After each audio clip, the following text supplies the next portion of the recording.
was appearing with Mr. Mavai. With Mr. Mavai Indeed, my lord. and Mr. Mizi. No, apologies, my lord. I appear for the second accused. Yeah, that's why I got confused that you both appearing for the first accused. Thank you. Thank you very much, everybody. This is a matter for judgment. May both accused persons stand, please. May I indicate that the judgment is fairly long. To the accused persons, if you feel that you are tired, please make the request that you'll be allowed to sit. We will allow you to sit.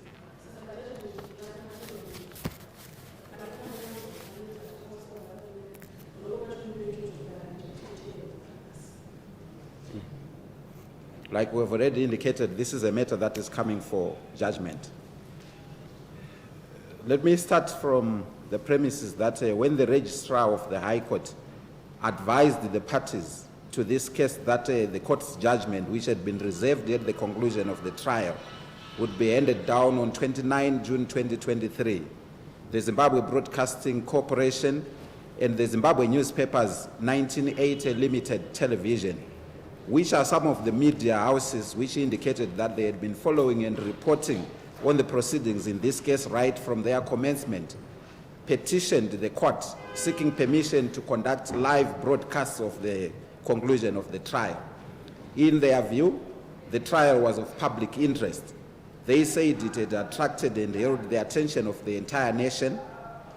In the case of Nelson Chamisa versus Emerson Dambuzo Mnangagwa and 24 others, Constitutional Court of Zimbabwe, case number 21 of 19, the Constitutional Court quoted with approval the dictum in the case of South African Broadcasting Corporation Limited versus Thatcher and others, 2005, Part 4, All South Africa, 353, at paragraph 63, in which that court related to a statement by Lord Falconer of Thornton, the Lord Chancellor of England and Wales' forward to the United Kingdom consultation paper 28 of 04, which became the basis of the Broadcasting Court seminar held in the United Kingdom in 2005, where it said the following.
He said in open court, the justice system exists to do justice. If it does not do justice in public, it risks slipping into unacceptable behavior and losing public confidence. With a few exceptions, our courts are open to the public, but very few people who are not involved in cases ever go near a court. Most people's knowledge and perception of what goes on in court comes from court reporting and from fictionalized accounts of trials. The medium which gives most access to most people, the television, is not allowed in our courts, close court.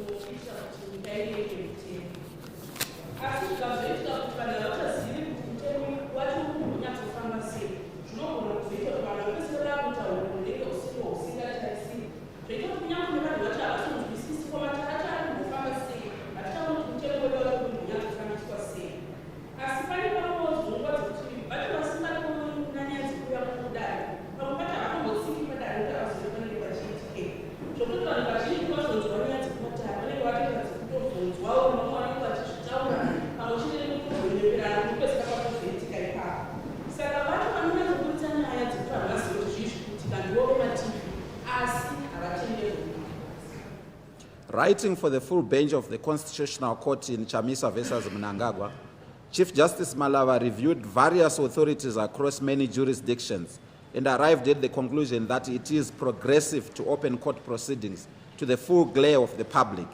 He held that a court could permit or refuse the live broadcast of its proceedings because all the superior courts in Zimbabwe have inherent power to protect and regulate their own processes.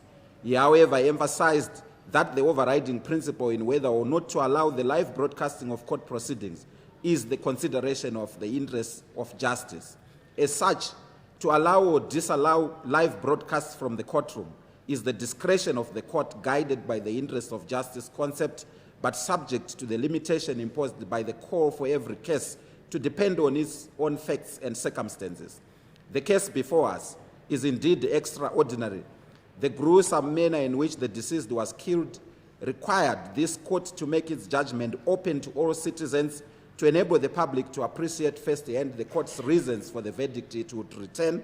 As judges, we owe to the public, from whom we derive our judicial authority, a duty to give reasoned decisions and to ensure that the public has access to such judgments. In addition, the decision to permit live coverage of the trial would promote full, fair, and accurate reporting of these proceedings. It was on that basis that we concluded that it was in the interest of justice to allow the mentioned institutions to broadcast live the handing down of this judgment.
We now turn to the court's decision in this matter. In George Orwell's 1945 novel, The Animal Farm, when negotiations between the head pig and the farmer became ugly, the other creatures were said to have looked from pig to man and from man to pig, but already it was impossible for them to distinguish between person and beast. That episode in the novel brings to the fore the question of how much of the animal is in human beings, or conversely, how much of human beings is in animals. Humanity, with its capacity for abstraction, is considered clearly distinct from animals, which have no ability to rationalize their feelings or to control their instincts, appetites, and passions. This murder, an unconscionable act of mortal violence, unfortunately rubbishes that perception. From whichever side one views it, the inescapable conclusion is that there is no sharp animal-human divide. It is further proof that the boundary between what is animal and what is human, even in these modern times, has become very blurred.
The deceased person, Tapiwa Makore Jr., so called by virtue of being accused person number one's namesake, was a 7-year-old boy. He went missing in the afternoon of 17 September 2020. His parents and other villagers in Makore village in Murewa mounted a search from the time it was noticed that the boy was missing. Their efforts were in vain.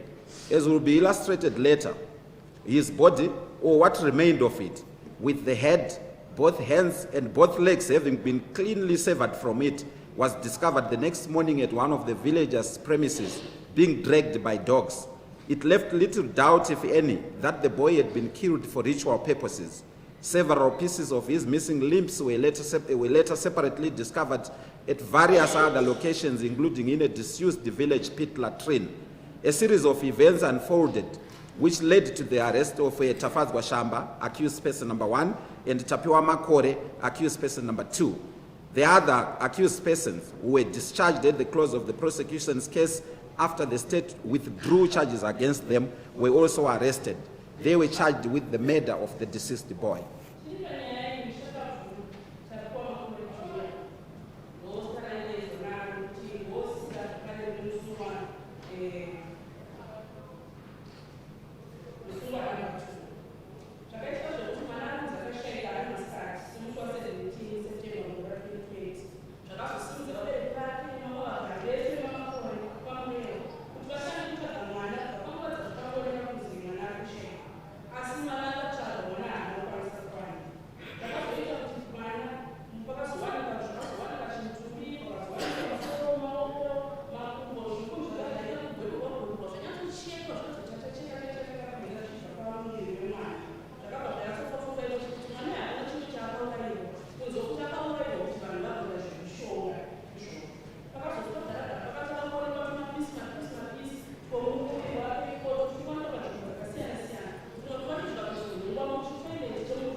The allegations against the accused persons were that on 17 September 2020 at Makore village in Murewa, each or both of the accused persons unlawfully and with intent to kill caused the deceased's death by intoxicating him with alcohol before chopping off his head from the neck and severing his lower and upper limbs with an unknown object. The deceased died from those injuries. The state further alleged that the accused killed the deceased for ritual purposes because they wanted to use his body parts as a charm to enhance their business.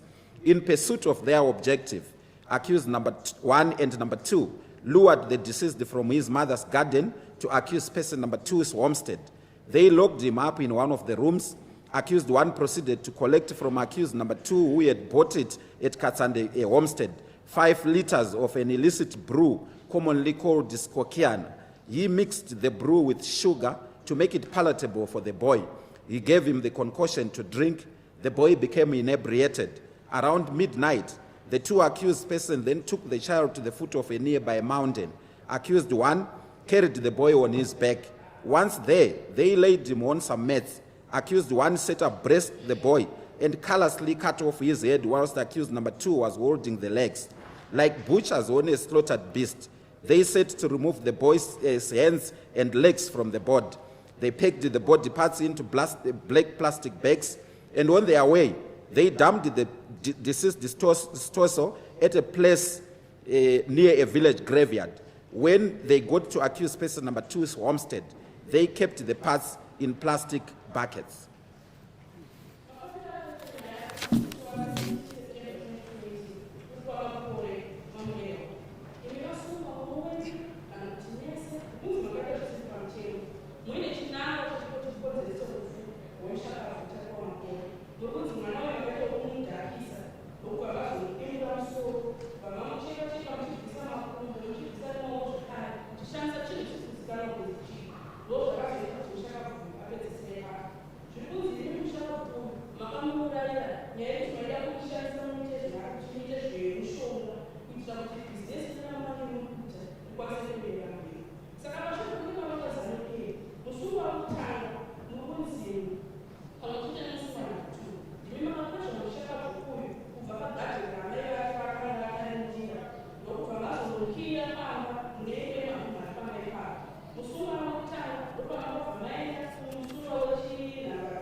The villagers mounted a search for the missing boy that evening.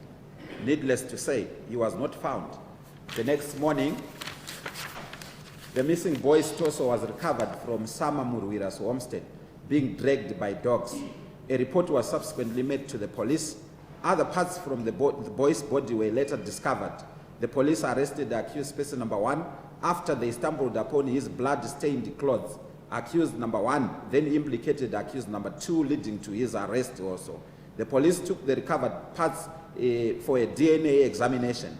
From a layman's point of view, DNA simply refers to molecular structures which connect hereditary characteristics of a living organism to their offspring.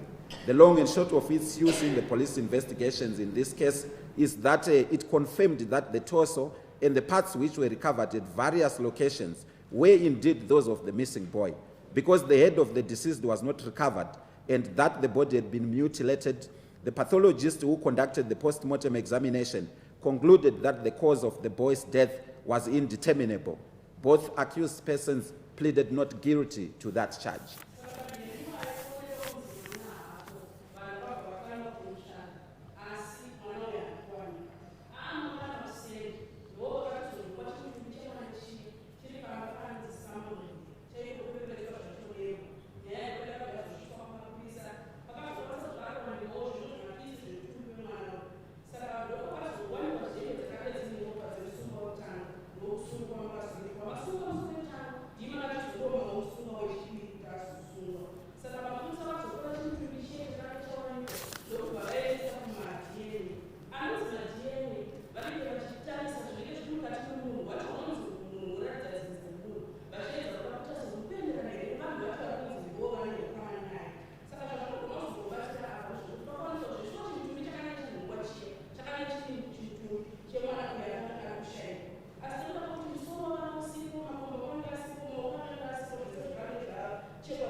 accused person number one's defense outline.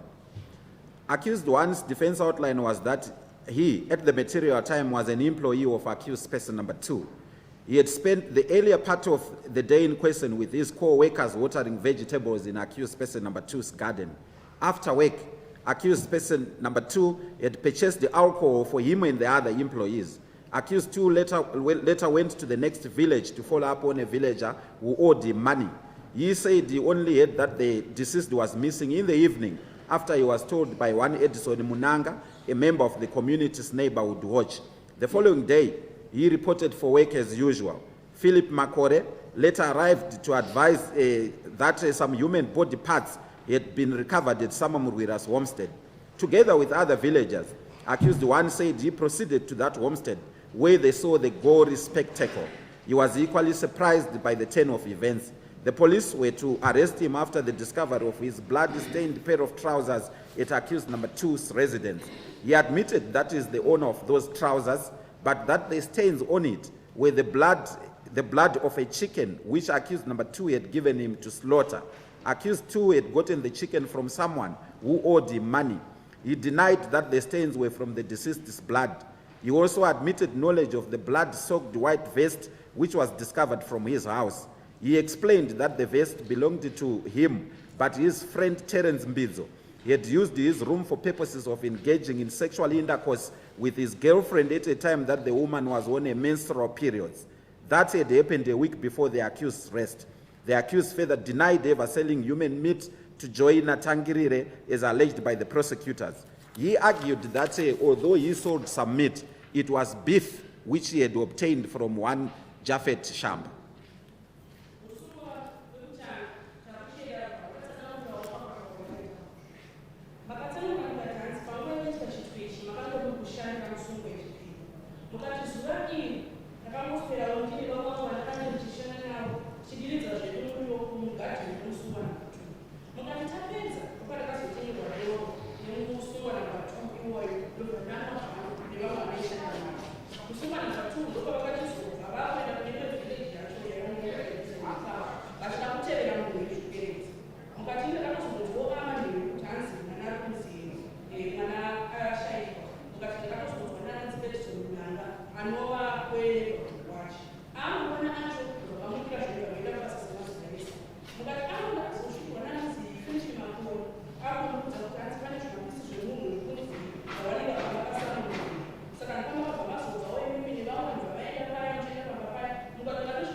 Above all, accused one alleged that he never saw the deceased boy on the material day, let alone instructing James Makore to go and call the deceased for him. He said he was heavily assaulted by the police using iron bars, whips, sticks, and was tied with a rope for more than 5 hours in a bid to induce him to confess to committing the crime. He added that he made indications under duress from the police, particularly from Andrew Nyadundu and Mawewe of Mrewa police station. He further alleged that he was never taken to court for confirmation of his warned and cautioned statement and the indications. He had only appeared in court for purposes of remand proceedings. He denied that accused person number two played any role in the commission of the murder and alleged that he was directed by the police to implicate accused number two or else they would kill him.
Accused number 2's defense outline.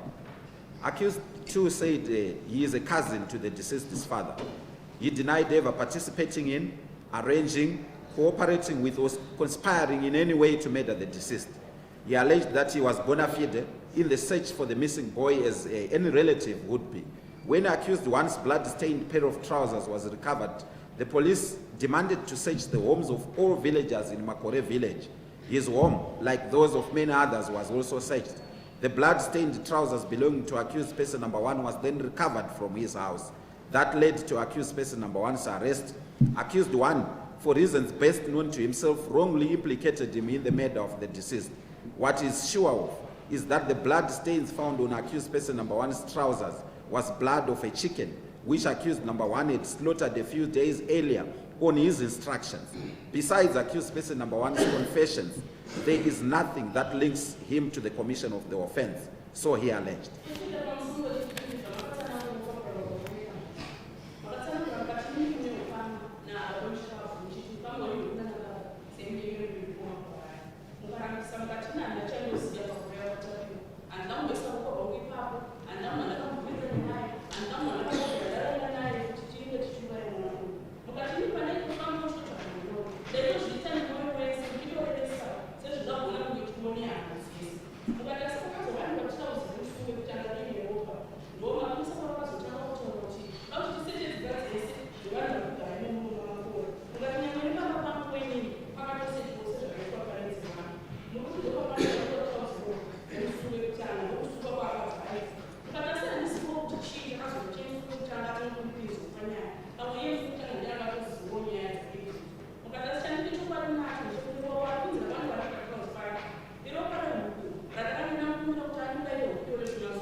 The prosecution's case. The state opened its case by applying to tender the post-mortem report compiled by the pathologist who examined the remains of the deceased to ascertain the cause of death. The prosecutor sought it to be admitted together with an explanatory affidavit, which was done in a bid to simplify the contents of the report. There were no objections from the accused persons. The court duly admitted the report and the affidavit which became exhibits 1 and 1A respectively. Although the report indicated that the cause of death was indeterminable because of the state in which the mutilated body was recovered, it was not in dispute that the deceased person had been killed. Thereafter, the prosecutor lined up 8 witnesses to give oral evidence. We summarize each of the witnesses' evidence below.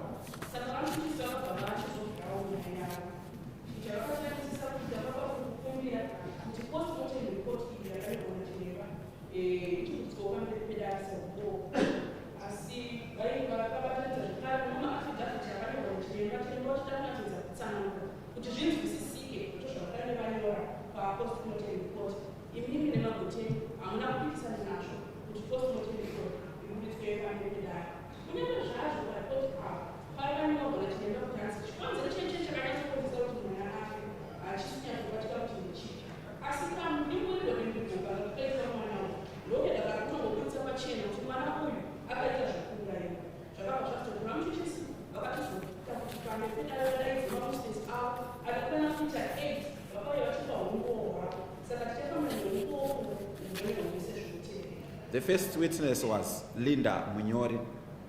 She is the mother of the deceased boy. Her pain must have been unbearable. It was actually palpable as she testified. She appeared tormented. Any normal mother would be. She advised the court that the deceased was her only son. She has 2 other children. The fateful day began like any other. She returned from her chores to prepare breakfast for a 7-year-old boy. She bathed him and changed his clothes, packed his lunch box, and sent him off to the gardens where other children of his age usually spent the day gathering vegetables from damage by cattle and other animals. Unbeknown to her, it was the last time she would see her son alive. Later in the day, around 1500 hours, when her husband returned home, they proceeded to their garden to check on the deceased and to get vegetables. When they got there, he was nowhere in the vicinity.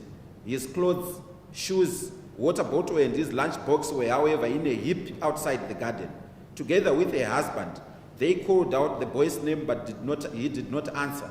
They thought he was playing with other children, picked up his belongings and went home. Around 1800 hours, she advised the boy's grandmother that the child had not returned home. Word spread across the village and a search party was soon constituted. The search was fruitless. It was called off late into the evening.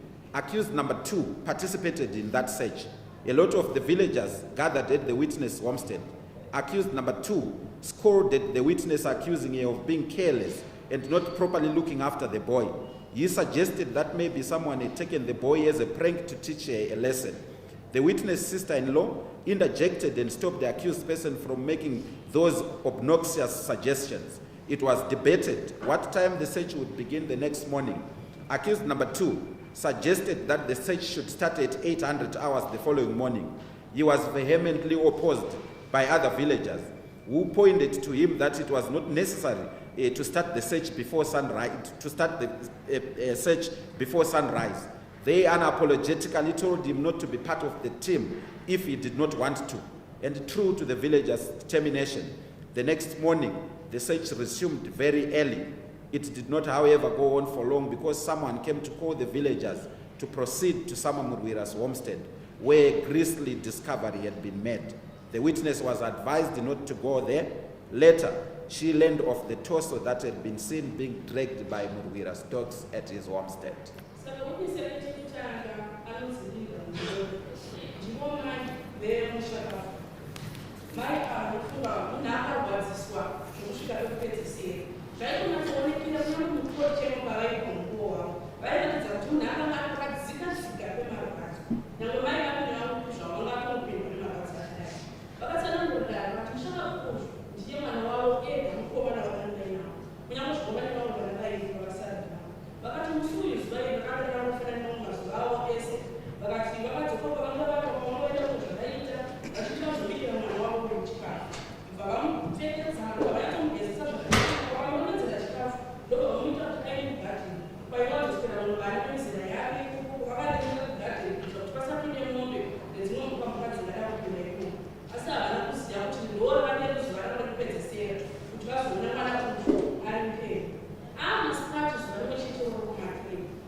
Linda said prior to the incident, her relationship with accused person number 2 was cordial. She narrated how the boy's other body parts were found and indicated that during the search for the parts, a human skull was also found. It was taken for DNA examination. The pathologists concluded that it could not possibly be that of the missing boy because it was badly decomposed, yet the torso was fresh. The teeth had come out, and from his examination, it was for a male between the ages of 12 and 14 years, yet the missing boy was only 7 years old. As a result, it was concluded that it did not belong to the deceased. They proceeded to bury the deceased's torso without the head and the other parts which remained missing.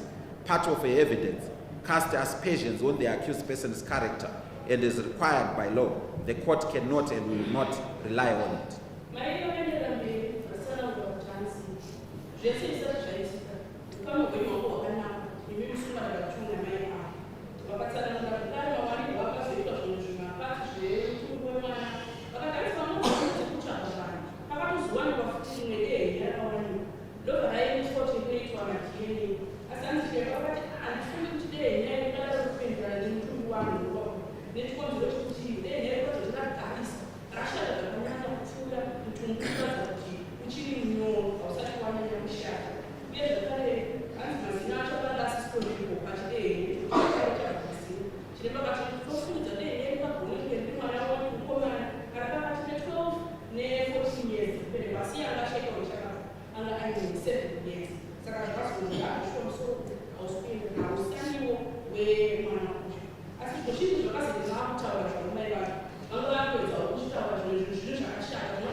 The second witness was Julia Kamunda.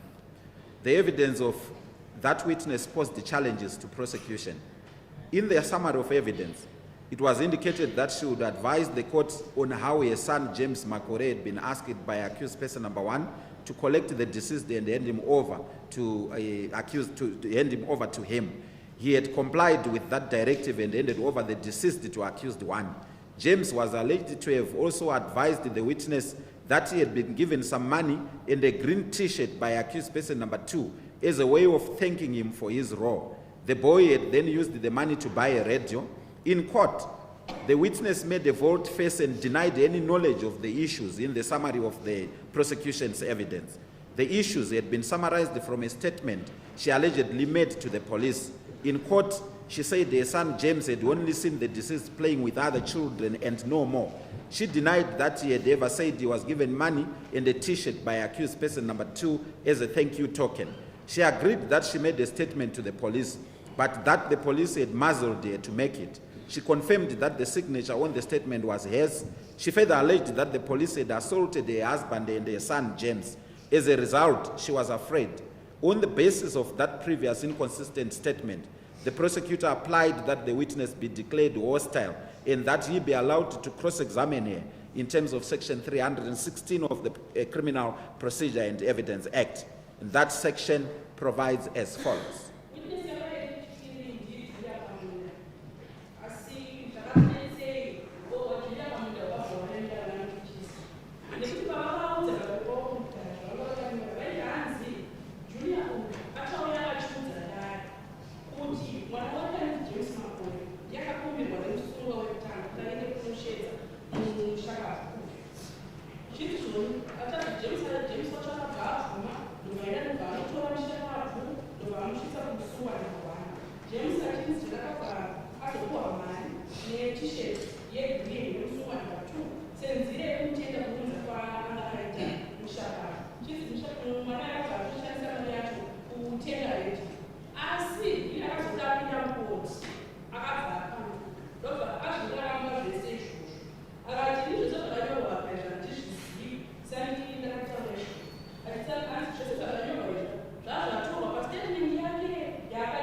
Section 316 of the Criminal Procedure and Evidence Act deals with impeachment and support of witness credibility. It says, it shall be competent for any party in criminal proceedings to impeach or support the credibility of any witness called against or on behalf of that party in any manner and by any evidence in and by which, if the proceedings were before the Supreme Court of Judicature in England, the credibility of such witness might be impeached or supported by such party, and in no other manner and by no other evidence whatever, provided that any such party who has called a witness, who has given evidence in any such proceedings, whether that witness is or is not, in the opinion of the judge or judicial officer presiding at such proceedings, adverse to the party calling him, may, after the said party or the said judge or judicial officer has asked the witness whether he has or has not previously made a statement with which his testimony in the said proceedings is inconsistent, and after sufficient particulars of the alleged previous statement to designate the occasion when it was made have been mentioned to the witness, prove that he previously made a statement with which his said testimony is inconsistent. Close quote.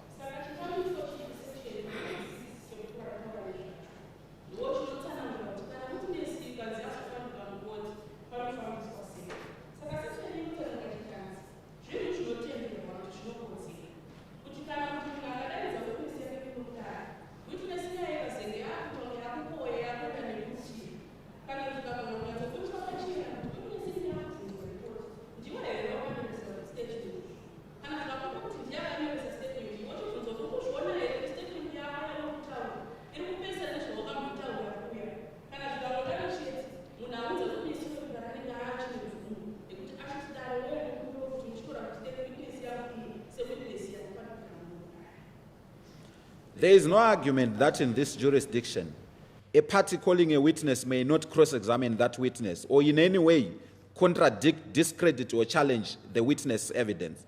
That route can only be taken if and when the witness is held by the court to be a hostile or adverse witness.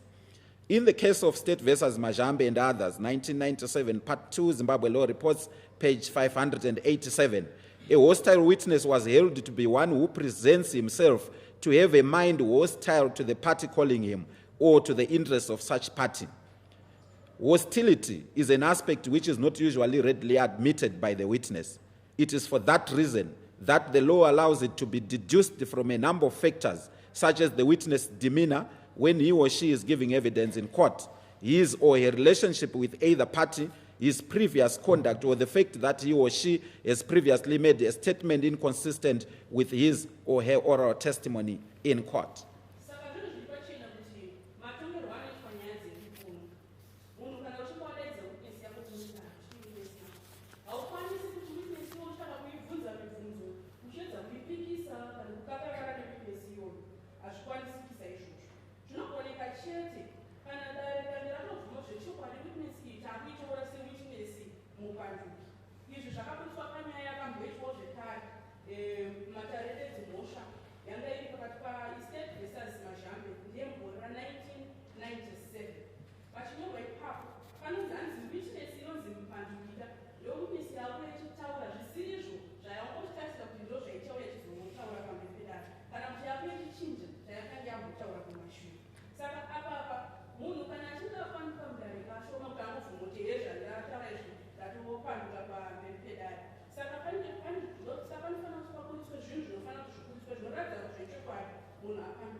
In the present case, Julia Kamunda was never stayed in the witness box. She continuously fidgeted, betraying some deep-lying sense of insecurity. She appeared to be in an invidious position given the intricate relationships which exist between the parties involved in the trial. She is related to the second accused person in that her husband and him are brothers. She is equally related to the deceased's parents. It is very likely that she found herself between a hard place and a rock. It was through the previous inconsistent statement, which she admitted and her demeanor in court, that the court accepted the prosecutor's application that she be declared a hostile witness. We duly designated her so, paving way for prosecution to discredit her evidence. What we, however, found intriguing was that the witness' evidence, although apparently inconsistent with her testimony in court, was largely inadmissible evidence. Both the prosecution team and counsels for the accused person seemed not to appreciate it. It was all hearsay evidence. What the state wanted her to tell the court was that she had been told was what she had been told by her son. In the end, there was nothing that prosecution achieved even from impeaching that witness and cross-examining her. The only significant conclusion we drew from that process was that Julia Kamunda is an excitable, devious, and kind of dishonest character whose evidence before the court was utterly valueless.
He argued that he would not conspire to do such a shameful act. He guarded the power until one villager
Hungarian.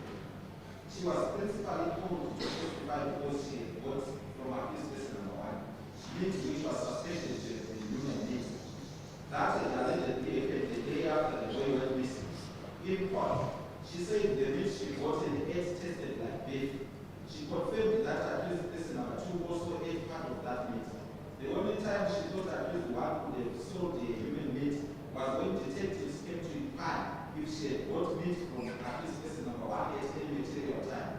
What is undeniable, in fact it is admitted, is that accused person number one sold this witness meat a day after the boy had been killed. Our research revealed that writer Rachel Muller in an article in the Smithsonian Magazine of 3 February 2014 explained that human flesh firmly falls into the category of red meat.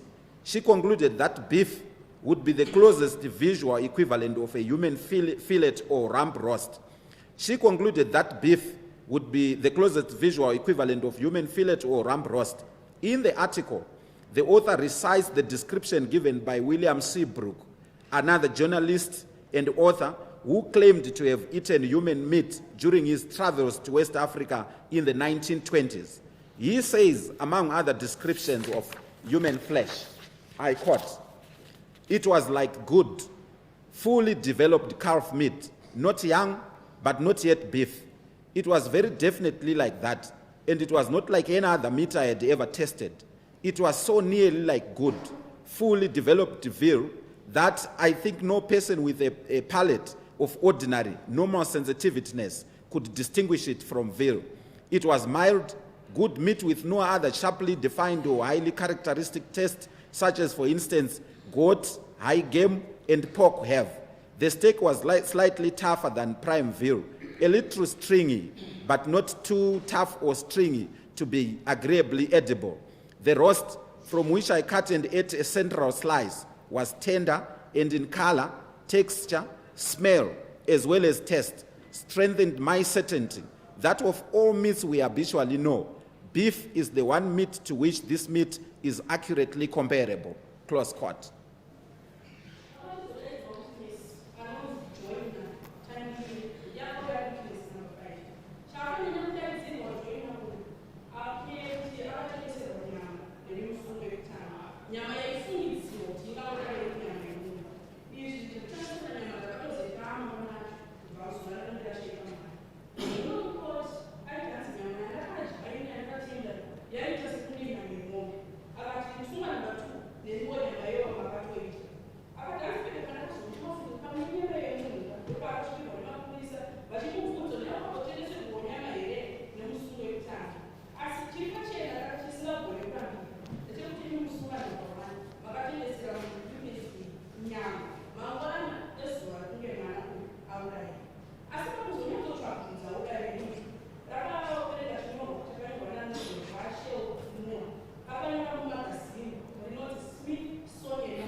Ai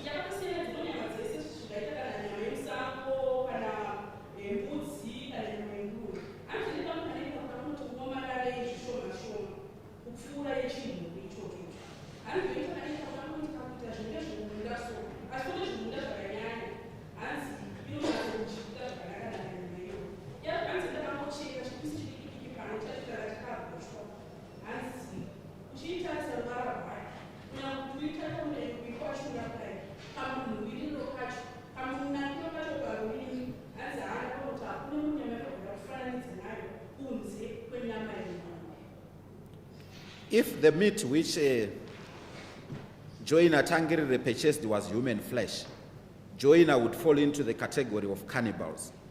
She naturally tried to ward off that tag, despite that she had bought the meat without suspecting any foul play.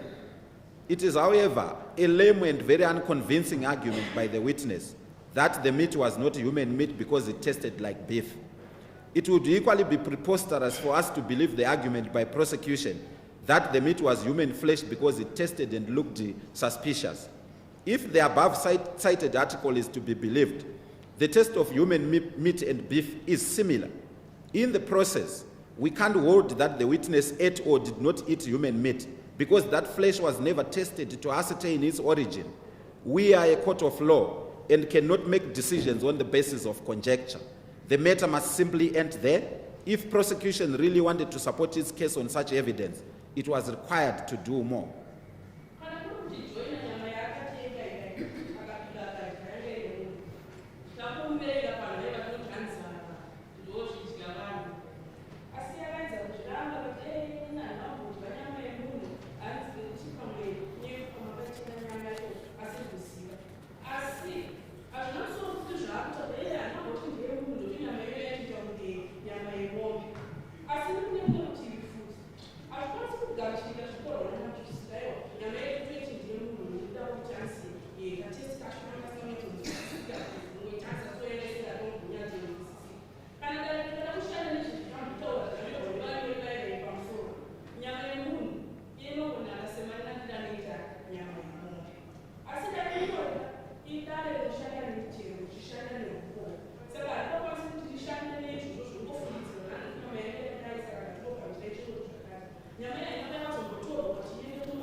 Witness number 6 was Jeremiah Madimbu.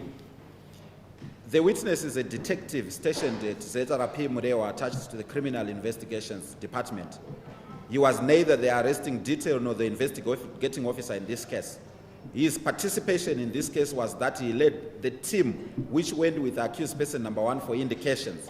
The indications, so he said, were done at the instance of the accused person. On the date in question, he picked up accused 1 from the holding cells at Murewa after he had been assigned to the case. He advised the accused that he could only make indications if he freely wanted to do so. The accused confirmed his willingness to go for those indications. He then took him to the officer in charge's office. Thereat, the officer said he once more advised the accused person that he had the right not to go for indications. The accused repeated his readiness to go. He then made the accused sign a declaration to that effect. The team which the officer was leading was constituted of the following officers.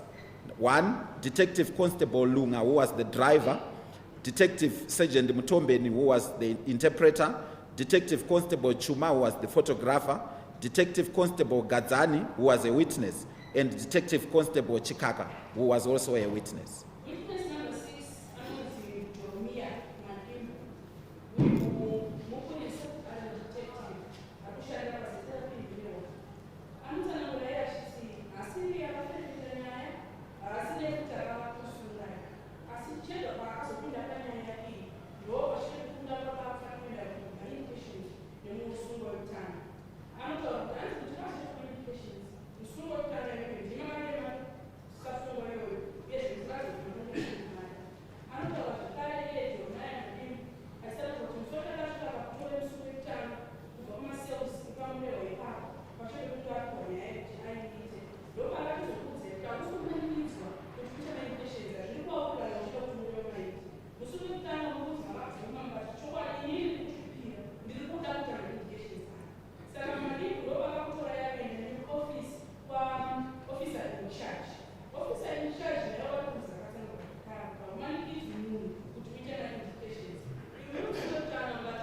The accused person led the detectives to Makore village about 30 kilometers from Murewa Senda.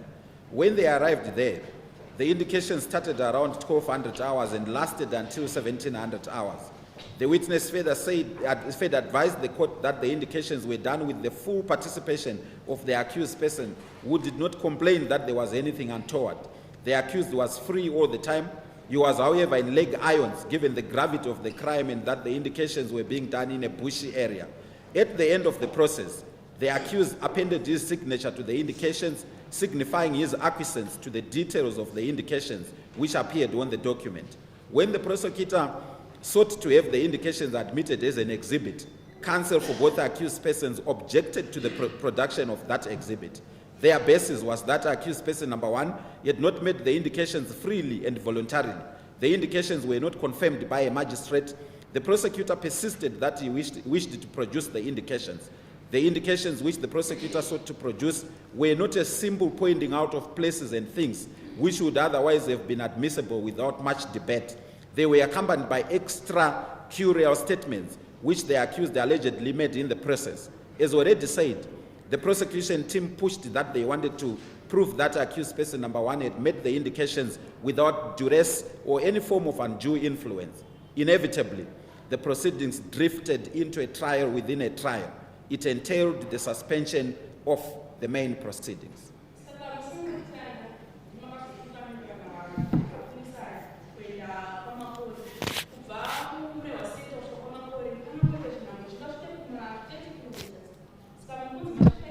Indications akatanga zvekuma 12 masikati akazopera kunzi kwakutonodoka kuma 5.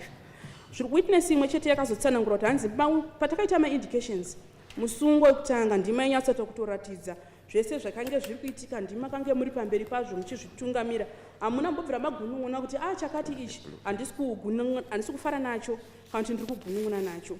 Hanzi makange makasununguka nguva dzese dzaitwa ma-indications, asi makange makaiswa cheni dzekumakumbo. Chama makaisirwa cheni dzekumakumbo hanzi nyaya yekuti zvinhu izvi takange tiri kuzviitira musango. Saka mapedza makabva mazosaina muchiratidza kuti ndiri kuwirirana nezvese zvataita apa uye zvese zvakanyorwa ipapa. Vamuchuchisi manje vakachizokumbira kuti rakuchikumbirawo kuti ndichiburitsa mapepa aya ema-indications ndo pakachizosimuka magweta enyu mese manje. Vakati kwete, isi hatizvibvumi nekuti ma-indications aya paakaitwa musungo wekutanga angasina kumbosununguka, haana kumbomaita achida. Vachiti zvakare ma-indications aya sei asina kuzoendeswa pamberi pamagistrate kuti aende kunomatsinhira. Vamuchuchisi vakati aiwa, ini ndikuda kuti ndiise ma-indications angu aya pamberi pedare kunyange zvakadaro. Aya ma-indications anga aripo anga asingora yekuti hanzi wakazonongedzera apa nepapa nepapa, anga akabatanidzwa nezvimwe zvima-statements zvikunzi zvawakanga uchitaura panguva dzacho idzodzo dzakanga dziri kuitwa ma-indications iwayo. Saka izvi zvakachizokonzeresa manje kuti ma-indications achinetsa kuburitsa panguva idzodzo. Saka vana muchuchisi vakazonga voda kuedza kuburitsa kuti aiwa tikutoti munhu akaita ma-indications akasununguka achida asina munhu akanga achimumanikidza. Zvakachizokonzera kuti dare rino richitombomisa nyaya yese ise parutivi ichitanga kutongana nenyaya yema-indications kuita inonzi trial within a trial. We will proceed to deal with the trial within a trial. In this case, the accused person did not deny making the indications in question. He said he did not make them freely and voluntarily. The factual issue of whether or not he made the indications clearly does not come into play. As required by law, accused person number one gave an outline of the full facts and circumstances upon which he alleged to have been unduly influenced to make the indications, and on which he based his protestations against their admissibility. In summary, his gripe with the indications was that he was taken from the police holding cells at Murewa into a room full of police officers.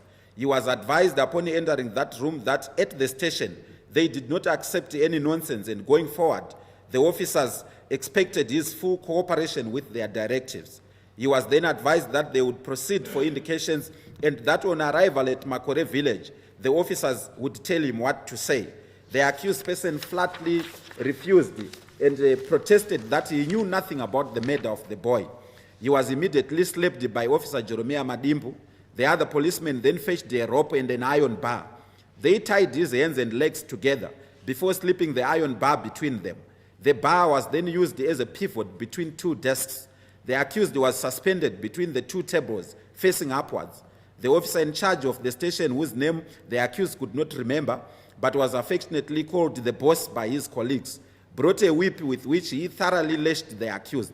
As the officers assaulted him, they advised the accused on what to say. He was subsequently returned to the cells where he spent the remainder of that day. A police officer visited him at the cells and narrated to him what he was required to do during the indications.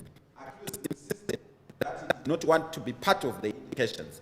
He set the stage for prosecution to prove the admissibility of the indications which he was alleged to have made. Tochipinda patrial within a trial yacho kuti zvakambonyatsoofamba sei. Apa imi musungwa hamuna kuramba kuti makaita ma-indications. Asi maita hanzi kumaita kwandakamaita handina kuita ndichida uyezve handina kuita ndakasununguka. Asi zvaifanira kunge zvichizobutswa pamutemo musungo wekutanga makatsanangura imimi maitikira zvakaita pamuri kuti ndo zvakange zviri kuitika panguva dzacho dzakazenge dzichiitwa ma-indications kushukurudzwa kwamakange muri kuitwa ikoko nekuramba kwamakatomboita zvese izvozvozvo kuti muzosvika pakuramba kuti aiwa inini ma-indications handichada kuti aburiswa pamberi pedare. Imimi maiti hanzi ndakatorwa kumasales ndiri kwamurehwa ikoko nemupurisa ndobva ndanopinzwa mune chimwe chirumu chakange chakazara mapurisa. Ndapinda imomo mukati ndakabva ndaudzwa kunzi muno pana hatisi kuita zvekutamba, hatisi kutomboda kana zvekutamba newo, hatisi kuda zvematakanana, zvese zvatakuita kubva pano kusvika patichapedzera uchaita sezvatiri kuda isusu, sezvatinenge tichikuudza kuti uite. Ukati takabva taudzwa kuti tikabva pano tiri kuenda kwaMakore, tikasvika ikoko uchangoita zvaunenge uchiudzwa nemapurisa. Musi wekutanga muri kuti hanzi inini ndakabva ndaramba ndikati aina handa zvandiri kumboziva kani nezvokuurayiwa kwakaitwa mwana wangu. Ukati hanzi pana ndakabva ndarohwa mpama nevanonzi officer Jeremiah Madimbo. Mamwe mapurisa ukati hanzi vakabva vatanga kunotora tambo vakatora simbi ndobva vandisunga maoko nemakumbo zvasunganidzwa. Ndobva vatora simbi yaya ndobva vaipfekedzera pakati payo ndobva vazoisa pakati pezvimatebho zviviri vachikurembedzera pakati pematebho paipayo ukatarisa mudenga. Ukati hanzi ndakabva ndarembedzwa ipapo officer in charge veipapo ukati zita ravo handichanyatsozivi asi vaingodaidzwa vachinzi bosi nevamwe vavo vanoshanda navo ndopakabva vauya nemboma. Ukati vakandizvinda zvekunyatsa kundirova chaizvo kunyanzwa kuti panapa ndonzwa kuti ndarohwa. Ukati ndarohwa kudaro ndopa ndakabva ndazoburitswa paya ndobva ndazotaka kuchiudzwa zvese zvekuti ndofanofanira kunge ndichita ndobva ndadzoserwa kumasales ndobva ndazonoswera hangu ikoko. Ukati pane mwe officer akazondivinga ndobva ataka kuudzwa kuti chibva panapa tichazodai tozoenda kwakati iye ukati ndakabva ndaramba ndikati ini ndati zvema-indications handisi kumbozvida. Saka paukatsanangura izvozvo chitsvambe manje chikange chakuna namuchuchisi kuti vachiburitsa pachena vakwanise kuita kuti varatidze kuti ma-indications ako aya anokwanisa here kuti achiburitswa pamberi pedare seumboni. The prosecution's case. The prosecutor opened his case by calling the testimony of Jeremiah Madimbo. For the second time during the trial, the witness advised the court in detail how he advised the accused of his rights to make or not to make indications. He advised the accused at the time he took him from the holding cells that he was the officer who would be in charge of the team taking him for indications.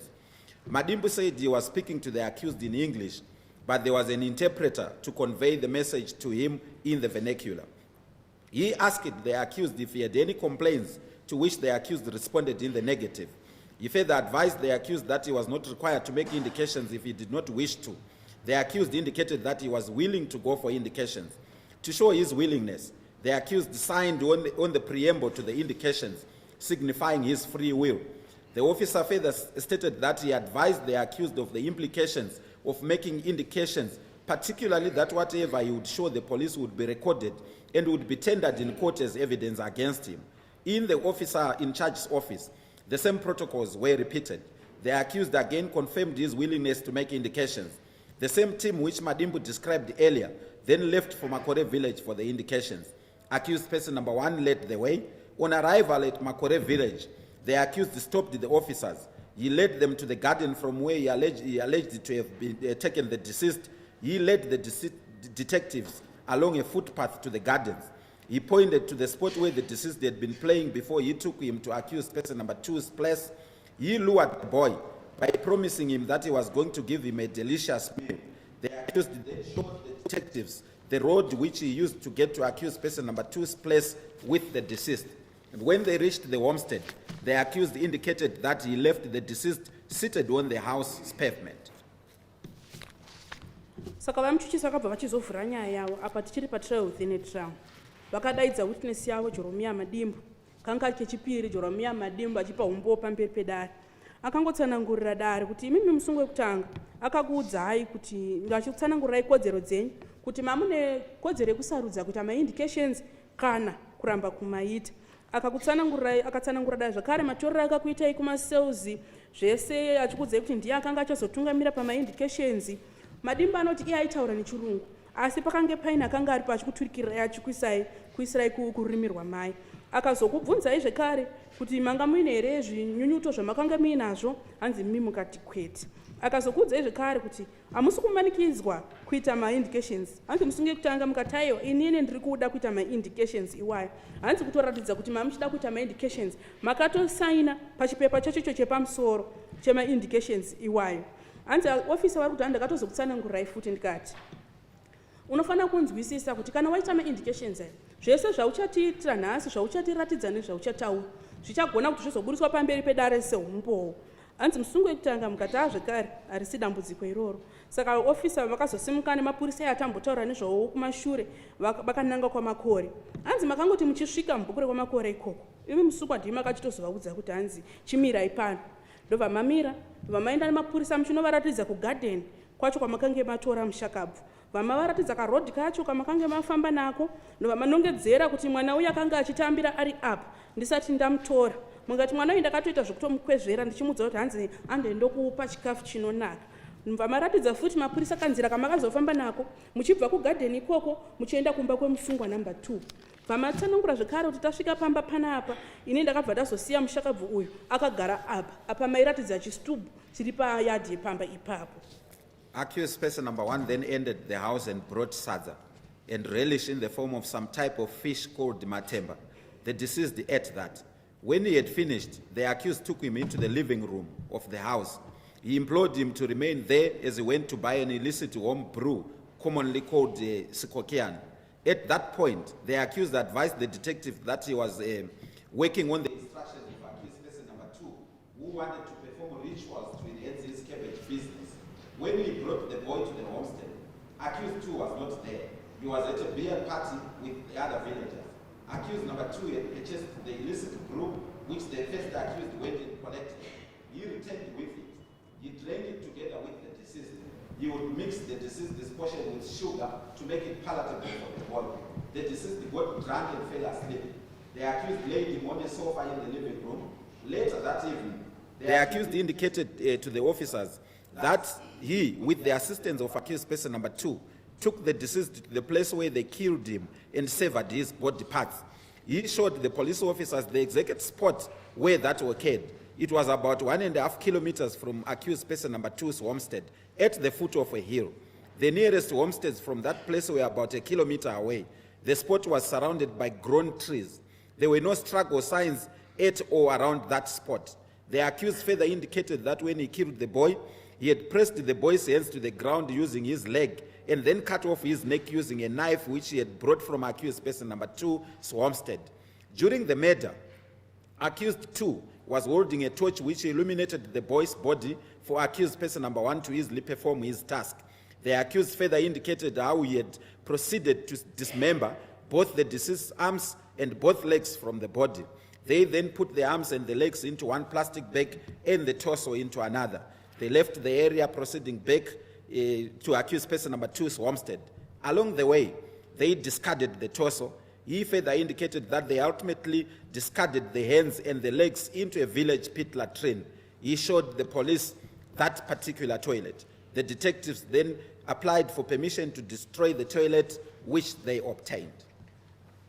Officer vachienderera mberi vachitsanangura vafambiri akaita ma-indications vanoti hanzi musuku wekutanga makatsanangura mukati ini ndakabva ndapinda mba ndobva ndatora sadza nematemba ndobva ndapa mushakabvu ndokubva adya. Apedza ndobva ndakabva ndanopinda naye mudhainingi bva ndamuti iwe uchigara munomu. Ndobva ndakabva ndabuda ndobva ndaenda kuti ndinonotenga chikokiyana. Mukati bva matsanangurira futi mapurisa panguva idzodzo muchiti zvoni zvese zvandakanga ndiri kuita izvi nandiri munhu anga ari kutotumwawo nemusungwa namba 2 nekuti ndiye akanga arikuda kuti aita zvekuchekeresa kuitira kuti zvase zvemakabhiji zvavanoita zvinyatsokubuda zvakanaka. Vamatsanangura mukati ini pandakaunza mwana kumba musungwa namba 2 vakange vasipo vaitonwa doro vaine vamwana kwavanga vari.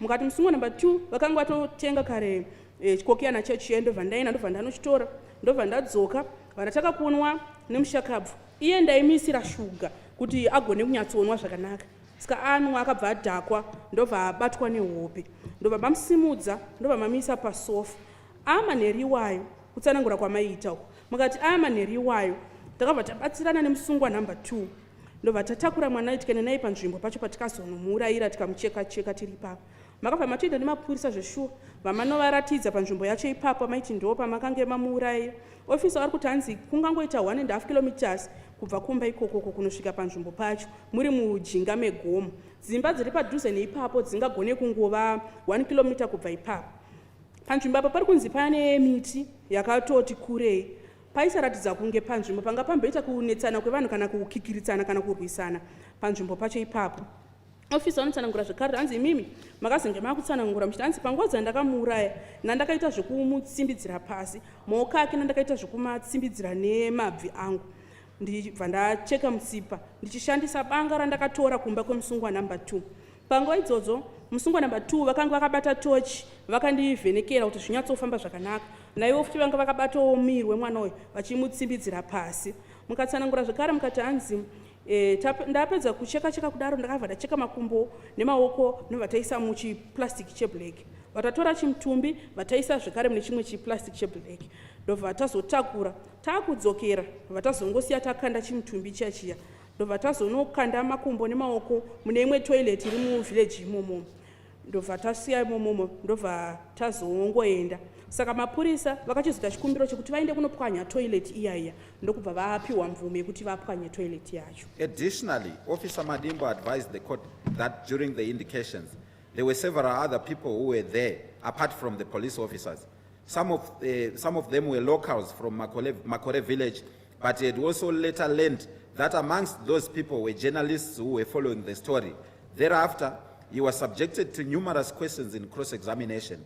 Largely, he stood by his account of events. He vouched that his team had explained to the accused all his rights in terms of the law. He swore that none of his team members ever assaulted or intimidated the accused person in any way before, during, or after the indications.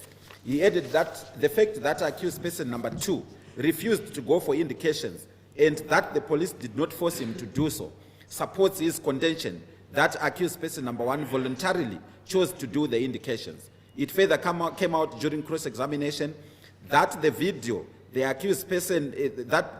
of the accused person making indications, which was posted on social media platforms, was originated people independent of the police investigations. The police used static and not video cameras during that process.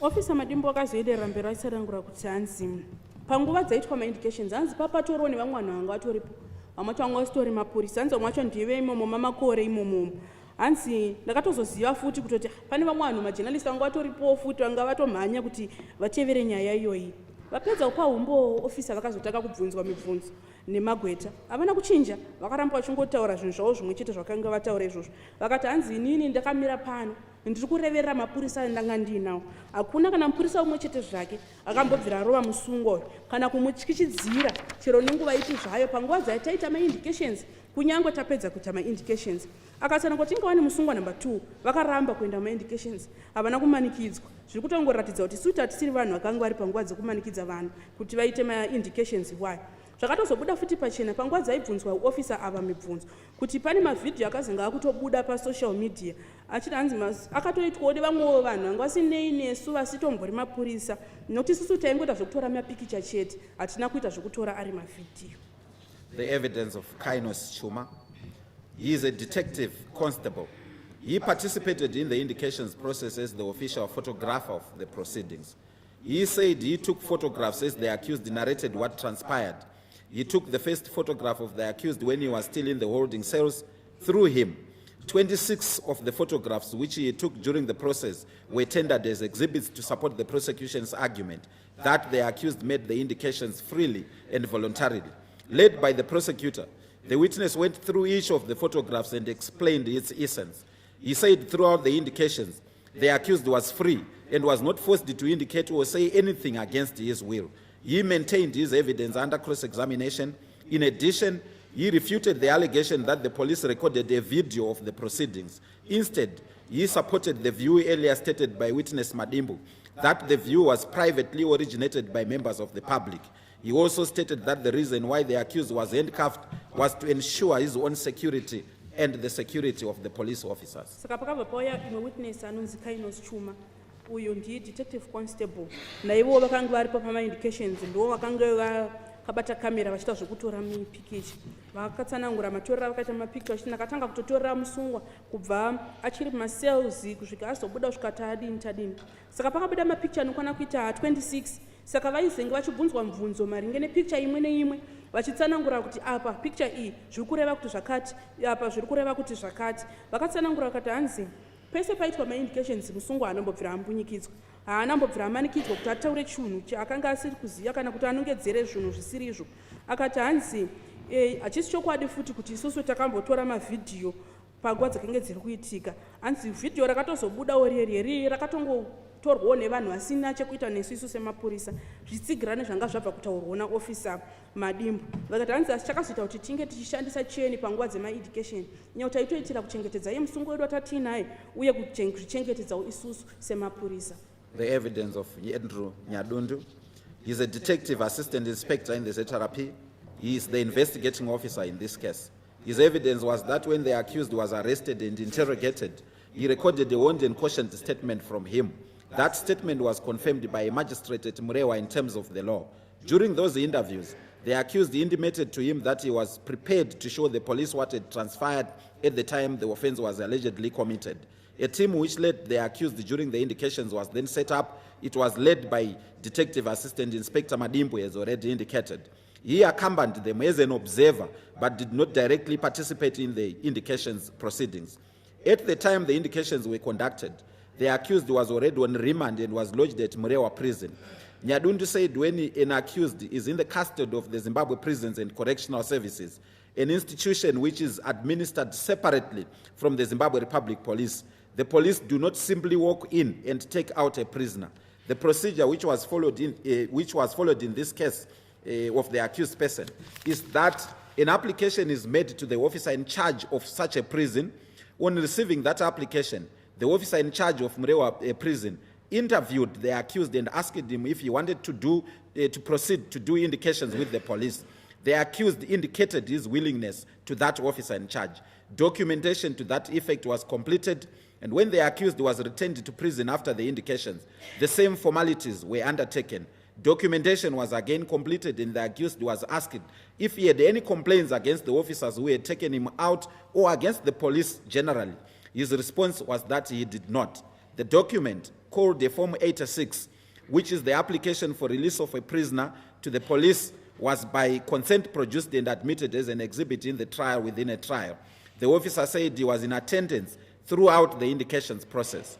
The accused was neither assaulted nor intimidated nor unduly influenced by anyone in any way. Under cross-examination, the witness denied having suggested to the accused what to say and do during the indications. He said it was impossible and not necessary because right from the time of his arrest, the accused was admitting to participating in the commission of the crime, and he willingly assisted the police to solve this matter. Kwakatizodaidzwa officer vanonzi Andrew Nyadundu, ava ndi detective assistant inspector kuZRP, ndo mupurisa akaferefeta nyaya iyoyi.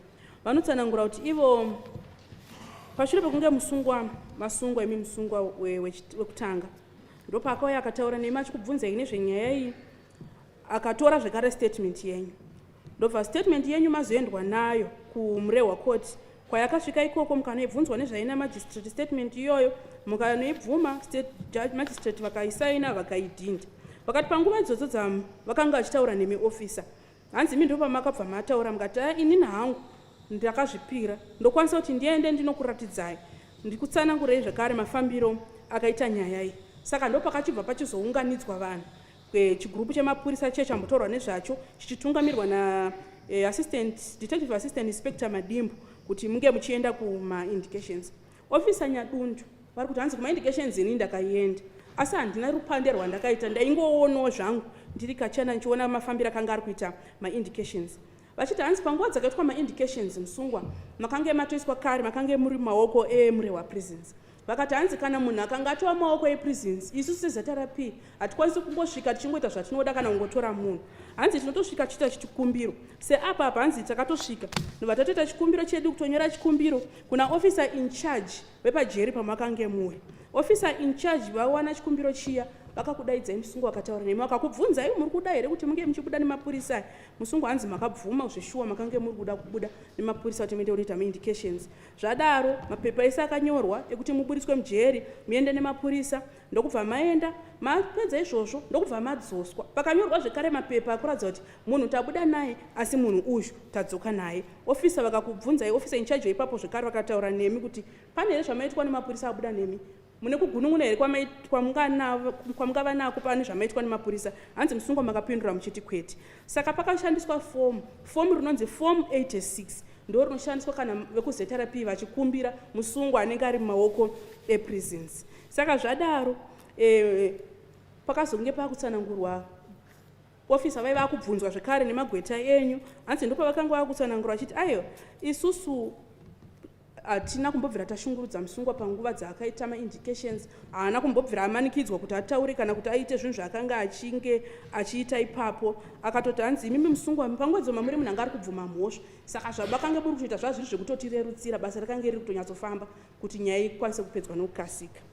And with that evidence, the prosecutor then closed his case, the accused person's case. Tafadzwa Shamba testified in support of his allegations that he had not made the indications freely and voluntarily. He said he was arrested by Officer Nyadundu, who was in the company of 3 others, after they had recovered what was believed to be his blood-stained trousers in accused person number 2's house. They took him to the police station, where after interrogation he was taken into some room. They handcuffed his hands and legs together. They then put a metal bar between the hands and the legs. That created a pivot. The ends of the metal bar were each placed on a table. It left him suspended in the air. The officers were all along threatening that they would deal with him if he did not accept that he had committed the murder. At first, he felt nothing on the suspension bridge. After about 15 to 18 minutes, he said he started feeling numb until the pain became unbearable. No one physically assaulted him. The only one who tried to do so was an officer called Mawewe, but he was restrained by his colleagues. Because of the pain resulting from the torture on the suspended bridge, he said he relented and admitted to committing the crime. He was immediately released therefrom. Thereafter, he was taken to court for remand. At court, he denied the charges and was remanded in custody and taken to prison. On the material deaths, the police came and requested him from prisons. Their request was granted and he was handed over to the police. Once they got to the police station, Nyadundu started accusing him of showing off before the magistrate. He suddenly grabbed him and shoved the accused's head into a bucket full of water with his legs suspended in the air. Saka vamuchisi ndo mawitness avega vakadaidza patrial trial takabva tasvika musungwa po ukanga wakuchitsanangurawo musungu wekutanga wakatsanangura ukati hanzi inini ma-indications anambomaita ndichida ndakasununguka ukati inini ndakasungwa naofisa Nyadundu vakanga vari pamwechete nemamwe mapurisa 3 pachite pekunge vaona trouzi rainzi nderangu rakanga rine ropa riri mumba memusungwa namba 2 mukati ndakazotorwa ndobva ndaendwa neni kustation vatanga kubvunzurudzwa nyaya iyaiya vandazopinzwa futi mune imwe room tiri ipapo ukati tasvika imbomomo ndopa ndakabva ndatorerwa cheni ndokubva ndasungwa maoko nemakumbo hanzi zvakangosunganzwa zvese pamwe chete ndobva vapinza simbi pakati pemakumbo ayaye nemaoko ndobva vandirembedza pakati pematebho hanzi ukati hanzi ndakarembera kudaro panguva yese ukati mapurisa ingondichekechedzera uchiti uchazviona hako karamba uchingoramba mhosva iyoyi uchaona zvatichakuita ukati panguva dzena ndakarembera paipepe kuti anga hapana chandaimbonzwa asi ndakazotanga kunzwa kanenge kachiveve so chinzwa kana kachiveve kachikwidza kachiveve kusvika ndakunzwa muvisi wakubanda zvokuti handisatomboziva zvekuita nemarwadzo ukati asi kutaura shuwa mapurisa hapana kana akambosimudza ruoko rwake kuti andirove pane mwe akambozama unondirova anonzi Mawewe asi akabva atorambidzwa nevamwe vake asi ukati nekamurwadzirwo kana ndakuitwa paipai ndakaiswa pabridge andakabva ndazongoti panapa chirege ndingobvuma zvangu kuti mhosva yacho ndakaipara ndangobvuma ndobva ndatoburutswa pachibridge paipai ndabva ndazotorwa vandaendwa neni kukoti kuti ndinoiswa parimandi kukoti ndakabva ndasvika ndobva ndaramba mhosva ndobva ndanzi takukukanda mukati ndobva ndatoendeswa kujeri ukati mazuva emaindications mapurisa akauya kujeri ndobva vasvika ndobva vandikumbira paipai ndobva vandipiwa ndobva tadzokera kustation tasvika kustation ukati hanzi ofisa nyadundu vakabva vati osaka iwe waida kutoonererwa zvako uri pamberi pamajistrate ukati ndipo vakabva vandibata musoro ndobva vandiisa musoro mubhaketi rakanga rakazara mumvura ukati tumakumbo ndobva tototi waya mudenga. The accused then managed to free himself because he was not handcuffed. He said he ran off for about 10 to 15 meters. The officers stopped him and called him back. This happened on 26 September 2020. The accused added that they then took him back to the suspended bridge. That is when the issue of indications arose. He was advised that the officers would take him for indications the following Monday. When it was pointed out to him by his counsel that it was being alleged that he volunteered to go for indications, the accused's answer was an interesting one. He said yes, there were police officers who were entitled to say that he volunteered to do that, but those who knew the circumstances behind his willingness could not say so. He narrated that he only indicated that he was willing to go for indications after the police had tricked him. They advised him that as police officers, they were not malicious and did not hate him. Instead, it was some of his relatives who had come forward with his blood-soiled trousers and advised that it was him who had committed the murder. They further advised him that it was him who would go to prison for 20 years, yet the people who committed the murder were there. It was then that he told the detectives that he wanted to discuss the issue of indications. He sat down with them. The detectives informed him that, in fact, it was his co-accused, Tapiwa Makore, who wanted him to go to prison. They said he was the one who had surrendered the trousers to them and alleged that it was accused one who had committed the offense. The detectives further advised him that it was his choice to tell the truth or not.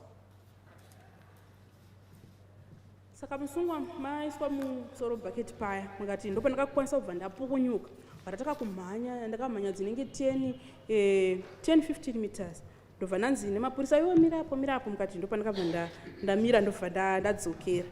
Izvi zvakaitika uri musi 26 September 2020 mukati zvakare vakabva vanzonitora futi bva vandidzosera pabridge ipapapo ndo pakazenge pakutaurika nyaya iya yema-indications hanzi mukati zvoni ndo pandakabva ndaudzwa kunzi zvoni tikuenda newe kuma-indications musi wemandi mukati panguva idzodzo saka gweta renyu rakabva rakubvunzai kuti ko inga zviri kunzi iwe wakataura wega kuti ndoda kuenda kuma-indications asi mhinduro yamakazopa manje ndo yainakidza makatsanangura mukati pane mapurisa vaifana kutaura kutoti zvoni ndakabvuma asi vachanyatsoziva chokwadi chekamubvumiro kacho kandakaitaka havana kukwanisa kuzvitaura vamatsanangura mukati hadzidi kuti ndizoenda ma-indications ka ivo mapurisa ndo vakatonditsotsa vakaita zvekutondivhara vakandiudza kuti isusu semapurisa hatimbokuvenga hatina utsinye newe asi manje pane dzimwe hama dzako ndo dzakauya netrauzi rako rine ropa vadzatiudza kuti iwo ndo wakaita sei ndiwo wakapara mhosva iyoyi.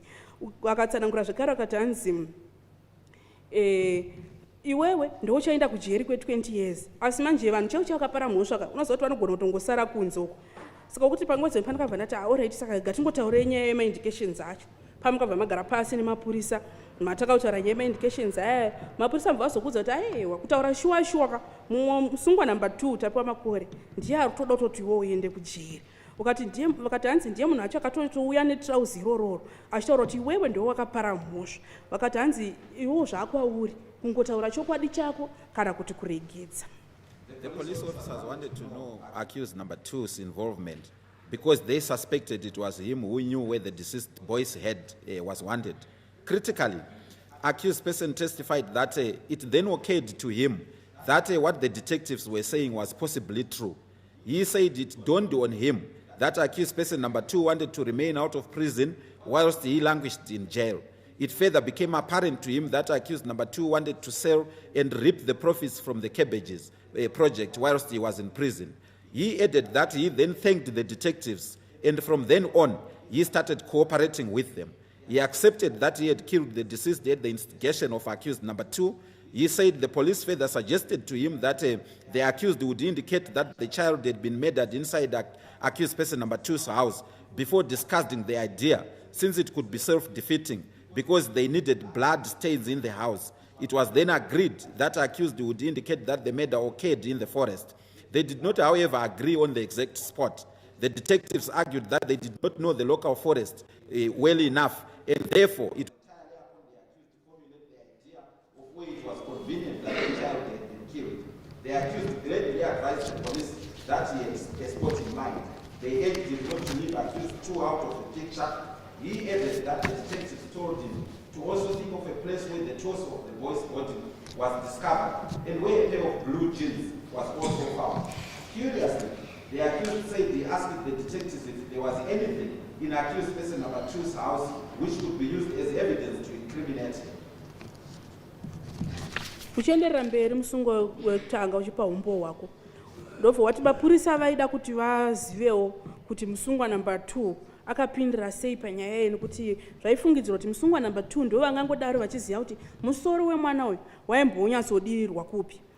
Musungo wekutanga mukuti handisi pandakabva ndanyatsodzamisa pfungwa ndikati asi mapurisa aya vanenge vari kutaura chokwadi. Ndofunga musungwa number 2 vari kuda kutoti zveshuwa inini ndiende kujeri, iyo vosara vachikohwa makabhiji ayaya vobva vazvidyira mari yacho vega, inini ndiri kujeri. Mukati ndo pandakatozotanga kutotinda mapurisa akati zveshuwa pamatoita basa apa nekuti matonyatsotondivyurawo pfungwa. Vandatanga kuchitongoita sezvandanzi nemapurisa ndiite. Mukati ndo vandatanga kungobvumba kuti zveshuwa inini mwana ndakauraya, ndakanga ndaita zvekutumwa nemusungwa number 2. Mukati hanzi mapurisa akabva atanga kuti zvoni alright, saka iwe wochitaura uchiti zvoni mwana uyu akaurayirwa mumba memusungwa number 2. Vakazoti futi aiwa azviite kuti tidaro nekuti nyaya chaizobudi zvakanaka, panenge pakuda kuti mumba macho muchionekwa muine ropa. Saka ndipo zvakazobvumira ndo right ngati chiti zvakaitikira kuri kusango. Mapurisa mbati isu manje sango racho hatinyatsoziva zvakanaka. Iwewe ndiwo wochitofunga kuti totide chepapi chaipo chaipo. Hanzi musungo kuchakati kwakabva kuti ndine pandiri kufunga nechemusango imomo. Saka ndipo wakati nini ndire pandiri kufunga nechemusango imomo. Ukati hanzi mapurisa akabva kuti tapota pane zvese zvauchaita usazosirira musungwa number 2 noti kuti akwane panyaya ipapa. Vazvanzoni chifunga futi kusaka toti mutumbe mwana wayo toti zvoni wakawanikwa papi, wotaura futi kutoti jini riya reblue paper rakawanikwa papi. Iyo kati hanzi ini zvese izvi ndakabva ndatobvunza kuti asi imimi pane rechirimo mumba memusungwa number 2 chamunofungidzira kuti chogodawo kuita kuti musungwa number 2 anyatsokwana panyaya iyoyi. The accused went on to narrate that during the indications process, he willingly showed the police everything they had agreed on. He wanted the indications process to come out well. The process was led by Officer Madimbu, who was asking questions in English. The questions were then interpreted to him in the vernacular. He led the detectives to the place where he and the accused 2 had allegedly killed the deceased and to the spot where the torso was supposedly dumped. He, however, said he did not lead them to the toilet where the limbs were recovered, although he confirmed that indeed the limbs were recovered from there. He further confirmed that the indications were done freely and voluntarily because he was now fully cooperating with the police. He said the people who were leading the indications, such as Officer Madimbo and photographer Kainos Chuma, did not know his conspiracy with the other police officers. There was no reason why they would think that the accused was not genuinely demonstrating how he and his colleagues had killed Tapiwa Makore. At the end of the indications, so the accused story went on. The officers explained to him that the indications were contained in a document which they requested him to sign. He appended his signature to that document. The accused further confirmed that there were times when the handcuffs were removed. What remained throughout the indications were the leg irons. He sustained a painful back as a result of the assaults which occurred during the first days of his arrest. He was treated at prisons. Quizzed if he had at any point he had raised the issue of torture and assaults by the police officers with any authority, he said he had simply mentioned the issue at hospital where he was receiving treatment. Panguva dzandakazoita kuita ma-indications ndainyatsokuitawo zvangu chitoda ndichiratidza mapurisa zvatakange tawirirana namapurisa iwayo. Mukati hanzi ini ndaitozviita kuti ndaida kuti ma-indications anyatsobuda zvakanaka. Munhu aitungamirira ma-indications ndi Officer Madimbu ndo vaibvunza mubvunzo nechirungu kwozoita mumwe akanga achinditurikirira achindisira kuchishoni. Mukati ndakabva ndatungamirira mapurisa ayaye panzvimbo pacho pataizoti ndo panandaitira ini nemusungwa namba 2 patakaurayira mwana uyu. Ndobva ndazoenda nawo futi pacho pataizonoti ndo pacho patakange tanokanda chimutumbi chemwana ichochichi. Mukati asi zvekutoilet uku manje sandini ndakazovaratidza hangu, asi zveshuwa kuri kunzi kune mapisa akawanika zveshuwa ikokoko, asi sandini ndakaratidza mapurisa kutoilet. Mukati ndikubvuma kuti ma-indications ayaka ndakazomaita ndakasununguka ndichitoda kuita ma-indications wayo nekuti nandakuitawo zvese zvanandiri kuita nemapurisa tiri vanhu vakanga vari pakuwirirana. Mukati asi ofisa madimbu vanova ndiva nkuru akanga ari kutungamirira ma-indications pamwe chete naKainos Chuma akanga ari kutora mafoto vaisazviziva kadhiri kaikatanga taita kana kuwirirana kwatanga taita nemamwe mapurisa kuti ndibvube kuita ma-indications. Mukati hapana chikonzero chaigona kuzoita kuti ivo vafungidzire kuti zvandiri kuita izvi ndiri kungoita ndichingonyebedzera hangu kuti inini nemumwe wangu Tapiwa Makore tisu takauraya mushakabvu. Ma-indications apera. Mukati ndo pandakabva ndazonzi chisaina apa ndobva ndasaina. Mukati pane pamwe panebheta ndichibviswa ma-handcuffs aya ndichimbosiiwa ndakadaro, asi cheni dzekumakumba dzinombobvira dzabviswa. Mukati asi ndakasara ndichirwadziwa nemusana mazuva ekutanga ndichangobva kusungwa paya ndobva ndazonyorera pakujeri. Saka makazobvunzwa kuti mune here makamboitaura here nyaya iyoyo kuti ndakarohwa kana kumaofisa kana kupi kana kuvakuru vekujeri kana kupi. Vamati aiwa ndakazongozvitaura hangu kuchipatara kwandakange ndiri kurapirwa. Under cross-examination, the accused conceded to a few significant issues. He admitted that when he went to court for initial remand, the assaults had already taken place. That the court specifically asked him if he had any complaints against the police and if he had in any way been assaulted. He told the court that he had none. He further admitted that when the police applied to take him from prisons, he advised the officer in charge that he was happy to go for the indications.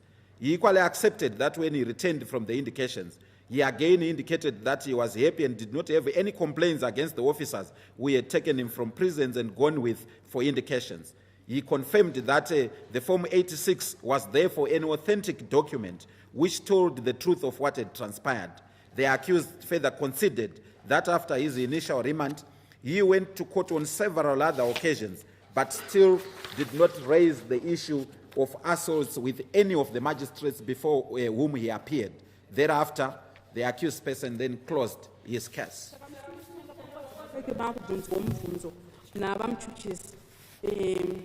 Mune zvimwe zvamakatobvuma zvakakosha. Makabvuma kuti mimi makatoendeswa kukoti zuva rekutanga racho muchiendeswa kukoti. Mukabvuma kuti mapinda mukoti imomo makabvunzwa imimi nekoti kuti une kunyunyuta here maringe nemabatirwo akaitwa nemapurisa kana wakarohwa kana wakadini. Musungo kutanga makati kwete handina.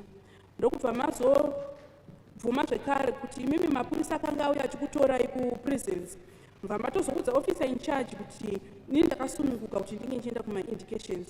Madzoswa zvekare mukatsanangurira officer in charge vamwe chetewo kuti makanga musina dambudziko nemafambiro makanga maita nemapurisa akanga aenda nemi kuma-indications. Makabvuma zvekare mukati paform 86 paya rakanga iri rechokwadi zvakanga zvanyora paform 86 paya pasina kana chekumbonyepa.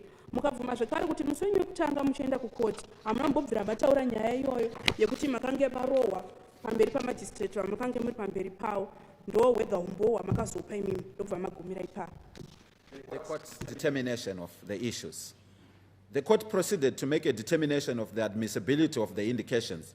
It ruled that from the evidence and its assessment, the accused had made the indications freely and voluntarily without any undue influence or pressure having been exerted upon him. As such, the indications were admissible. The ruling was an extempore one. The court indicated that its full reasons would be in the main judgment, and these are they.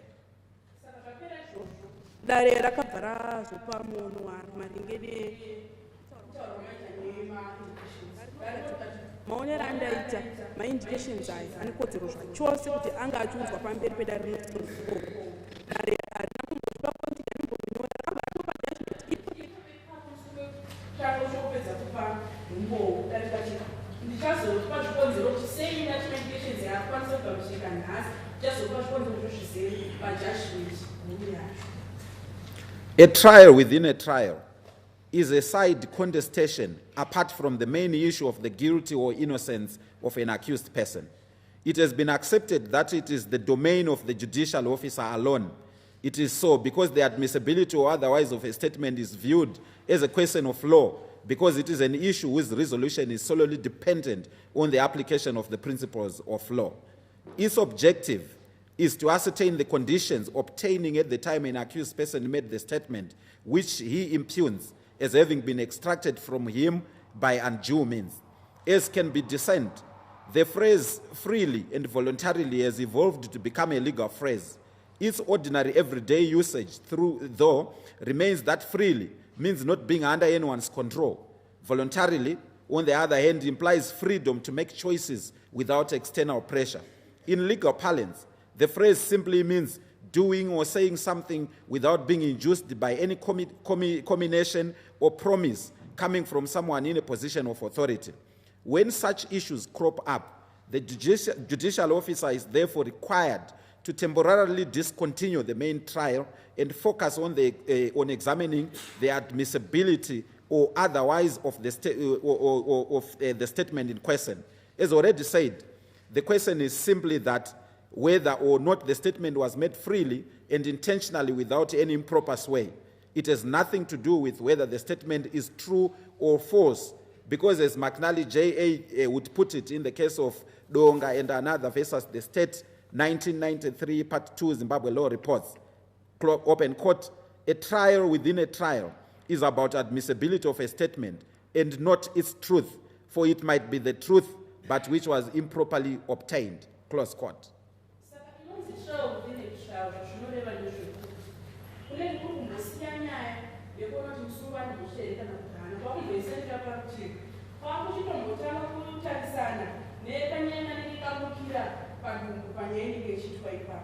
Zvokuti zvinhu zvakazokwanisa kugamisirika kuti izvizvi inyaya inokwanisa kuti ingonzwikwa nemutongi vanenge vari kuita nyaya panguva idzodzo. Chikonzero ndechekuti iyi nyaya inoonekwa seinyaya inongotarisana maringe nezvemutemo chete, ndosaka pachinzi panogoda kuti mutongi vange vanozoona apa chiri panapa chinhu chiri chekutarisa kuti zvanga zvakambomira sei panguva dzacho dziri kunzi musungwa ari kuti hanzi inini ndakafanira pastatement yaanga achoti hanzi statement yakaipa tisina kusununguka ndezvinhu akanga ari kumanikidzwa. Saka zvinenge zvifanira kuti zvinyatsokuda pachena kuti pakange munhu achiita statement yacho chimiro cho chakamira sei. Saka pane mazuva akunyanya kushandiswa mazuva ano anenge achinzi hanzi munhu akapa statement akasununguka here uye zvakare kuri kuda kwake here kana kuti achida. Saka mazuva emazuva akutorerwa akunyanya kurekera kushandiswa zvakanyanya panyaya dzemutemo apa dzanoshandiswa pakoti mazuva ese. Saka kana tichiti munhu ari kuita zvinhu achida zvazvinenge achireva ndezvekuti panenge pasina mumwe ari kubva kumizi anenge achida sekunge arida kunomukunyikidza kuti munhu uite zvaunenge uchida. Kana tichiti kusununguka zvazvinenge chireva ndezvekuti hakuna chauri kutya kuti panguva idzodzo unge uchiisa sarudzo kana uchitaura zvinhu zvaunenge uchida. Saka nemamwe mazuchidii ndo zvainge zvine pamazuva ano zvinenge zvida kuti zvinge chitariswa nedare. Saka pachinge pazomuka nyaya yafanana naiyoyi, mutongi vanenge vachiita nyaya vanenge vakufanira kuti vatombosendera nyaya hombe vanenge vakuita panguva idzodzo, vachitombotanga kuti vanangarire iyoyi yamuka yacho kuti vaone kuti mastatements aya vanhu zvekutaurwa izvo kuti ndo zvakaitwa nemusungo zvakataurwa nemusungo zvinokwanisa here kuti zvigamuchike panguva dzino tizvitore seumbowo pamberi pedare. Asi kutaura kwazvamboitwa kare yekungotikukeika nyaya kutiona kuti musungo akaita akasununguka uye achida here pasina munhu akamukunyikidza kana kuti akamumanikidza.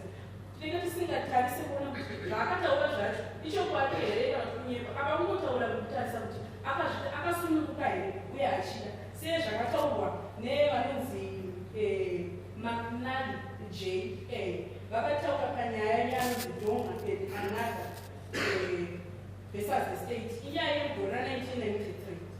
Jaji McNally vakatsanurwa chikanzi inonzi chiauteneti zvavo ingori yekutarisa kuti ngorugamuchirika here chete kwete kutarisa kuti ngowu ndewechokani panguva dzino. Despite being repeatedly explained, the procedure of challenging and proving the admissibility of extra-curious statements remains elusive to many. When, however, what is required is broken down to its bare essentials, it appears elementary. The starting point is that the burden to prove that the extracurricular statement is admissible lies with prosecution. The state must establish, and beyond reasonable doubt for that matter, that the accused person made the statement intentionally and freely without an undue sway. To me, there can be three scenarios which arise and not the commonly envisaged two.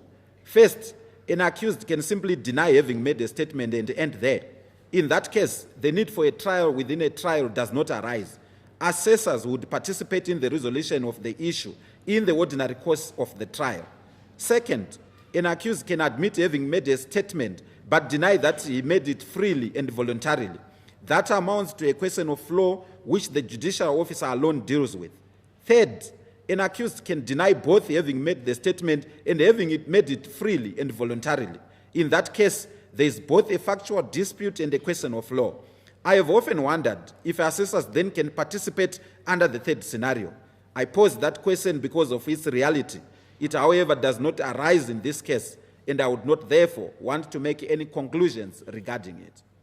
Nyaya iri kugara chingotaurwa chingodzokorodzwa izvozvi zvenyaya yekuti mastatements anogamuchirika here zvese izvozvo izvi, asi zvikuita sekunge vazhinji havasati vanyatsopabata, havasi kunyatsopanzwisisa, nekuti kukanyida kunyatsozvigura kazvinhu izvi kunyatsoona kuti nyacho iri kufamba sei, zviri kuoneka kuti zvinhu zvinenge zvakosha asi pane vasiri kunyatsozvibata zvakanaka.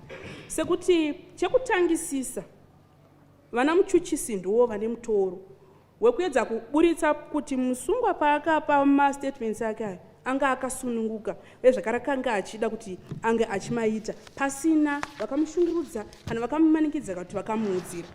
Dare rino rinoti kana richitarisa kana kuti jaji vano vachitarisa vanoona kuti pane zvinhu zvitatu zvinobuda pachitiko chakadai kunze kwezviviri zvinosigara zvitaurwa nezvazvo. Chekutanga chacho ndechekuti musungwa anogona kutorambisa kuti ina handina kumbobvira ndakaita statement obva agogumira ipapo. Kana padaiso apa panenge pasingamboda kuti paitwe ya trial within a trial, inenge isina nebasa rese, zvokuti inogona kuti nyaya ichitongofamba kudaro nemaasesa aripo, zvotongotaurwa zvobva zvatongoitwa zvobva zvatongopera. Chechipiri ndechekuti musungwa anogona kubvuma kuti statement hongu ndakaiita, asi handina kuiita ndakasununguka uye ndichida. Iyi manje ndoya yatakuti izvi zvakutarisana nemutemo, zvakuchingoda ivo mutongi kana vanga vajaji kana vanga vamajistrate voga kuti ndo vakuchifana kuti vachitarisa ipapo. Chechitatu, musungwa anogona kuramba zvese, anogona kuti ina handina kupa statement, anogona kuramba zvekare kuti handina kumbobvira ndakazviita ndichida uye ndakasununguka. Kana padaiso tatarisana nezvinhu zviviri, kuramba kwaita kuya uye zvekare nezvemutemo zviya zvekuti ari kuti nanga ndisina kusununguka. Saka jaji zvakavanetsa kuti apa panje kana padai maasesa vanokwanisa here kuti vapinde kubatsiridzana kuyananisa kwenyaya iyi. Dare rangobvunzawo zvaro mubvunzo nokuti ndo zviripo, asi panyaya iyi iri muno mudare iyo zvozvo hazvisi kupinda hazvo, saka hazvisi kuzonyanyopindwa nezvazvo kuti zvidzikwe ipapo. In proving his case, prosecution must undertake a two-stage process. First, the prosecutor must prove the factual question of whether or not it is the accused who made the statement. The second stage is that the prosecutor must prove that the accused made the statement freely and voluntarily. That without a doubt is a question of law. Admissibility is predicated on it. The distinction between the scenarios is self-evident. In the first stage, the accused is saying someone misrepresented that I made the statement when I did not make it at all. In the second phase, the accused is admitting making the statement, although rather all that he is saying is that he did not do so in conditions where he had the power or right to act, think, or speak without being shackled. Put in another way, the accused is simply saying prosecution must show that he made the statement in the absence of debilitating conditions such as necessity, coercion, or constraint of choice. In such cases, prosecution does not need to prove the factual aspect that the accused made the statement. Saka pakuburitsa nyaya yavo vana muchuchisi vane zvinhu zviviri kana kuti hwaro huviri hwavanofana kuti vange vachiteedza. Chekutanga, chinhu chavanofana kutanga vanyatsoburitsa ndechekuti statement yatiinayo ningi ndiye akaiita. Izvi zvinhu zvinenge zvingori pachena kuti ndiye akaita here shushwa kana kuti haana. Chechipiri, vanofana manje kuchizoburitsa kuti aita kudaro, akaita akasununguka here achida. Izvi ndo zvatakuti zviya zvazvemutemo. saka ipapapa ndo panenge pakuchida kuchionekwa kuti zvinokwanisika here manje kuti umboo ihwohwo uchigadzirwa pamberi pedare. Kana zvinhu zvakangosiyana zvakadaro hapana mumwe mukaha uripo, zvinotongooneka kuti zviviri zvakatongosiyana, kuti akaita here uye zvakare kuti akaita akasununguka uyezve achida here. Saka tiri paipe pekutanga pekuti munhu ndiye here zveshokwadi akaita statement iyoyi. Nemamwe mazwi kana musungu akaramba anenge achingoedza kureva kuti pane munhu ari kundinyepera inini kuti ndakaita statement inini ndisina. Pechipiri munhu anenge achibvuma kuti statement ndakaita, asi anenge achiti pandakaita panzvimbo pana ndiri panga pakamanikidzika, vanhu vanga vari pandiri panga pakamanikidzika, zvokuti ndaisakwanisa kufunga zvakanaka, ndaisagona kuzvifungira ndega, ndaisagona kuita zvandaida. Saka kana zvadaro manje zvakuchida vana muchuchisi kuti vachiburitsa pachena kuti aiwa pawakaita statement iwo paunge uri papo papakatosununguka, panga pasina kumanikidzika, papasina kumbujikidzika, papasina kushungurudzika kwakange kuripo.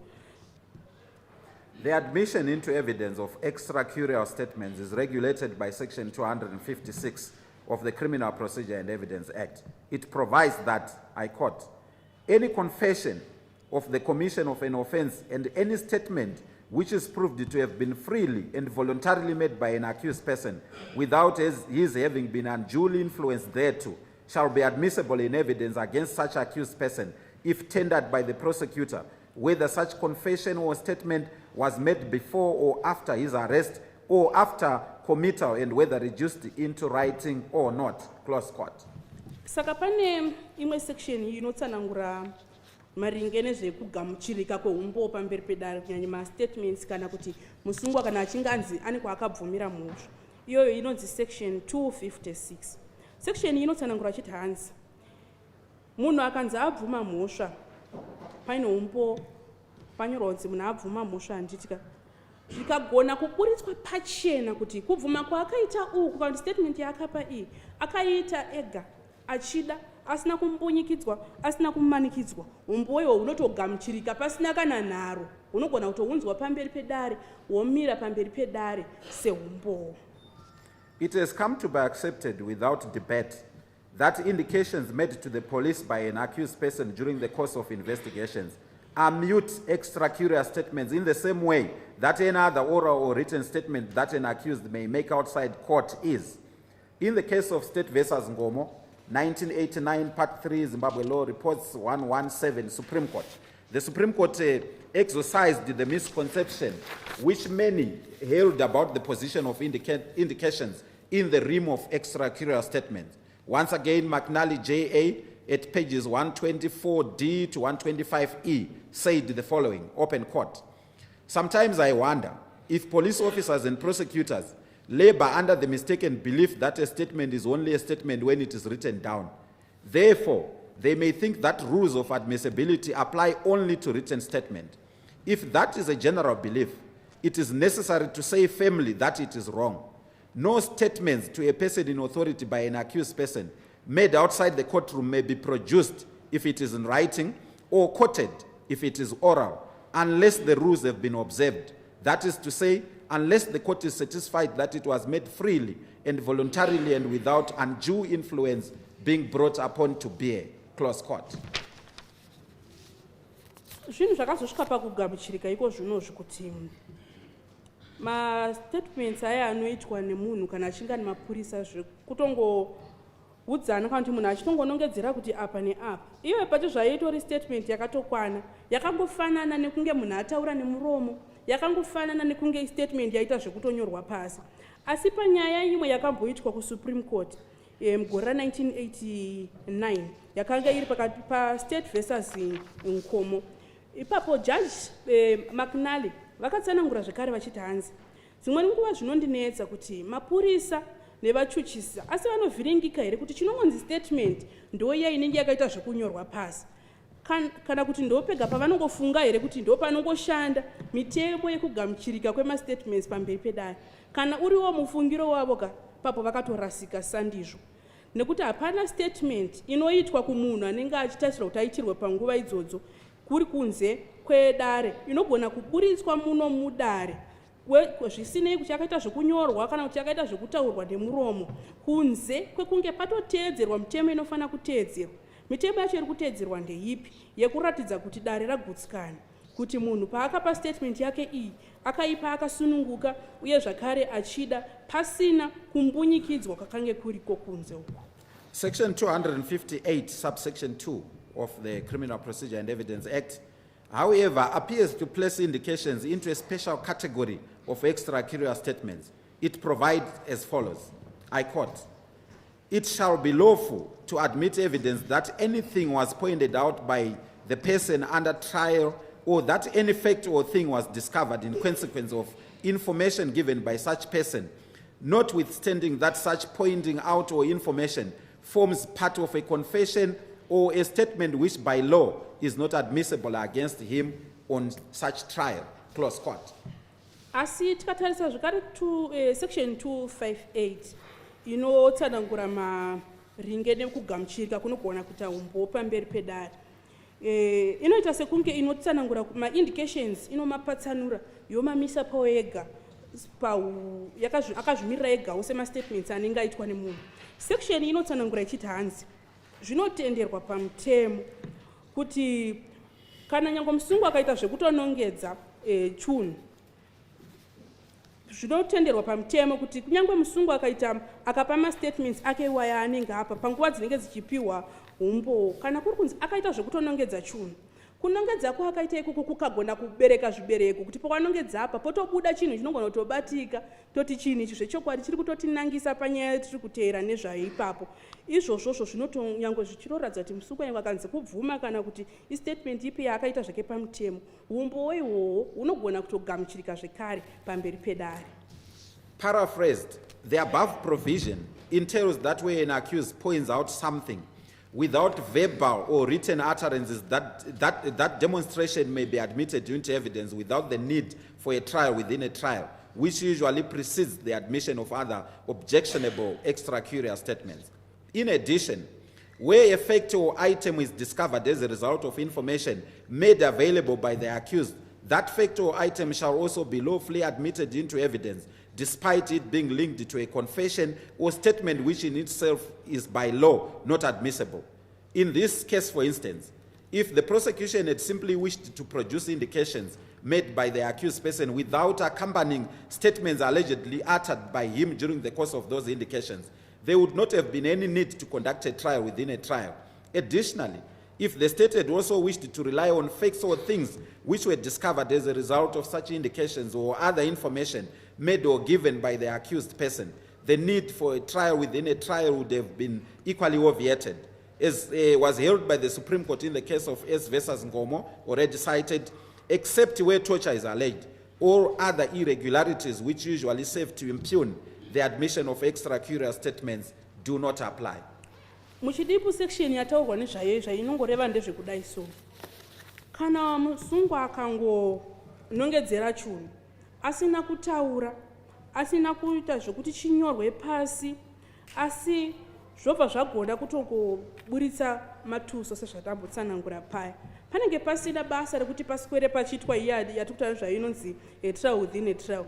Zvinotongogamuchirika zvakatongodaro pasina anogona kuzvipikisa. Pamusoro pezvo, kana kuri kuti chinhu chacho chapanongedzerwa ipapo pane chatozokwanisa kutobuda, chinhu chacho chinogona futi kutounzwa pamberi pedare, chotonzi chinhu chacho ichi chiri kutomiswa pano pamberi pedare seumbo, chinotogamuchirwa futi pasina kana kupikisa, pasina zvekare kuti pange pachiitwa trial within a trial. Sepanyaya iyi dai kuri kunzwa namuchuchisi vakangoti isusu taakuburitsa ma-indications, voregedza kubatanidza ma-statements aya yaari kunzi ndo amakange muchitaura paitwa ma-indications, dai zvakatogumira ipapo pangadai pasina kumboswera pakaita nyaya dzese idzodzi dzetrial within a trial.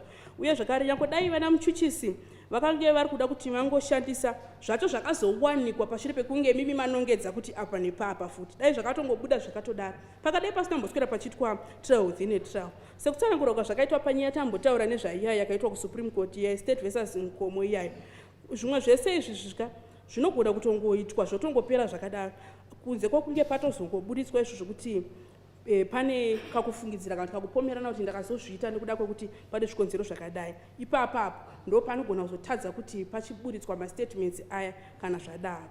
Unfortunately, the indications in issue here are those where all the above issues, aided by oral statements attributed to the accused persons, are being sought to be admitted.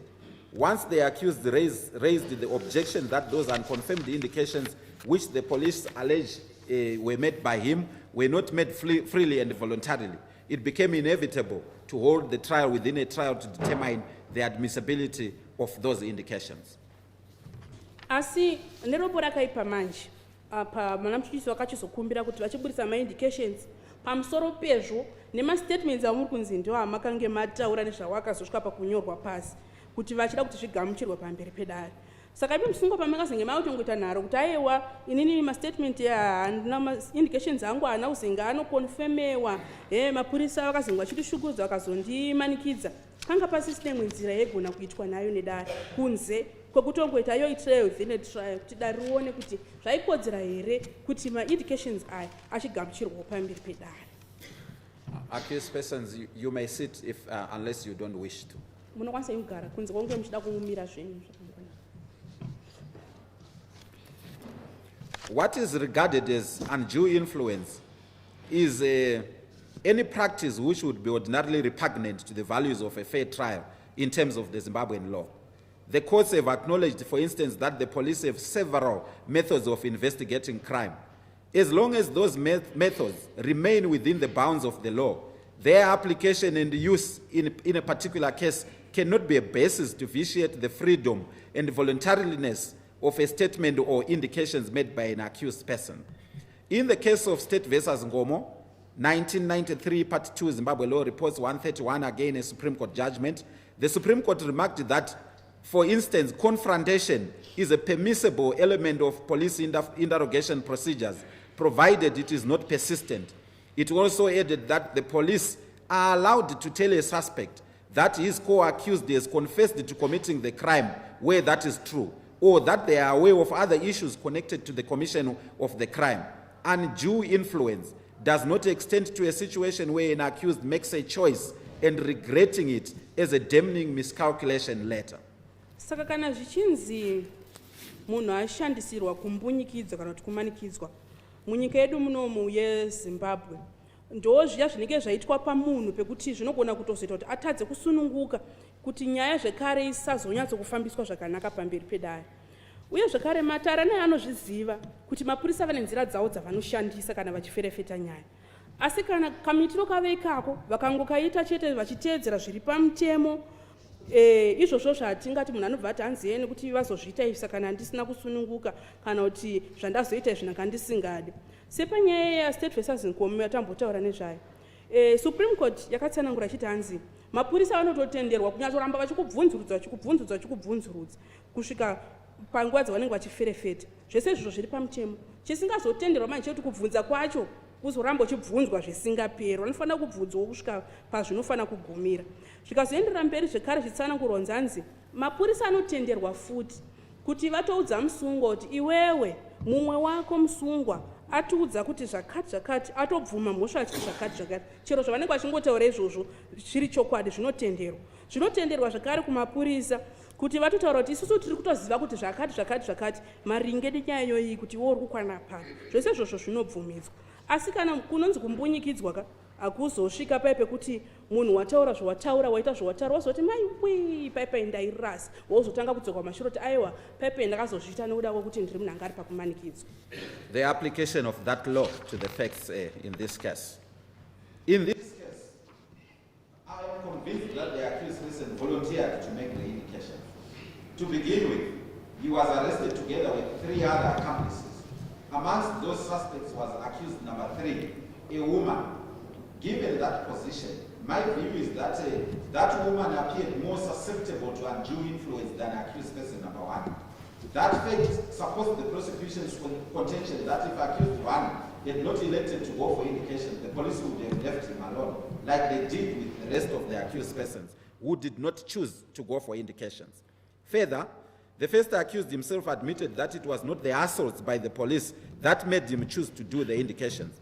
Instead, he considered the psychological influence which the police used to persuade him into making the indications to have been the decisive factor.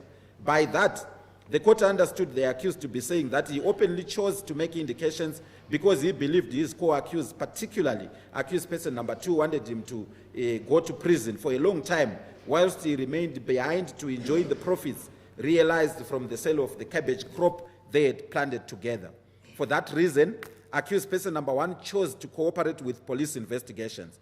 Even more telling is the accused's admission that the majority of police officers who participated during the indications, including the team leader, Detective Assistant Inspector Madimbu, were not aware that he had cut a deal with the investigating officer. And as held in State versus Ngomo, legitimate methods used by the police to investigate crimes such as confrontation and advising a suspect that his or her accomplices have told the police what happened do not amount to undue influence.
In this case, the police told the first accused person that they had been given his blood-stained pair of trousers by accused 2, which implicated him in the murder.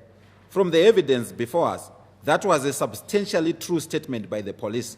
Accused 2 agrees it was him who had told the police that the trousers belonged to accused person number 1. And after hearing that damning development, accused number 1 panicked and divulged the information which incriminated him in the commission of the offense. The court notes with concern that very often defense counsels seek to extend principles relating to undue influence to a point where the investigating agencies would be severely hamstrung were the courts to impose such restrictions. This appears to me to have been a clear case of accused person number 1 making a miscalculation of epic proportions, which he regretted after its reality dawned on him.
kuti muite mafundo kumashure.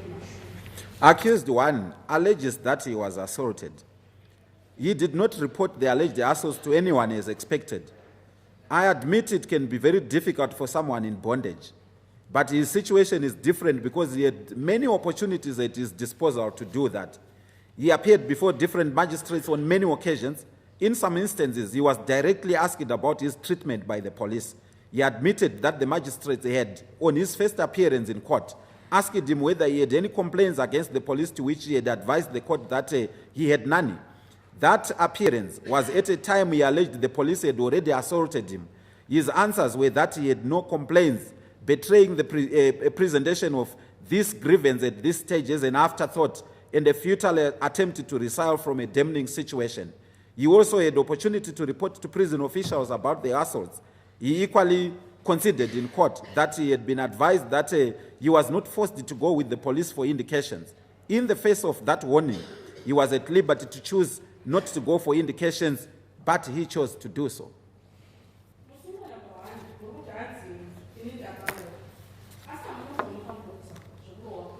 Sezvabaita asiro kuti maifanira kunge makaita zvinogona hazvo kunetsa pamunhu anenge ari muutapo, pamunhu anenge akasungwa, asi pari panyaya yenyapaka zvatoti siyanei, nekuti makaona mikana yakawanda asi hamuna kuishandisa mikana iyoyo. Sekuti imimi makaita mukana wekuti makaenda pamberi pemamajistrate anga akasiyana siyana, yaive mikana iyoyo hamuna kuishandisa. Pamwe pacho maitozonyatsotobvunzwa, mune here zvamakaitwa nemapurisa, imi maitopindura muchiti kwete.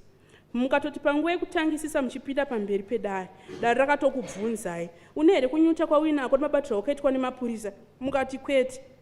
Mukatozosvika zvekare panguva idzodzo mapurisa achanga atokurovai kudhara panguva yacho, asi imi maingoti aiwa anda zvandakamboitwa, aiwa anda zvandakamboitwa. Zvaakuchiratidza manje kuti nhasi pamakuchiuya muchiti paipai ndakarohwa, zvinhu zvakazochiuya mufungo kuti nganingotaura nyaya yekurohwa, maakuchitsvaga pekuti muchibuda napo manje. Imi matoona kutoti ndatokanya kudhara nyaya yangu iyi haichakwanisa kudzokera kumashure. Uyezve makatobvuma muno mudare, mukati ndakaudzwa kuti haumanikidzwe kuenda kumaindications, asi ndakabvuma ndega ndikati ndokwanisa hangu kuti ndiende kumaindications kunyange zvakadaro. Form 86, which is an application by the police to the officer in charge of a prison for the release from prison of an inmate wanted for further investigations, shows that the accused person did not lodge any complaints with the officer in charge at Murewa prison, both before and after he was taken for indications. Despite claiming that he had medical evidence to prove the injuries he suffered as a result of the alleged assaults by the police, he did not produce any. It was his responsibility to do so. He did not even bother to describe the injuries in detail to the court or to show the court any of those injuries. Riya ratati roshandiswa nemapurisa kana vachida kukumbira musungwa kubva kuprisons, riri kuratidza kuti hapana pamakambobvira mataura kunyuta kwenyu nemabatirwo amaitwa nemapurisa kuna officer in charge wepamurewa prisons. Musati maenda kuma-indications, kunyange pamakazodzokwa nemi muchibva kuma-indications, imi muri kuti hei ndakatorapwa, ndine mapepa akuratidza kuti inini ndakarapwa. Mapepa iwayo hamuna kumaburitsa muno mudare, ndimi maifanira kunge makaratidza dare mapepa iwayo ekuchipatara. Hamuna kana kuzombodawo kutsanangurira dare kamukuvariro kacho kamuri kuti ndo kamanga makaita, kana kuda kutomboratidza udare kuti honai pacho pandiri kuti ndo pana ndakakuvara. The fact that the accused person was handcuffed and was in leg irons during parts of the indications process did not take away his voluntary participation. The accused was a suspect in a very violent crime. It would have been remiss of the police not to take precautions to ensure that he did not escape. In any case, the accused did not seem to have complained about it, indicating that it did not in any way vitiate the voluntariness of his indications. The accused signed the document alerting him of his rights after he chose to do the indications. He also signed the indications themselves as an acknowledgement that he had freely and willingly participated in them. In both instances, he did not purport to have been forced to append his signature or that he did not know what he was signing for.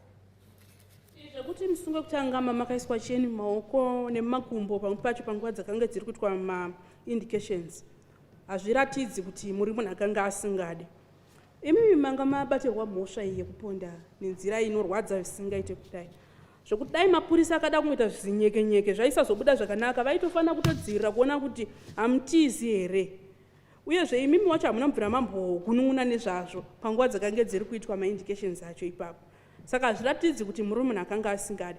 Imi makatozosaina zvekare mapepa aya pashure penge matsanangurwa kodzero dzenyu dzekuti munokwanisa kuita maindications kana muchida kana kuti kwete. Makatosaina mega muchinyatsoda muchiratidza kuti inini ndina shungu dzacho dzekuti ndinge ndichita maindications. Pese pamaisaina ende hamuna kumbobvira mambotsanangura kuti zvinhu zvese zvandaitiswa izvi nasingazvinzwisisi naingonzi saina singanzwisisi. Hapana pamakambobvira mataura izvozvo. More importantly, the court is of the considered view that the accused person's story is preposterous. It is demonstrably false. He urged the court to accept his cock and bull account that his participation in the indications was a rehearsed act. It is a red herring which the court refuses to accept. It could not have been prearranged because what the accused showed the police produced the positive results. The police managed to gather substantive evidence as a result of the indications. That evidence included the recovery of the deceased missing body parts. I am aware that at this stage, I'm not dealing with the weight of any evidence, but simply the admissibility of the indications. I therefore point out these issues not as an assessment of the guilty of the accused, but to show the incredibility of his assertion that he was play-acting during the indications. To allege so would be absurd. It would entail that the police were aware of where the body parts were, that they were also aware of how and where the child had been murdered. If they did, then there would have been no reason for the indications. The accused could not advance any reason why the police would have wanted to falsely incriminate both him and the accused too in the commission of the offense. His further allegation that he thought by making indications he would exonerate himself at the expense of accused number 2 equally does not make sense. He knew that he was seriously incriminating himself by admitting that it was him who abducted the child, locked him up in accused number 2's house, murdered him, and tried to hide the evidence of that offense. Thinking that he was only incriminating accused 2 in the circumstances would have been foolishness of the highest order. Yet the accused in all this struck the court not as a foolish person, but as an astute individual who spoke well in his defense and in his allegations against the police. He is fully conversant in both Shona and English because despite choosing to speak in Shona in court, he frequently found himself drifting into coherent conversations in English. The daftness which he sought to portray is not only incredible, but is palpably false, is as palpably as false as the yarn that he tried to spin.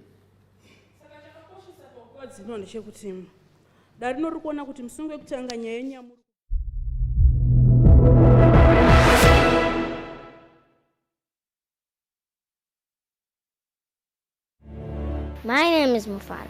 I was living with my grandmother in our village. I dropped out of school because my grandparents could not afford it. One day, my aunt visited us and took me away from my grandmother. She promised to take me to the city for school. I was so happy that I was now going to go to school like others. But everything changed when I arrived in the city. My aunt took me to another house where I was turned into a maid. I worked all the time. I was not allowed to leave the house, and I was sleeping in my own little room. I was so sad. Then I remembered what we had learned about childline when I was still going to school. I looked for a phone and called the number 116, and I got help. If you're ever a victim of trafficking, look for help. Call Childline on 116.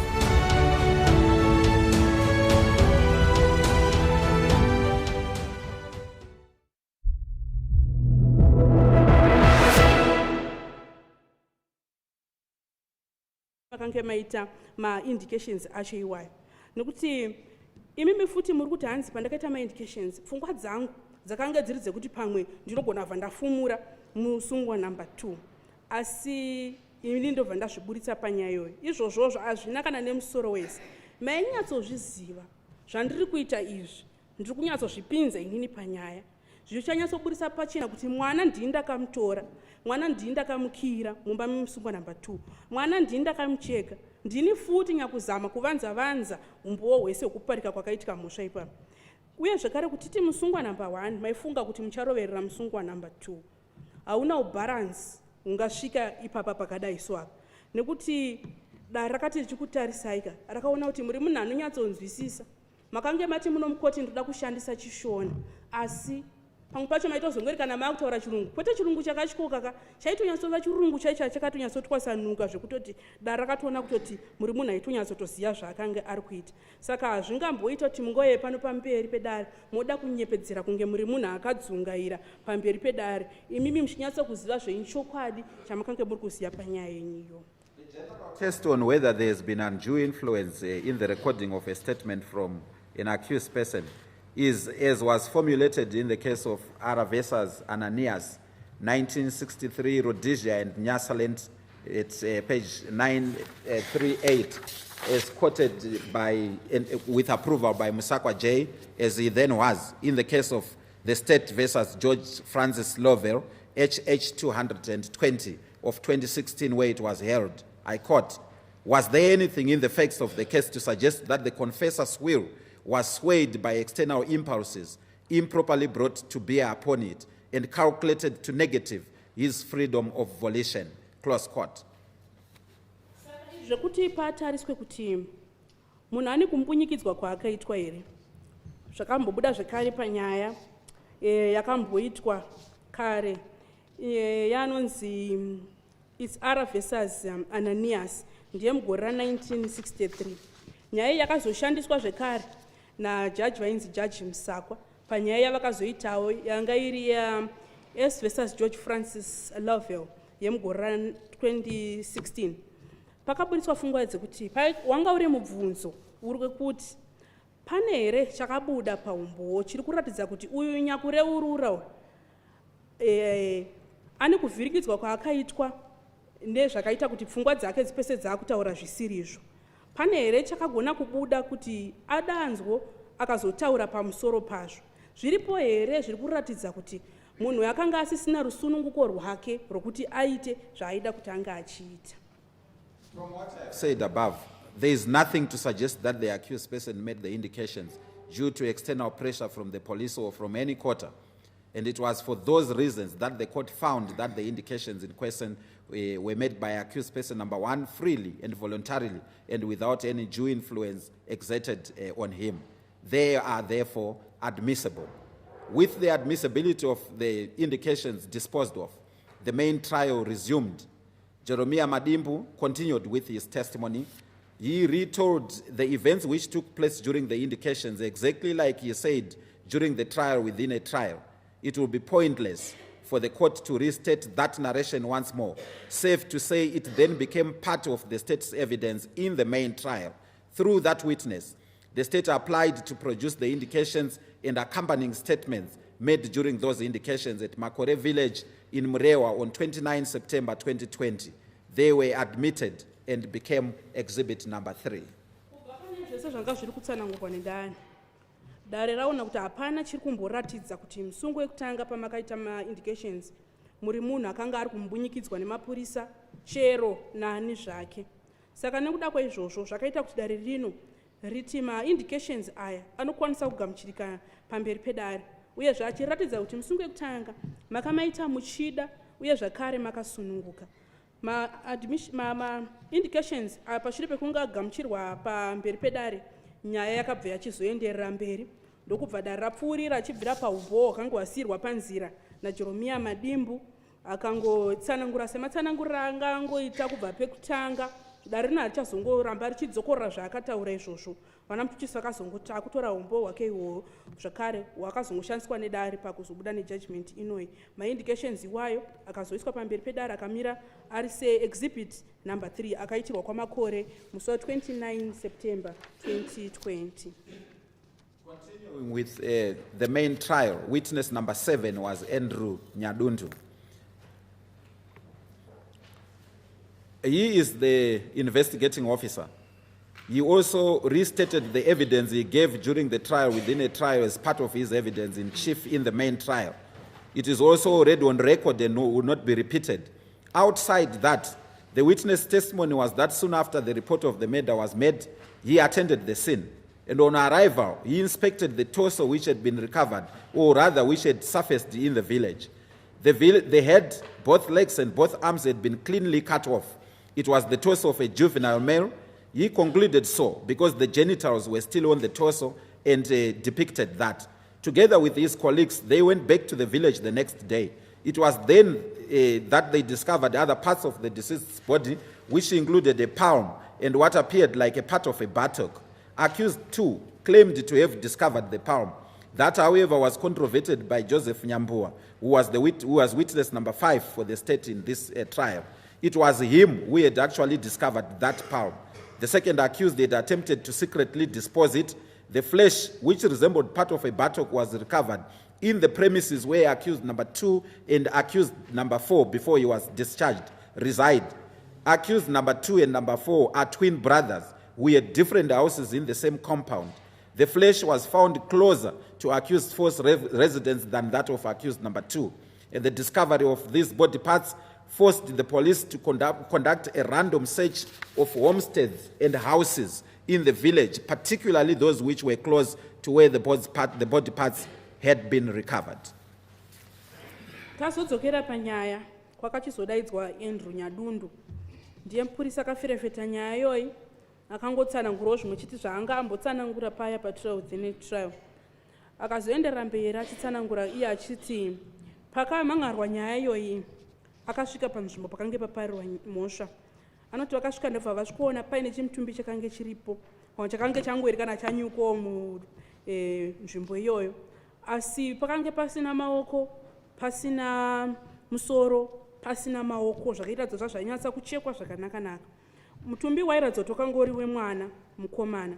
Chakaita kuti ati mwana mukomana anoti hanzi nhengo dzake dzesikarudzi dzakange dzisina kubviswa dzaivepo dzichitoratidza kuti mukomana. Saka iye nevamwe vake vakazodzokera zvekare munharaunda iyo mangwana acho. Ndopakazosvikonowanika zvekare mumwe mapisi emutumbi uyo anosanganisira chanza pamwe chete nechimedu chinyepfu chairatidza sekunge ndechegadziko. Musungwa namba 2 ndipo pamakenge makutaura kuti inini ndini ndakatowana ruokoro, asi Joseph Nyambua anova witness number 5 akazvipikisa izvozvo achiti iye ndiye akanga awana chiruoko ichocho. Musungwa namba 2 mukatombozama kuti chivigwe pasina anga aziva nezvazvo. Pisi yakanga ichioneka sekunge ndiye pagadziko yakawanikwa panogara angari musungwa namba 2 nemusungwa namba 2 nemusungwa namba 4 vai vakazosungurwa nedare vaya. Vanhu ava vari kunzi ma-twins vanogara pamusha umwe chete asi umwe neumwe pake paakavakira. Vanonzi chipisi ichi chakawanikwa chiri padhuze nepamba pemusungwa namba 4 kudarika kumba kwemusungwa namba 2. Saka zvakachizoita kuti mapurisa vade kuti vachisecha padzimba dzese dzakange dziri mudhuze nemakange mawanika zvimapisi izvozvo. Events and recoveries were being photographed by the police official camera person called Constable Kainos Chuma. By consent, the prosecutor applied to produce a bunch of 26 photographs relating to that event. They were admitted and collectively became exhibit number 4. It was during the searches that a blood-stained pair of trousers was recovered from accused person number 2's hut. It was the only clothing item in that hut. The trousers was neatly folded and placed on an inbuilt bench in the hut. Accused 2 said the trousers belonged to accused 1 who in turn admitted it. It became common cause that the trousers belonged to accused number 1 therefore. The search continued, and when it got to accused person number 1's place, the police recovered a white vest which had blood stains on it. It appeared like someone had attempted to wash off the stains. That subsequently led to the arrest of accused person number 1. Interestingly, accused person number 1 had an explanation for the presence of blood on both his garments. On the trousers, he said the blood was that of a chicken which he had recently slaughtered at the instruction of accused person number 2. The blood on the vest was menstrual blood. In the week before the alleged murder, his friend had visited him with his girlfriend. He offered them his hut to sleep in. They had had sexual intercourse therein. The girlfriend was on her periods. We presume she was not a particularly smart woman because accused 1 alleged that she had used that vest to clean up a menstrual blood. When the police asked him who the friend was, accused 1 mentioned a name but alleged that the friend had subsequently gone to South Africa. The witness then said he followed up on the girlfriend who was staying with accused person number 3 before she was discharged. She denied the allegation of having used the vest as alleged by accused 1. The girlfriend was called Joy. Through accused one, the witness said they also recovered a blue pair of denim shorts in the bush between the homesteads and the gardens. It was also blood-stained. As already said, accused one was arrested and then interrogated. A warned and cautioned statement was recorded from him. Saka ofisa vakazoenderera mberi vachitsanangura kuti paitika zvese izvozvi zvinochiwanikwa pakange pachitorwa mupikicha nevanonzi Kainos Chuma mumwe anova mupurisa zvekare. Mapikicha yakazoburiswa pamberi pedare aikwana kuita 26. Imasungwa munopikisana nazvo kuti mapikicha yaburiswa pamberi pedare ese ndokubva angobatanidzwa akadaidzwa kunzi exhibit number 4. Saka panguva mapurisa pakange vari kusecha ndopakawanikwa trouser rakange rine ropa rakawanikwa riri mukicheni menyu musungwa number 2. Ndochega chipfeko chakange chiri mumba imomo rakange rakanyatsopetwa zvakanaka ndokubva ragadzikwa pabhenji ranga rakavakirirwa mukicheni imomo. Musungwa number 2 mukatsanangura mukati trouser iri ndere musungo wekutanga anova akatozvibvuma kuti nderake. Saka zvakatozobuda pachena trouser ranga riri musungwa wekutanga. Mapurisa akaramba achisecha kusvika vasvika kumba kwemusungwa number 1. Ndo pavakazoona mamine vhesi rewhite rakange rine ropa rairatidza sekunge raramboitaka kuti watywei. Saka ndokusungwa kwamakazoitwa musungwa number 1. Asi manje musungwa number 1 makatsanangura kuti ropa rarabvepi. Mukati ropa ranga riri patrausi rakange rabva pahuku yamanga maanzi nemusungwa number 2 mucheke. Mukati ropa rakange riri pavhesi mukati ranga riri ropa rakange riri remusikana weshamwari yenyu pavakange vasangana pabonde. Musikana yakanga ari panguva yekuteera kwake ndosika pavhesi pakazowanikwa paine ropa. Saka mapurisa akabva aenda bva anotsvaga musikana uyoyo sokuti inofunga zvikuratidza sekuti musikana uyu munhu anenge ane uchapa zvokusvika pakushandisa vhesi achipukuta zvakadaro. Saka anoti mapurisa akabva azoenda ndokubva vasvika mubva vanotaura nemusikana uyu. Mazuva acho ipapo musikana yakanga achigara nemusungwa number 3. Ndobva musikana azviramba akati aina ndizvisiya anobvira ndashandisa vhesi irororo kupukutisa saizvozvo. Mapurisa akazobvunza kuti ko shamwari yako iwe anonzi ano achireva musungo wekutanga.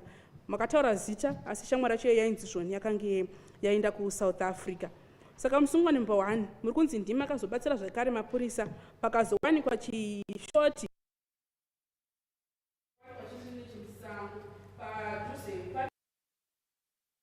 dzimba. Shoti iri kunzi rakange rine ropa zvekare.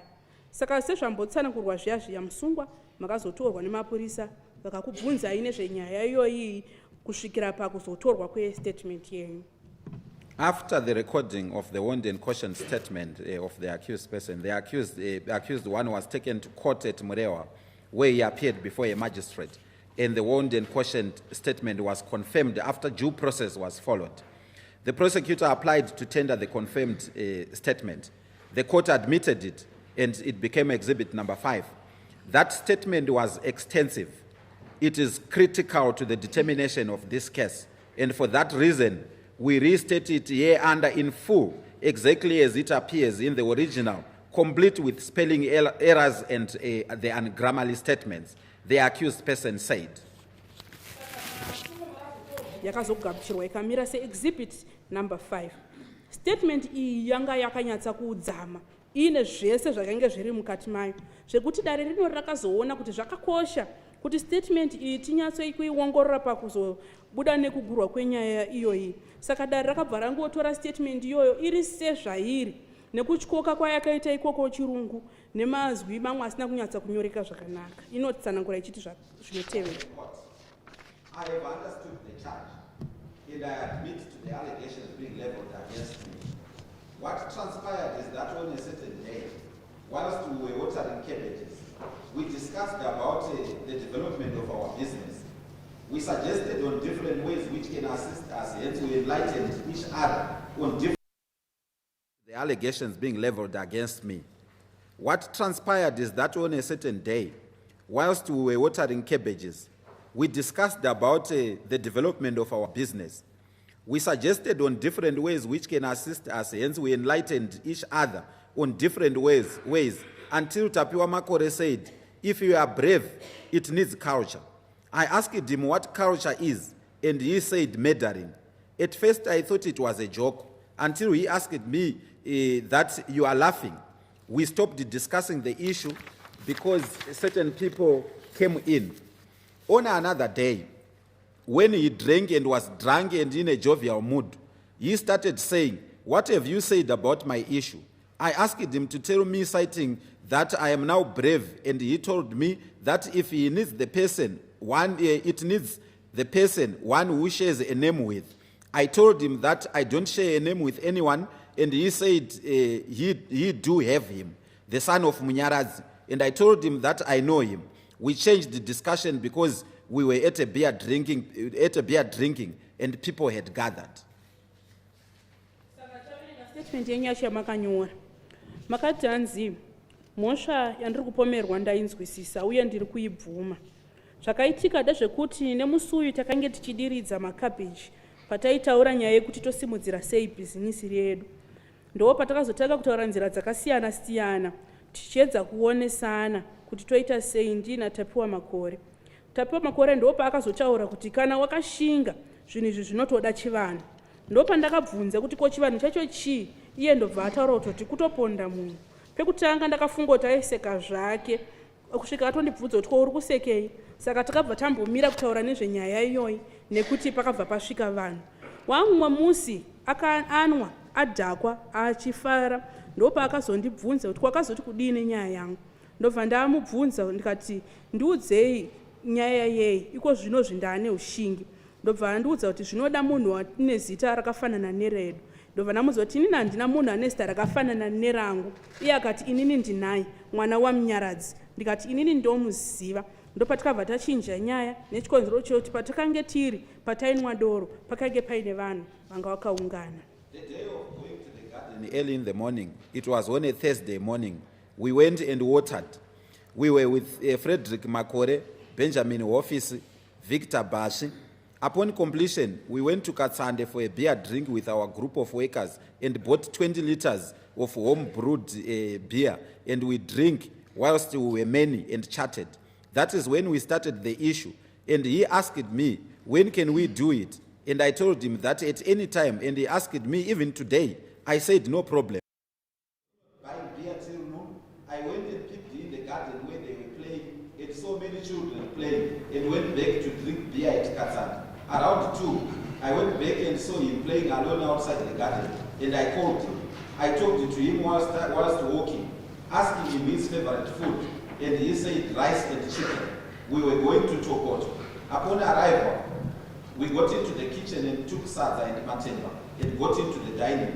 When he was eating, I left him in the house and locked it. I went to take 5 liters of beer, which was bought by Tokoto, and went back. I arrived whilst he had finished and chatted, whilst I was drinking with him, whilst putting much sugar in his beers. Ramberi statement ichiti zuva rekuti tiende kugarden ari makuseni wanga uri musi weThursday. Ndo patakaenda ndobva tatanga kudiridza.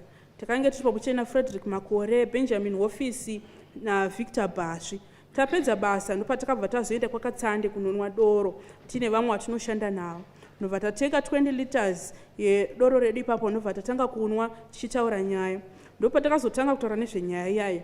Ndobva andibvunza achiti tozviita rini? Indikati chero nguva.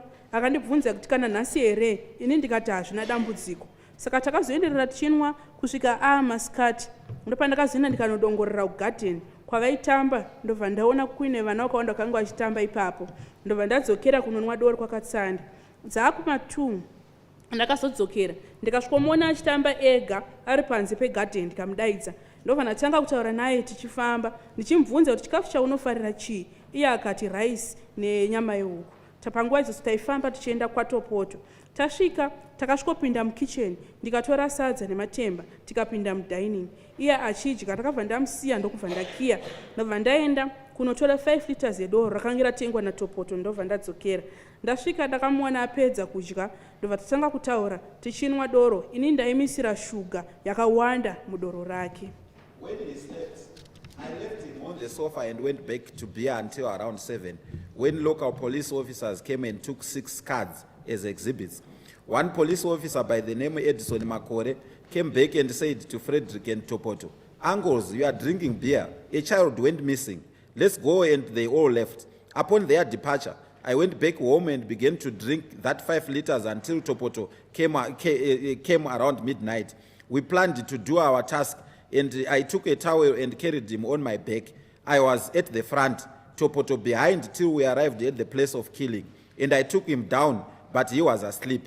I placed the mat on the ground and laid him on it, and I sat on his stomach and started with the head, followed by hands, lastly legs, which were being handled by Topoto.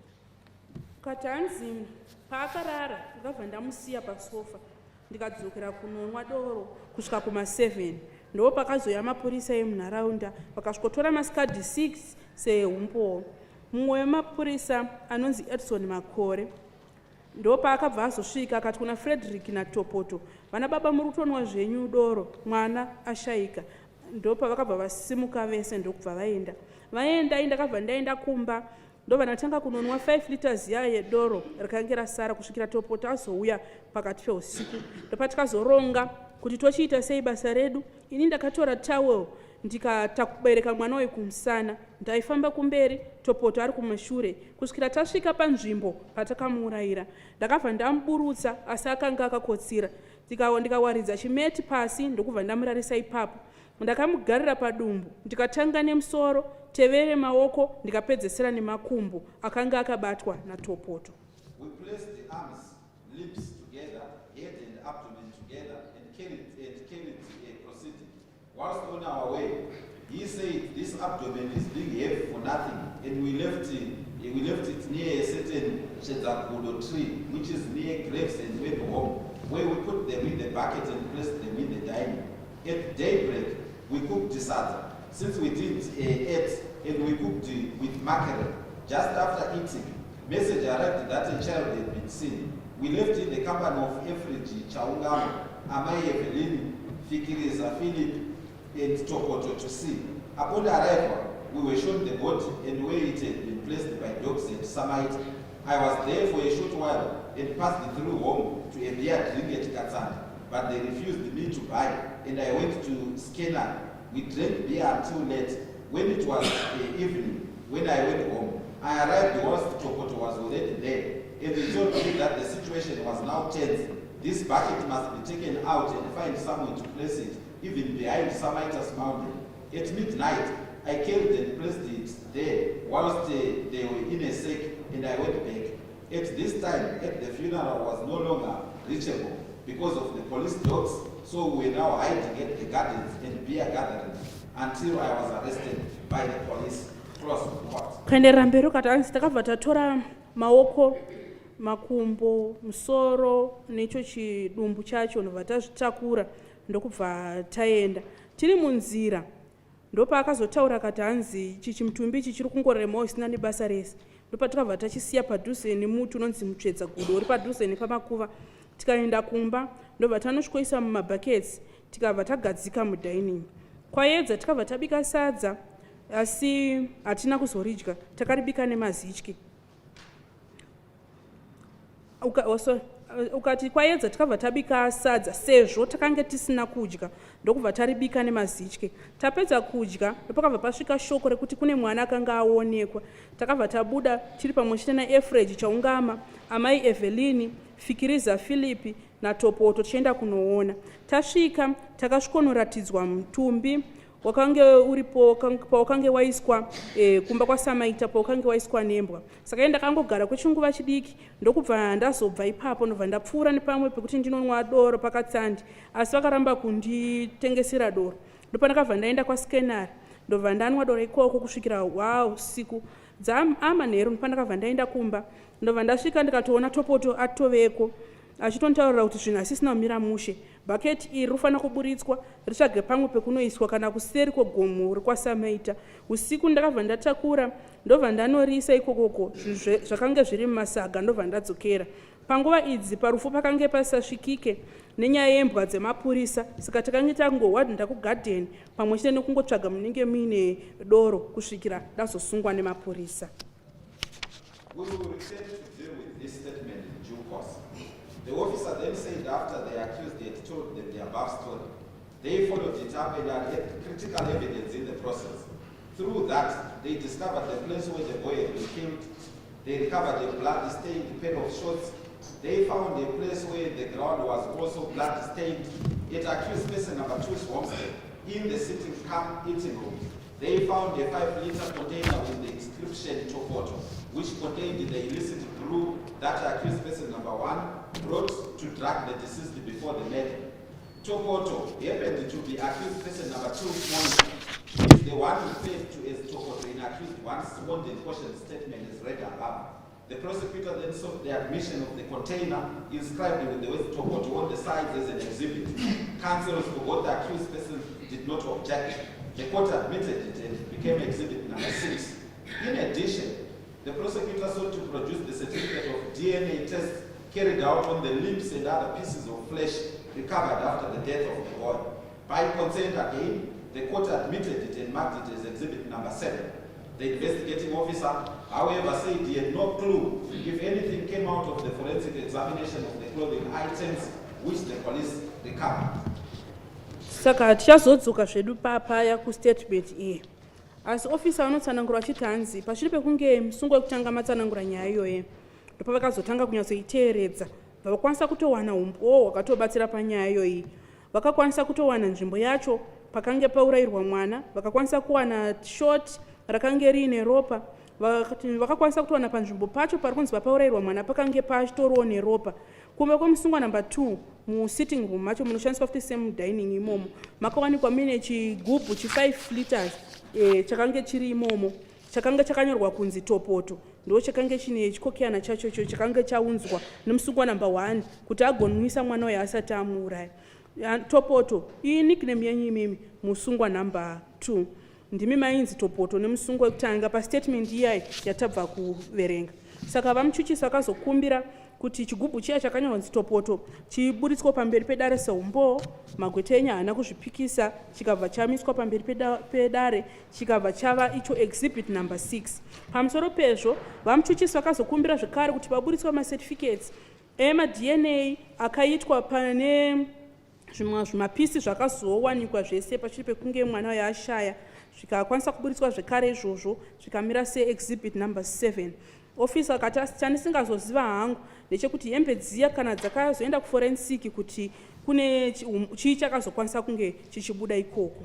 Despite that handicap, the pair of trousers which was recovered from accused person number 2's hat and which accused 1 admitted belonging to him, and the white blood-stained vest recovered from his residence, and the blue denim short trousers recovered in the bush, which accused 1 was allegedly wearing on the day of the murder, were tendered and admitted as exhibits number 9, 10, and 11 respectively.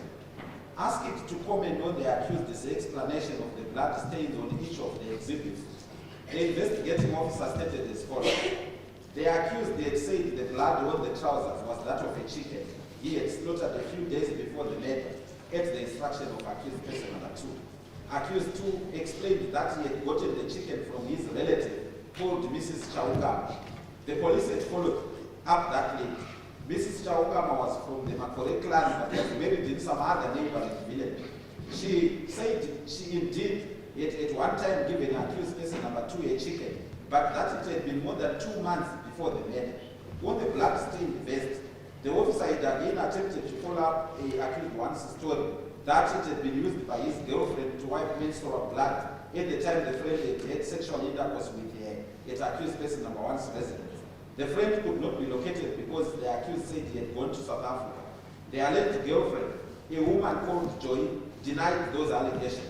Regarding the denim shorts, the officer said they found it hung on a tree in the bush through the indications that were made by the first accused person. Saka kunyangwe zvakadaro pasina kuwanikapo umbo kuratidza kuti hembe dzakazodii zvekuma-DNA asi trouser iroro pamwe chete nedzimwe mbatya dzese dzakakwanisa kuti dzizoburitswawo pamberi pedare seumbowo, saka dzakabva dzamira dziri exhibit 9, 10 ne11. Saka ofisa vakazengwa akubvunzwa kuti ko saka muri kuti kudii pamatsananguriro akaita musungwa nyaya yeropa rakawanikwa riri pahembe dzake. Ofisa vakati hanzi pari panyaya yetrousers musungwa ari kuti hanzi ropa iri nderehuku yakange auraya pamazuva mashoma anga angobva kupfuura atumwa nemusungwa number 2 kuti auraye huku iyoyo. Achiti hanzi huku yacho yakange yabva kuhama yemusungwa yekutanga. musungo wechipiri ndimakati hanzi huku yakabva kuhama yenyu vanonzi mai chaungama. Mai chaungama ava vakabva vatotsvagwa zveshuwa vakanobvunzwawo. Ndevakaberekwa kwaMakore asi vakazonoroorwa havo nerimwe bhuku riri padhuze ipapo.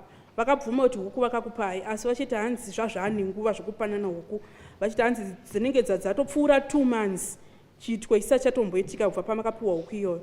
Panyaya yevhesi, ofisa vakaedza futi kutsvagurudza nyaya yevhesi zvamaitsanangura kuti ranga rapukutiswa nemusikana weshamwari yenyu panguva dzavakaita bonde, iye akanga ari kunguva yake. Vari kuti shamwari yacho haina kukwanisa kuwanikwa nekuti yainzi yakaenda kuSouth Africa. Asi iye wacho musikana wacho anonzi Joy akabvunzwa akazviramba. Shoti iri riri kunzi rakatowanikwa rakatoita kutobatirira rakarembera zvaro mumuti musango. Vakatozoriwana pashure pekunge musungo wekutanga mavanongedzera zveshoti iroro. Further, the officer was asked to comment on accused one's allegation that he only appeared in court for purposes of remand proceedings and not confirmation of his wanted caution statement. His response was that indeed the accused person number one had gone to court and appeared before a provincial magistrate who confirmed his statement. That, he said, was even supported by the magistrate's signature on the confirmation proceedings and the statement itself. We pause here to indicate that in relation to these exhibits, the police investigations were inept. It must occur to anyone involved in the criminal law that an accused person is not required to prove his innocence, but that the state must establish his guilty. In the case of Tony Mangoma versus the state, Supreme Court judgment number 36 of 2020, Latonzi JA at page 12 of that judgment held that open court. It is tried that way an accused person is given an explanation. The court is not at liberty to reject it unless satisfied not only that the explanation is improbable, but that it is beyond reasonable doubt false. Tichienda mberi, muofisa vakazobvunzwa kuti ko muri kuti kudii nezviri kutaurwa nemusungo wekutanga kuti paakaendeswa mukoti pekutanga payaingova nyaya yekuti angoiswa parimand kwete kuti aende nenyaya yestatement yake kuti iende kunokonfirmiwa. Ofisa wakati musungwa achienda mukoti akaendera nyaya iyoyo yestatement kuti iende inokonfirmiwa zvichibva zvatoburitswawo pachena nesignature yamagistrate yacho iri kuwanikwa iri pastatement iyoyo. Pari zvinotombogumira ipapo maringe nezvemaexhibits atachitaura nezvavo, asi nemamwe mazwi mapurisa vakamboedza kuti kupekesha pakuferefeta kwavakaita nyaya. Asi chinofanira kuti chinzwisiswe nemunhu wese ndechekudai, kana munhu akamira pamberi pedare achipomerwa mhosva, hausi mutoro wemusungwa kuti iye aratidze dare kuti inini handina kupara mhosva. Mutoro wavana muchuchisi kuti varatidze kuti munhu uyu ane mhosva. Izvozvo zvinotsanangurwa panyaya yaTony Mangoma versus the state yakaitwa nevanonzi Judge Matonsi.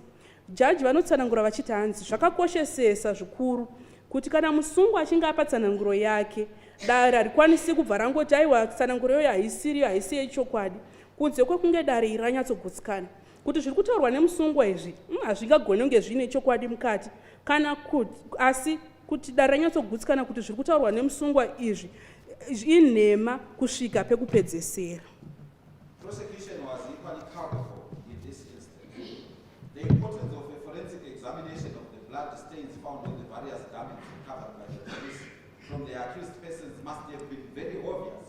Without that, the accused person's explanation of the stains, no matter how upset, remained unassailable. If it had, for instance, been determined that the blood of the clothing apparel matched the deceased of the blood of the deceased, then prosecution's allegations against the accused persons would have been an open and shut case. As it stands, the spatters on the clothes may have been from anything ranging from menstrual blood, chicken blood, to the blood of the deceased. The persons who are alleged to have controverted the accused person's stories were not called to testify in court. No statements were recorded from them. Their evidence remains at large. Every aspect of a criminal trial which needs proof must be proved beyond reasonable doubt, unless it is part of circumstantial evidence which must be added up to come up with one reasonable inference. In instances like this, where there is doubt, it must be resolved in favor of the accused person. Without more, the court cannot reject the accused person's explanation. It cannot possibly conclude that those smears where the deceased is blood. Kunyange nayo vana muchuchisi futi pane pavakaresva pavasina kunyatsa kuita zvakanaka zvokuti vaifana kunge vakanyatsa kunzwisisa kuti zvinhu zvanga zvakakoshesesa kuti ropa riri kunzi rakawanikwa riri pazvipfeko zviyaka raifana kuti riende kunoteswa kuti zvinyatsoonekwa kunzi iropa raani, nekuti musungwa ane tsananguro dzake dzaari kupa maringe neropa iroro kunyange zvacho zvaanokatsanangura zvisina kana nemusoro asi hazvisi kupikiswa, hapana umbo hwekuzvipikisa. Saka ipapapa zvaifana kuti zviende zvinotariswa kuti zvionekwe kunzi dai zvakamira sei. Dai kukunzi zvakangoitwa dai nyaya isina kumbobvira yakanyanya kurebesa zvaibva zvatongobuda pachena, asi semamirira zviri kuita manje ropa richazikanwa, pamwe iropa rehuku, pamwe iropa iroro rakashandiswa remunhu rekutevera, pamwe iropa remushakabvu, ndiani achaziva. Asi musungwa ari kutsanangura zvaari kutsanangurawo izvozvo kuti inini ropa iyi rakabva kupi. Vacho vari kunzi ndo vari kupikisa zvacho zvaari kutaura havana kudaidzwa munomudare kuti vape umbowo, havana kana kumbotorwa mastatements. Zvavari kuita zvacho tinongoita zvekungonzwa mumhepo, havana kugona kusvika nazvo pamberi pedare kuti dare rizvinzwe, nekuti dare rinoda umbowo hunonyatsorigutsa hwekuti panosara pasina kana kamwe kapfungwa kana kaukadzika. Zve zvasiyana nedzimwe nyaya dziya dzekuita kubatanidza kuti nekuda kwekuti zvazvakadai nekuda kwekuti zvakadai saka taakubuda nepfungwa yekuti zvakadai. Kana zvakadai so manje dare rikangoita sekakuda kwakusangunyatsotonzwisisa pakangoita kamukapfungwa kanenge kaukadzika, zvinofana kuti zvichitongonakira kumusungwa zvongorirekera kurutivi rwemusungwa. Saka pasina mumwe anogona kupikisa zviri kutaurwa nemusungwa hazvigone kuti tibva tatoti ropa riye rakawanikwa riye riri pambatya iropa remushakabvu. During cross-examination, counsel for accused one among other immaterial persons emphasized the issue that the accused did not make the indications and the word and question statement freely and voluntarily. May we restate once again that way an accused challenges the making of a statement or indications on the basis that it did not do so out of his free will, and the court undertakes a trial within a trial to establish that fact and holds that the statement was made freely and voluntarily and therefore admissible. It may be futile for the accused to continue challenging the making of that same statement in the main trial. Not that he is precluded from doing so. The major purpose must be more to discredit the statement and show that it has no probative value than to show that the accused did not make it freely and voluntarily, because that question is already decided. In the same cross-examination, we also had counsel to question the propriety of the confirmation proceedings, because a confirmed statement is provisionally accepted by the court on its mere production. That indeed was the appropriate way to deal with the grievances which an accused may have with a confirmed statement. The witness remained adamant.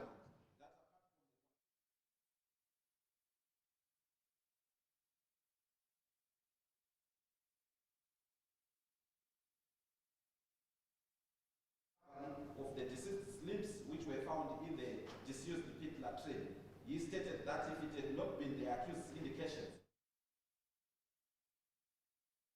disposed there.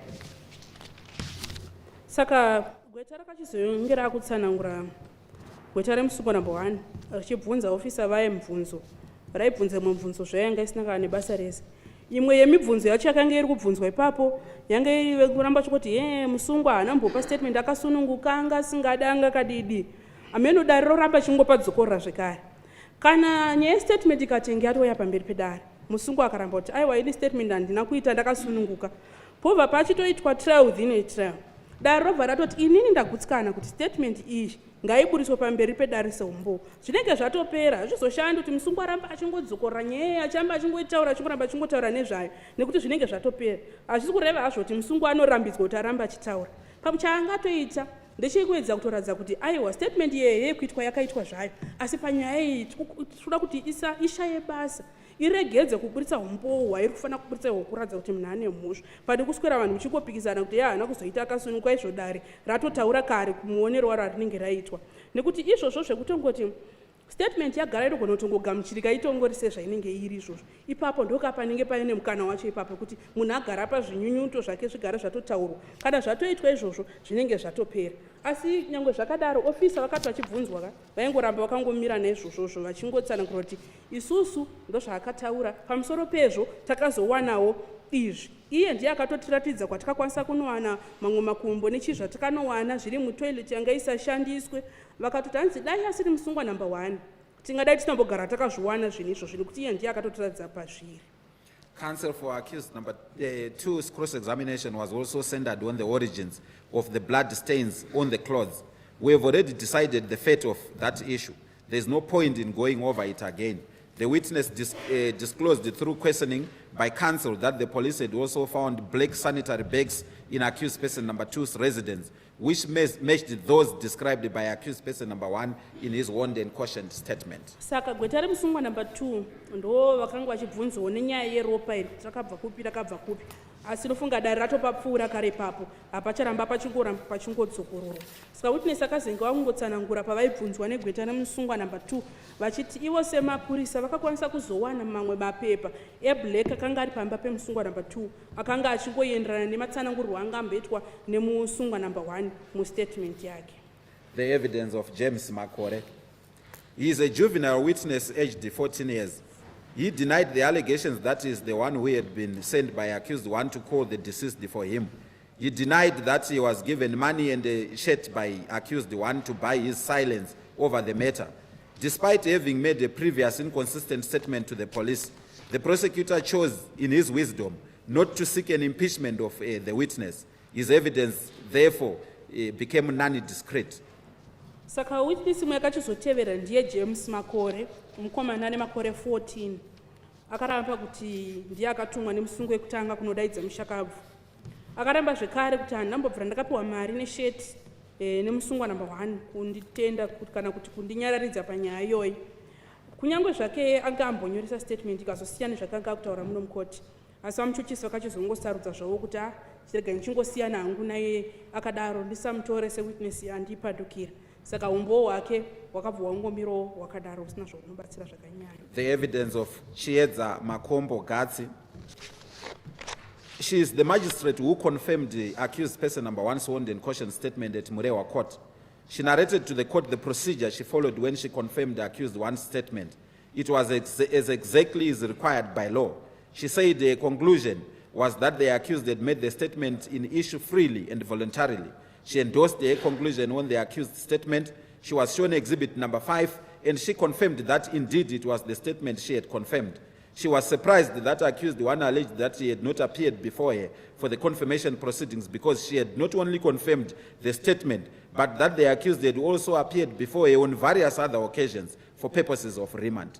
After the evidence of that magistrate, the prosecutor then closed his case. Witness yakazotevera ndiye anonzi Chiedza Makombo Gatsi. Ndi magistrate ndo vanonga vakatsenera statement yakanyoroswa nemusungu wekutanga pamurewa court. Vakangotsanangura maitiro avakaita panguva yestatement iyoyo rinongova chaizvo zvinoenderana nezvinotarisirwa pamutemo.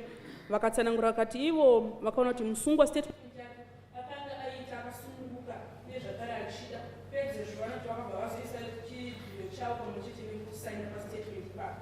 Saka vakachizoratidzwa statement iya inova yakanga exhibit 5 vakabvumira statement iyi ndoiziva ndini yakudhiraka ndini yakusaina. Asi vakati zvakatondichamisa kupostei musungu akuti haana kumboya pamberi pangu inini nemarine nestatement iyi kuti tinge tichiikonfema saizvozvo. Nekuda kuti musungu akasipokega kakaya pamberi pangu akaramba achingouya pamberi pangu nguva dzakasiyana-siyana ndichinge chingoramba ndichipa mazuva ekuti unodzoka kudariswa kati unodzoka kudariswa kati. Saka vamuchuchisi vakabvumira ipapo pakushedza magistrate ndobva nyaya. The defense cases, and we start with accused person number 1's defense case, Tafazwa Shamba.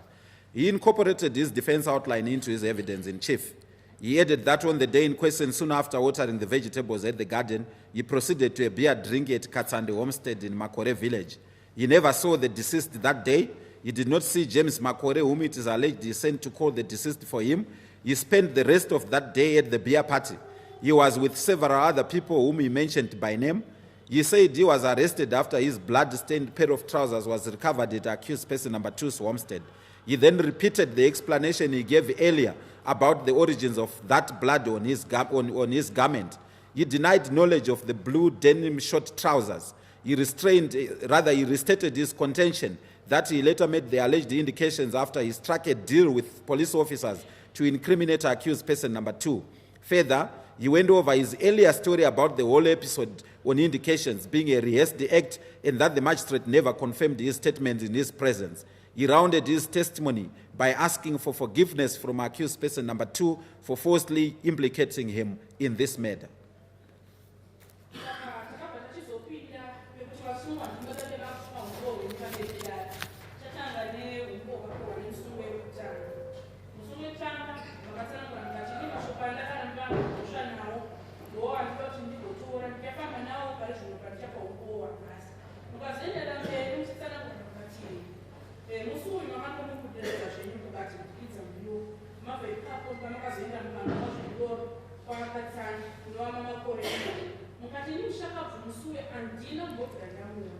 James Makore andina kumbobvira ndamuona wacho wandirikunzi ndiye wandakatuma kunodaidzira mushakava mukati musuwo ndakatozvizoswera nuku ndichitozvinwira doro ndinawo mwana ndinavo ndakambataura mazita evanhu vachiwaya mukati ndakazosungwa kwakawanikwa tauzi rangu rakanga riri ropa kunga kumusungwa vamamwe matsanangura zvizvo zvamamambotsanangura zvokuti ropa racho ranga rambouya sei pazvipfeko zvenyu vamatoramba mukati ndini zvechishoti chebhuruu zvandizvizive muvamenda mberi muchitsanangura kuti maindications ndakatozomaita nekuti daiti riri raita dhiri nemapurisa yekuti chedze kukoverera musungwa namba 2 vamaendera mberi zvekare muchitsanangura nyaya iyoyo muchiti zvoni ndaita zvekuudzirwa kuti maindications acho ndofanira kumaita sei uye zvekare mukati statement yangu kanoti ndamboenda nayo pamberi pemajistrate ndokubva nemakomasi mazopedzisera makukumbira regerero kumusungwa wechipiri mukati ndiregerereiko nekukupinza imi mhosva yakasiyana. Under cross-examination, the accused agreed that it would not have been possible that the boy was murdered by a lone killer. He also considered that the way the murder was carried out showed that it could have been done by a person close to the deceased's family. He held that view because it would have been very difficult for a stranger to have done that without being noticed. He was grilled by the prosecutor on several aspects of his testimony, the indications and the evidence which was unearthed as a result thereof. We will return to deal with these issues at the appropriate stage. During cross-examination by counsel for accused 2, he repeated that he had incriminated accused 2 because the police had informed him that accused 2 had given them his blood-stained pair of trousers and alleged that he had killed the deceased.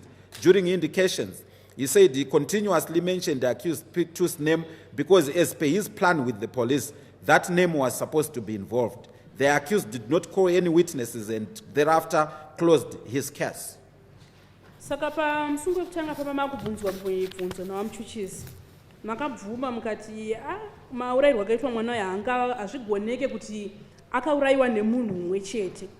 Mukabvuma zvekare mukati maitira zvakaita nemaurayirwa akazoitwa mwana zvinogoneka kuti zvakaitwa nemunhu ari pedyo nemhuri yacho nekuda kwekuti zvaisambokwanisika kuti munhu wekure aite zvinhu zvakadai so asina kuonekwa. Saka vamuchuchisi vakakubvunzurudzai mibvunzo zvakanyanya maringe nezvimwe zvamamatsanangura paumboo hwenyu nenyaya yemaindications nenyaya yezvakazobuda pashipi kunge maindications aitwa dare richazodzoka haro pazviri izvozvizvi nenguva yakafanira kumberi.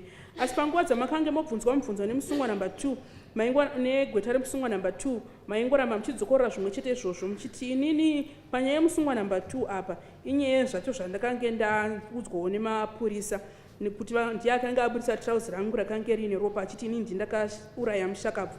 Saka ndaingoramba ndichingotaura zita remusungwa namba 2 panguva dzaitwa maindications nekuti ndo zvandanga ndaronga nemapurisa tatawirirana kuti zita remusungwa namba 2 riri kufanira kuti ringe richitaurwa. Musungwa wekutanga hamuna mawitness amakazodaidza ndokubva mangovharirawo nyaya yenyu ipapo. Tapiwa Makore's defense case. He decided to commence his testimony from the time that one of the deceased's palms was recovered. He said, contrary to the evidence of Nyambua, the accused said when he was called to where the palm was, he instructed Nyambua to cover it with a dish as he went to inform other villagers. He later proceeded to do so and returned to the scene with police officers and other villagers. He added that when the police searched his home, they did so with his full authority. He confirmed that during the search, a blood-stained trousers belonging to accused one was found. It was during the same search that the police recovered the lid of a snuff container. The lid had a small animal tail at its tip. In relation to the statement that was given by James Makore to the police, in which he stated that he had been given $4 and a shirt by the accused as a bribe to silence him from mentioning accused involvement in the murder, the second accused refuted doing so. He said he was a generally philanthropic person. If he had given James Makore anything, it was well before the disappearance and subsequent murder of the deceased. He boasted that he did not have any financial challenges because all his children are adults. His eldest daughter is in South Africa, whilst his second-born son is in China. The accused says he stays with the youngest. During the search for the deceased on the night of the afternoon he went missing, the accused denied having had a direct altercation with the deceased's mother, but admitted that he had reprimanded all mothers generally, that they had a duty to properly look after their minor children.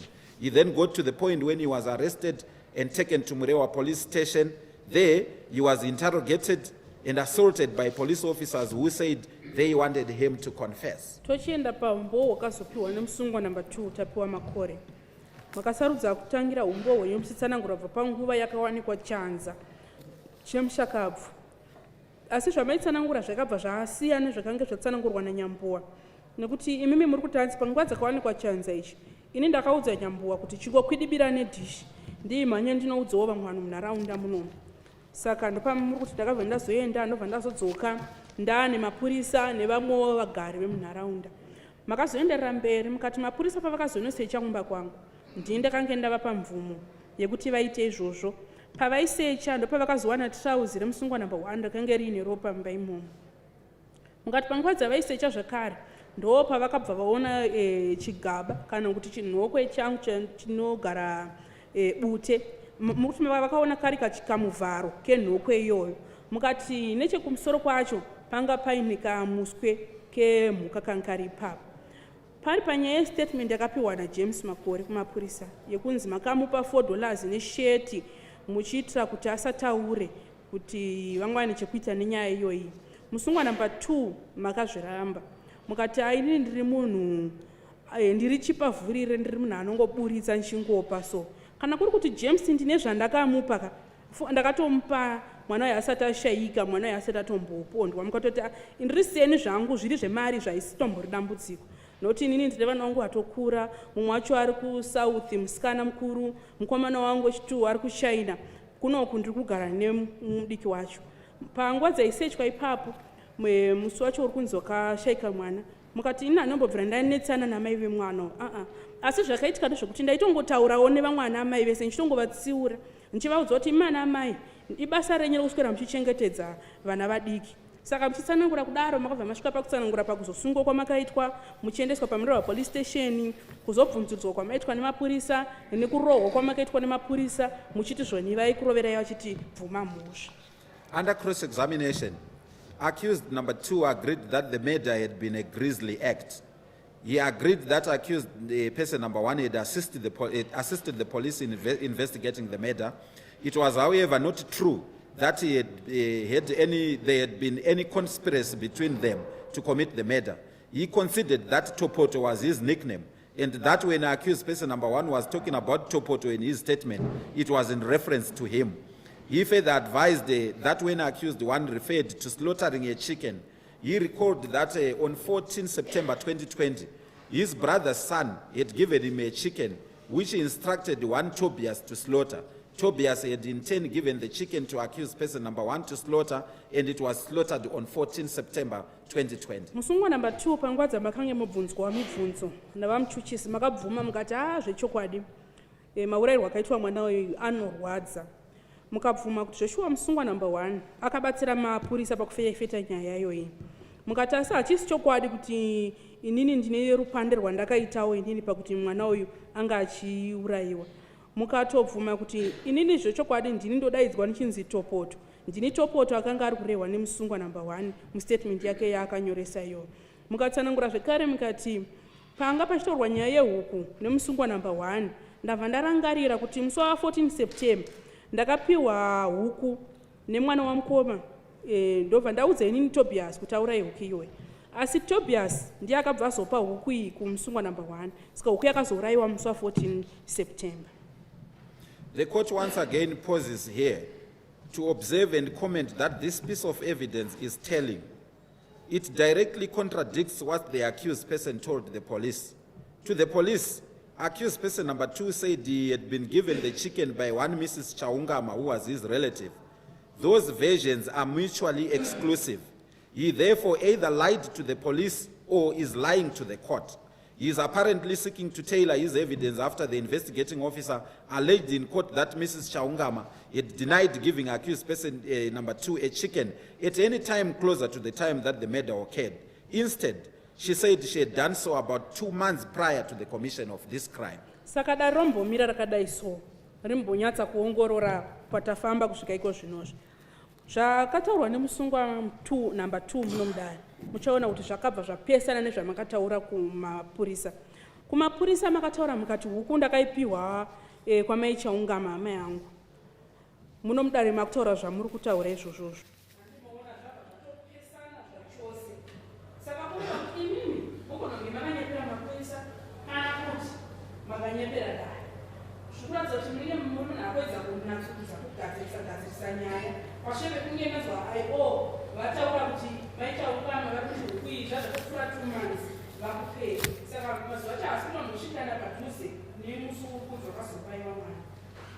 Accused number 2 also insisted that Joseph Nyambua, he had not understood him at the time that he discovered a human palm in his yard.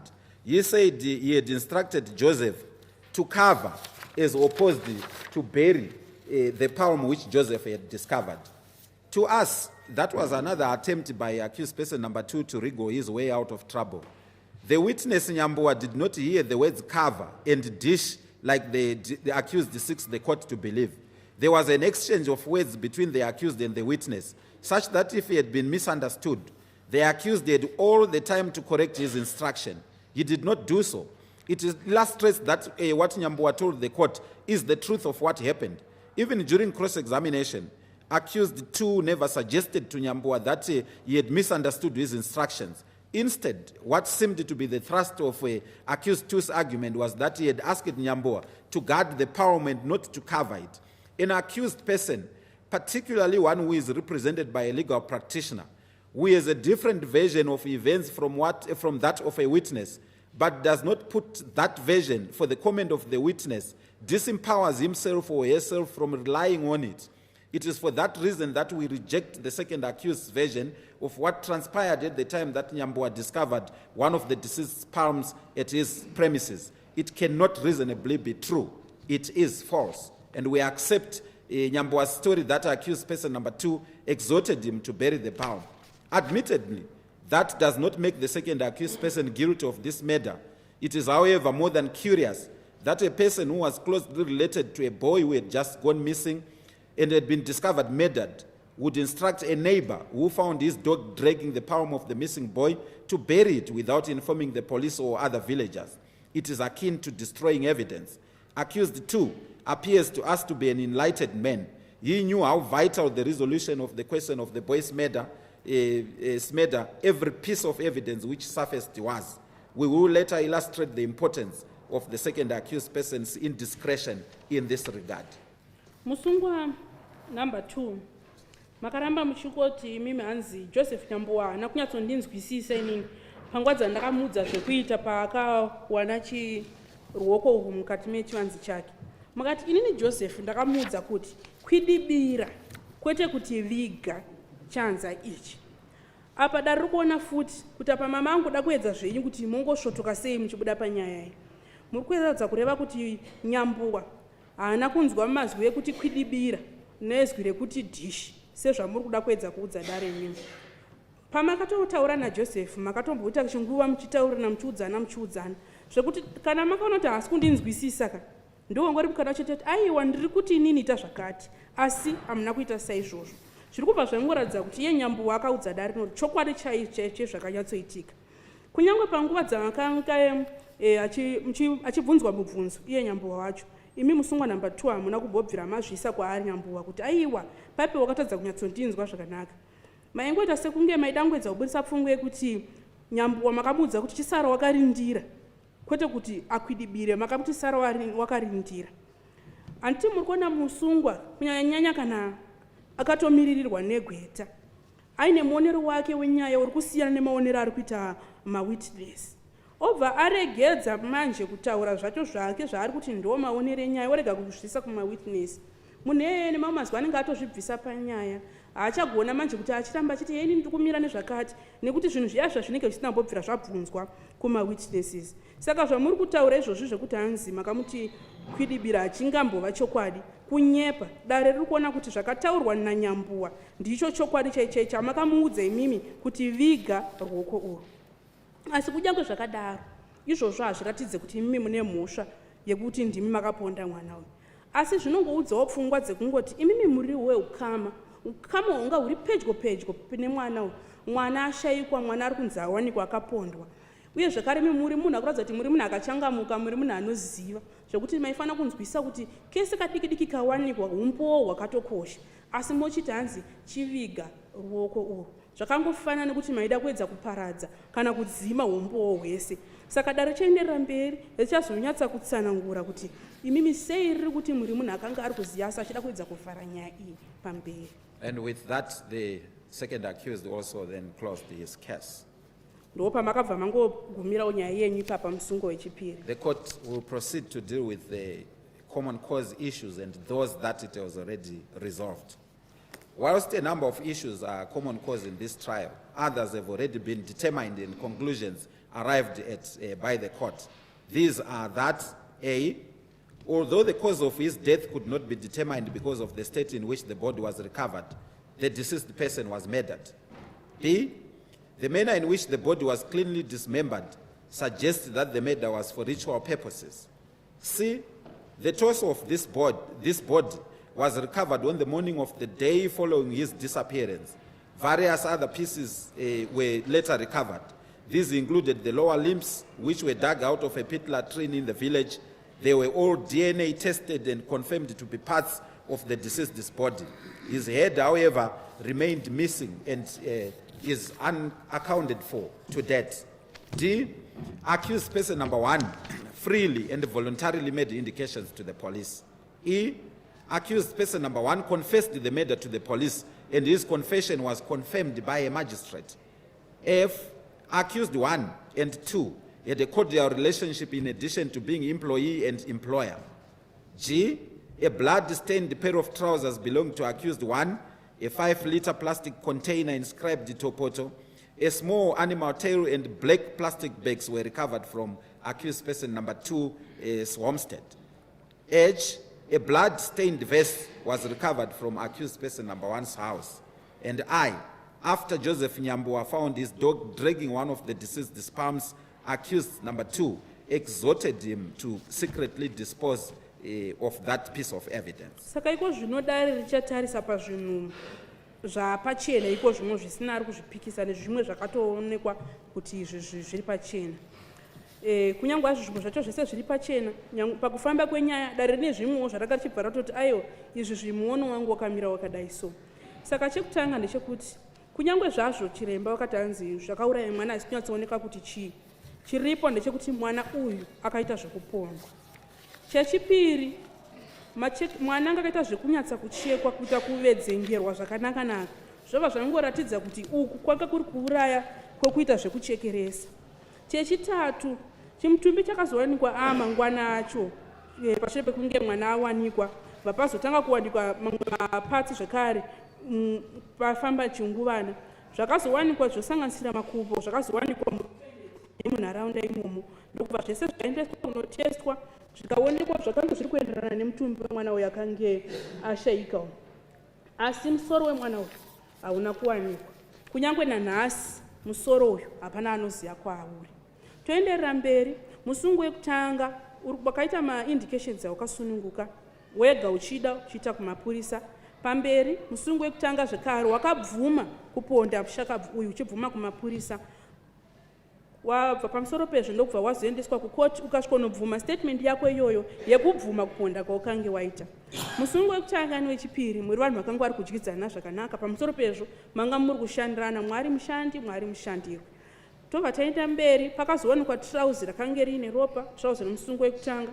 pakawanikwa zvekare chigubhu che5 lita cheplastic chachakanyorwa kunzi topoto, pakawanikwa kamuswe kadiki diki kemhuka, pakawanikwa zvekare maplastic eblack akawanikwa mumba memusungwa number 2, pakawanikwa zvekare vhesi rakawanikwa mumba memusungwa number 1 rakanga riine ropa.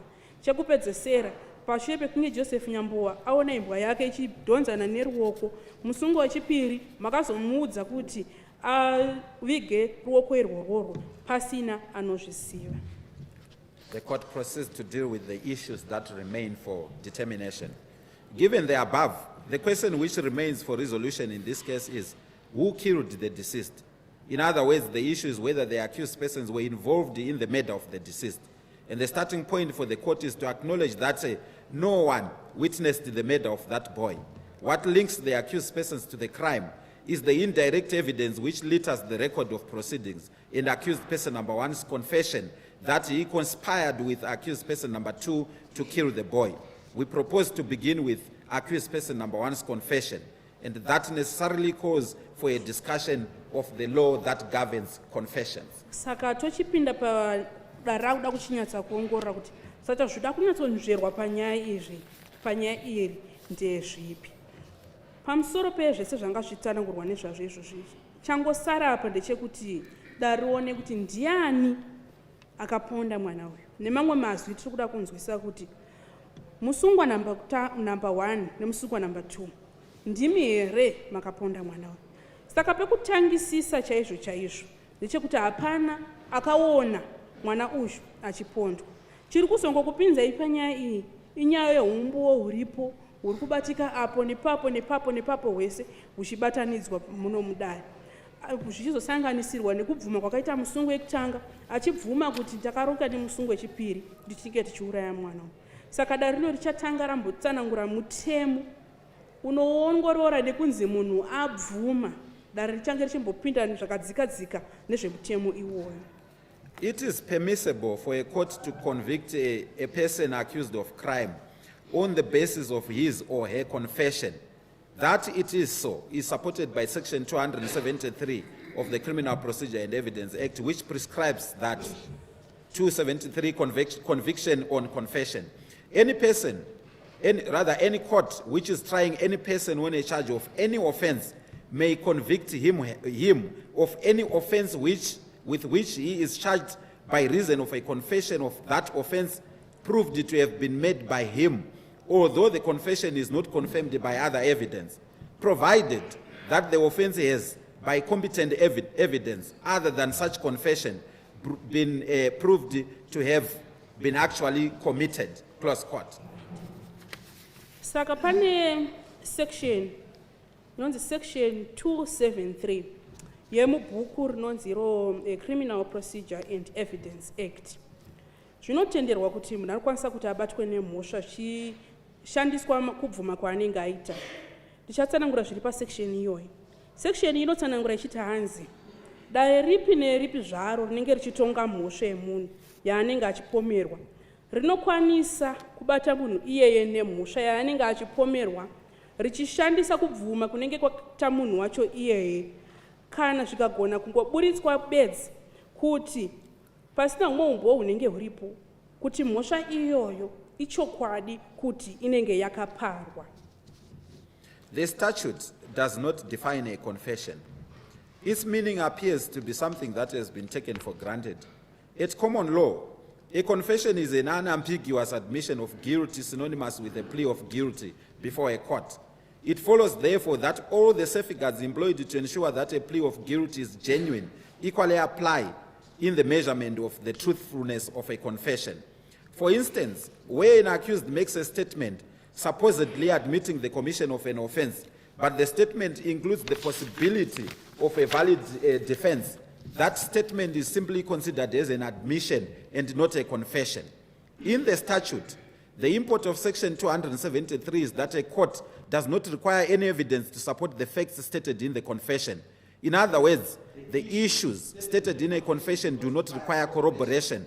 What is noteworthy is the prerequisite specified by the proviso to Section 273. There must be, apart from the confession, other evidence to establish that the crime confessed to was actually committed. Saka mutemo uyu hauzonyatsodzika kutsanangura kuti kunombonyatsanzi kubvuma kwacho kana kuti kureurira kwacho kuita sei. Saka zvaakuita sekunge vanhu vakuchingozvitorawo nje. Asi tichitarisa pamutemo apa, kudodzi kubvuma munhu kunyatsotaura zviri pachena zvakajeka.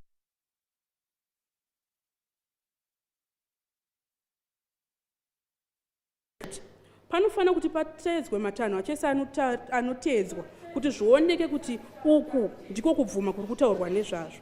Semienzaniso, kana musungwa akataura kuti akapa statement yake achibvuma kumhosva, asi zvachizoonekwa kuti pamutauro waari kuita kana pamutsananguriro waari kuita ari kuisa kaikeka, asi ndakazoita nekuda kwekuti ikokoko kunenge kuri kubvuma kunozosiyana nekuti kwatingati kana kuti kureurura uchibvuma zvakadzika mukati.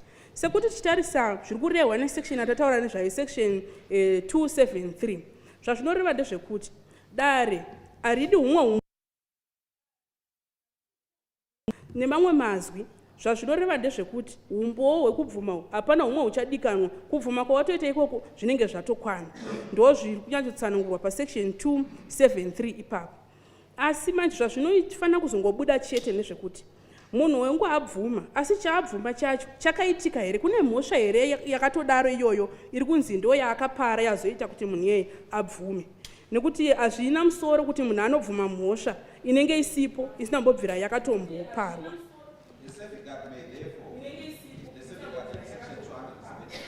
The safeguard may therefore, the safeguard in section 273 may therefore appear superfluous.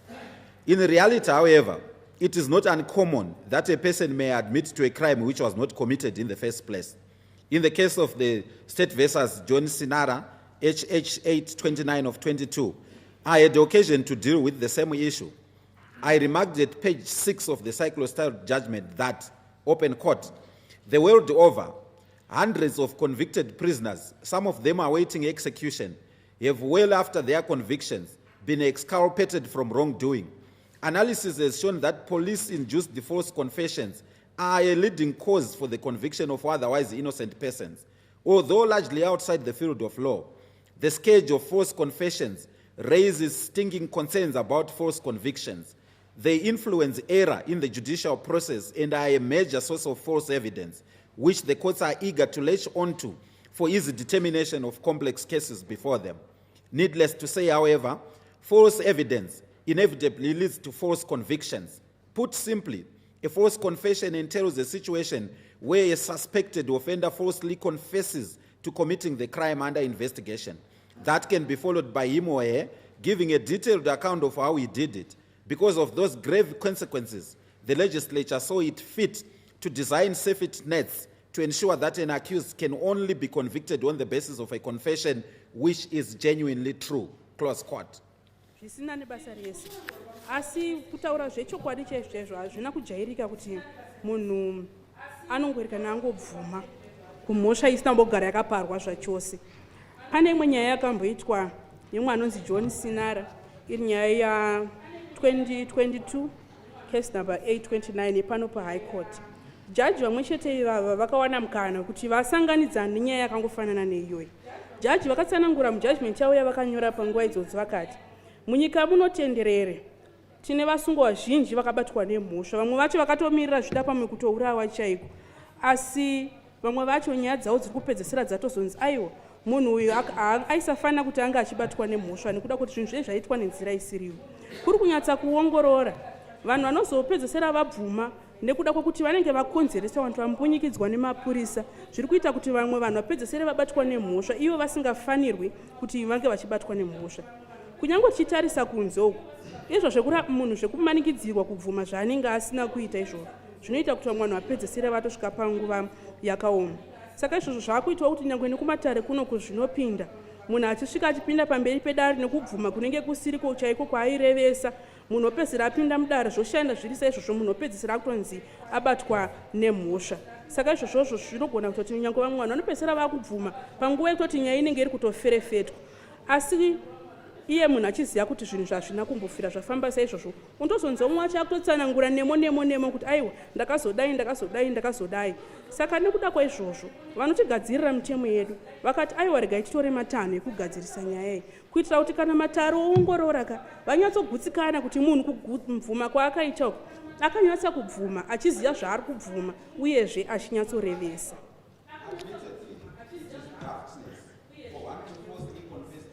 Admittedly, it is daftness for one to falsely confess to a crime which one did not commit. There exist, however, various reasons why an accused may falsely incriminate himself or herself. VRM gets, in his work, Wills on Circumstantial Evidence, 7th edition, at page 121, says false confessions may be caused by, open quote, the agonies of torture, the dread of their infliction, the hope of escaping the rigors of slavery or the hardships of military service, a weariness of existence, self-delusion, the desire to shield a guilty relative or friend from the penalties of justice, the impulses of despair from the pressure of strong and apparently incontrovertible presumptions of guilt, the chance of escaping unmerited punishment and disgrace, the hope of pardon, and even the love of notoriety, frequently induced the unfounded confessions of guilty. Close quote. Anonyora zvakare pamabhuku emitemo iwayo. Akanyora bhuku rake rinonzi Wills on Circumstantial Evidence, iri 7th edition. Page 121 anotsanangura achiti hanzi vachida kuona kuti chii chingagona kuita kuti munhu apedze sere akubvuma mhosva yaasina kuita. Anonyora achiti achitwa munhu anenge achirwadziwa zvekare nedambudziko raanenge akatarisana naro pamberi pake. Vamwe anogona kuzviita aine tariro yekuti pamwe zvichandibvisa muuranda wandiri. Vamwe anogona kunge vari kutorwadziwa chaizvo pamwe nekuda pamwe kana kuri kunzi kuchisoja kana kuti kui kunogona kunge kuri kutorwadza kwoita kuti munhu apesera akubvuma ndazviita. Mumwe anogona kunge ari munhu akarasa tariro muupenyu angonzwa kuti ini upenyu hwangu hapana zvauchareva. Vamwe anogona kunge vari vanhu vandoona zvisipo. Vamwe zvekare anogona kuda kuedza kuvharidzira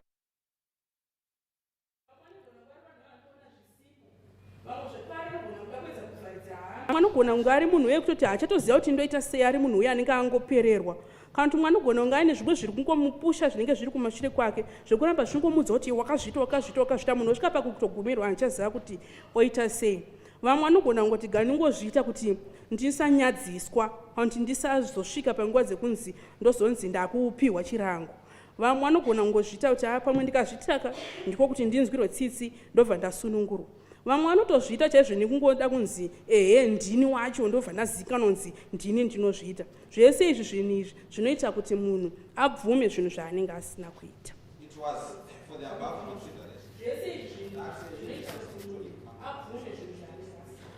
It was for the above considerations that in the case of Tony Mangoma versus the State Supreme Court 36 of 20, the Supreme Court deemed the admission by the trial court of a supposed confession by an accused which had purportedly been confirmed by a magistrate in circumstances where the same magistrate had previously declined to confirm it after the accused had advised that he had been assaulted and forced to confess a grave error. The police officers who had earlier recorded the rejected statement had handed down the accused, dragged him from prison, and recorded a statement from him. They brought it before the same court for confirmation. On the second occasion, the accused raised no objection and admitted he had made that statement. The court confirmed the statement. At page 9 of the cyclo-styled decision, the Supreme Court was unequivocal about the impropriety. It held that, open court, a statement induced by duress in the form of torture, physical beating or mistreatment of an accused person would not be made freely and voluntarily. An accused person should not be threatened, harassed, or even offered some benefit if he or she makes a confessionary statement. Close quote.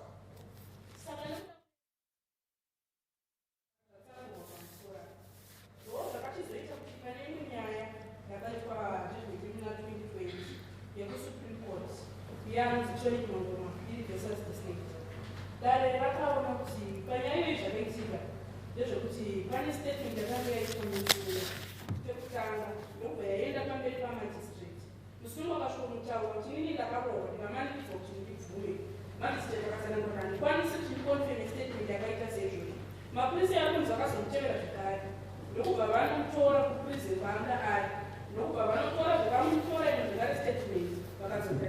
pamberi pamajistrate imwe chete iyoyo vadzoka musi iwoyo ari kunzi vasvika ipapo musungwa.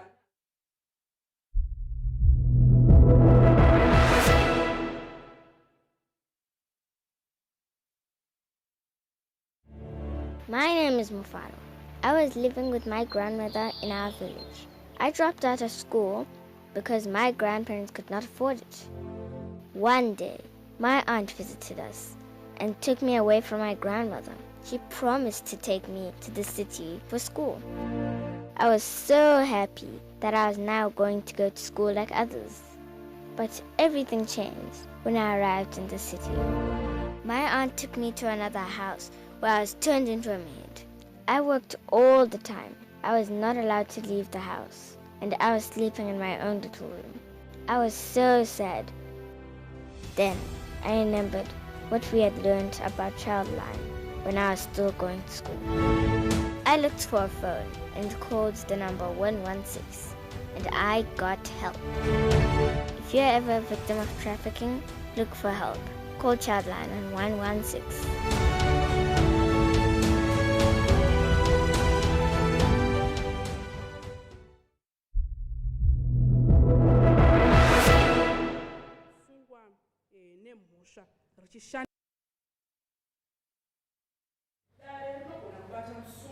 Uchizotsigira kubvuma kwaari kuita chero zvingogona ngoburitsa kuti mhosva yakaparwa chete iyoyo kana kuti umbowo huri kungopinza musungwa iyeye pamhosva uchibva kwaari iye musungwa kunyange pasitorina umbowo hwacho hwekuratidza kuti mhosva yakaparwa.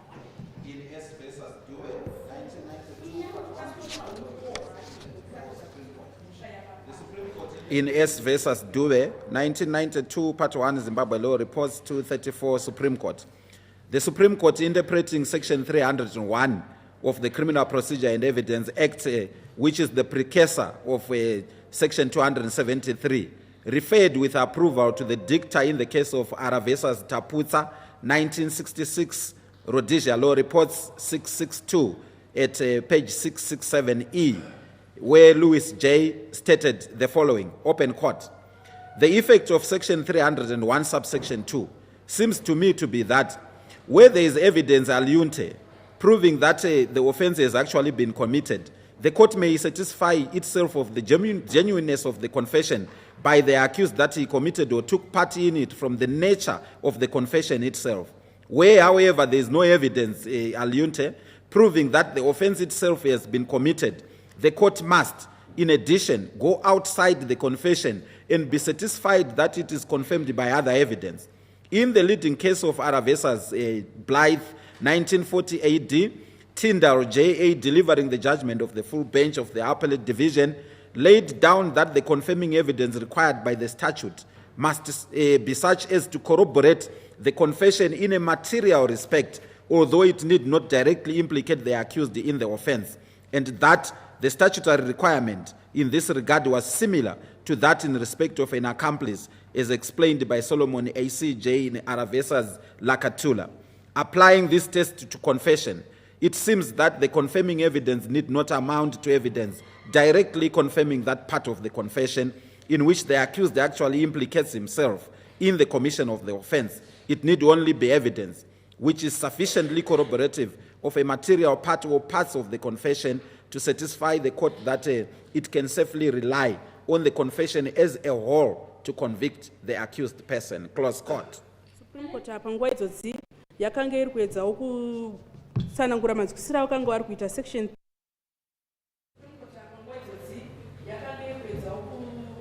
fambirana zvekare nesection 273 vachishandisa imwe nyaya yakamboitika pakati paAra versus Tapiwa yemugore ra1996 pakange patsanangurwa naLouis J. zvinotevera. Vakatsanangura vachiti hanzi zvinoreva section 3012 zvinoreva sezvinotevera. Kana pakange paine umbowo hunenge hungori pachena huri kuratidza kuti mhosva izvi yakaparwa zvechokwadi, dare rinogona kutongokwanisa kugamuchira kubvuma kudenge kuri kuita musungwa kuti akapara mhosva kana kuti ane rupande rwake rwaakaita pakupara mhosva ikoko. Asi kana umbowo ukange husipo hwekuratidza kuti mhosva iyi yakaparwa zvechokwadi. Dare rinofanirwa pamusoro pazvo kuti ritotarisa kunze kwekubvuma kuri kuita munhu uyu humwe umboo huri kunyatsouya huchitsigirana nehumwe umboo hwekuratidza kuti musungwa wemhosva ndiye anenge akaipara. Vakazoenderera mberi zvekare vakashandisa nyaya imwe yaR versus Blythe ya1940 ichiitwa naTyndall J.A. pavakapa judgment vakamirira inonzi appellate division. Vanotsanangura ivo vachiti zvoni umboo hunotsigira ihwohwo, umboo hunenge huchitsigira hunonge huchidikanwa panguva dzacho idzodzo kuti hugone kutsigirana nekubvuma kunenge kuchiita musungwa zvinenge zvakakosha pakutariswa kunenge kuchiitwa mhosva iyoyi. Hausi umboo hwekuti hunofanira kunge hwabva hwatonangisa musungwa pamhosva, asi izvi zvinotarisirwa kuti huve umboo hunenge huripo hunogona kungoburitsa chete kuti musungwa uyu anogona kurerekera pamhosva iyoyi yaari kupomerwa.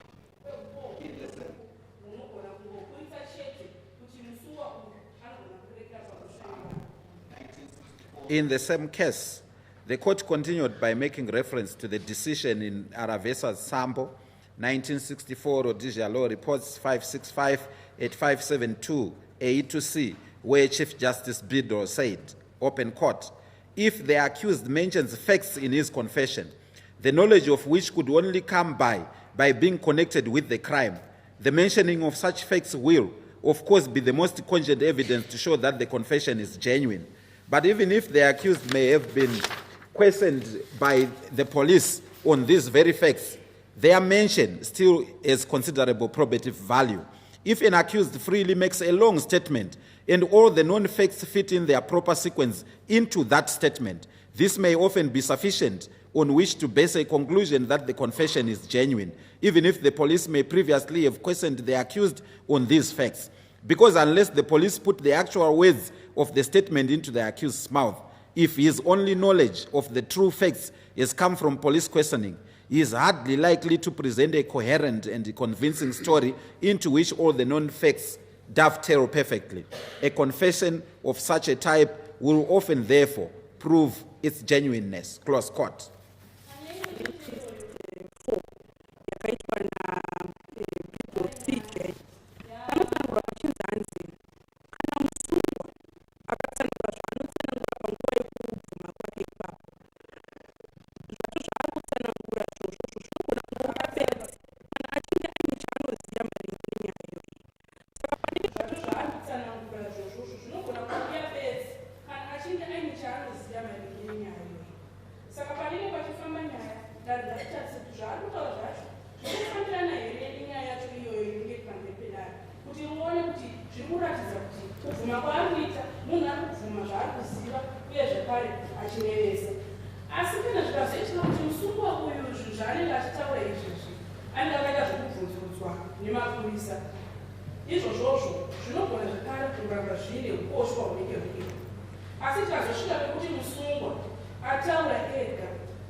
The court's view is that where a confession mentions facts which turn out to be false, that on its own may be taken as a consideration tending to show that the confession may not be genuine. Courts have, however, been cautioned from placing too much reliance on that because more often than not, people with a criminal mind make false statements on some facts while telling the truth on others. An accused who has decided to confess may have various motives that are not easily discernible, which drive him or her to withhold some true facts and not to tell the truth on such facts. The overriding principle is therefore that it must be the confession itself which the court must find to be true, and not the entire set of facts alluded to in the confession.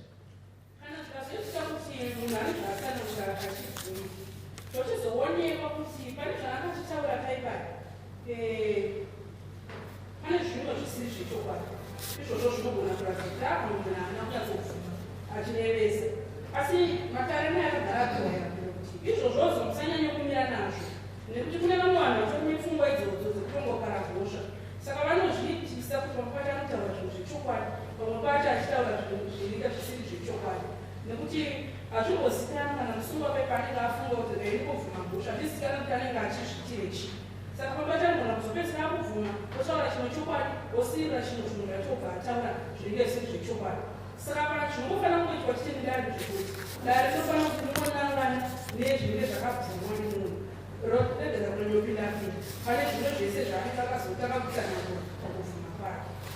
May both accused persons stand now, please. The next question that we'll deal with is whether the first accused person's statement satisfies the requirements of a confession. In our view, there is ample evidence in the matter before us to show that the statement which the accused made qualifies as a confession and that it was a genuine confession. The relevant part of the first accused's confession, which speaks directly to the killing of the deceased, reads as follows, open quote, "We planned to do our task and I took a towel and carried him on my back. I was at the front, Topoto behind till we arrived at the place of killing. And I took him down, but he was asleep. I placed the mat on the ground and laid him on it. And I sat on his stomach and started with the head, followed by hands, lastly legs which were being held by Topoto. We placed the arms, limbs together, head and abdomen together and carried, proceeding whilst on our way. He said, this abdomen is very heavy for nothing. And we left near a certain Chezagudo tree, which is near graves, and went home, where we put them in the bucket and placed them in the dining." Close quote.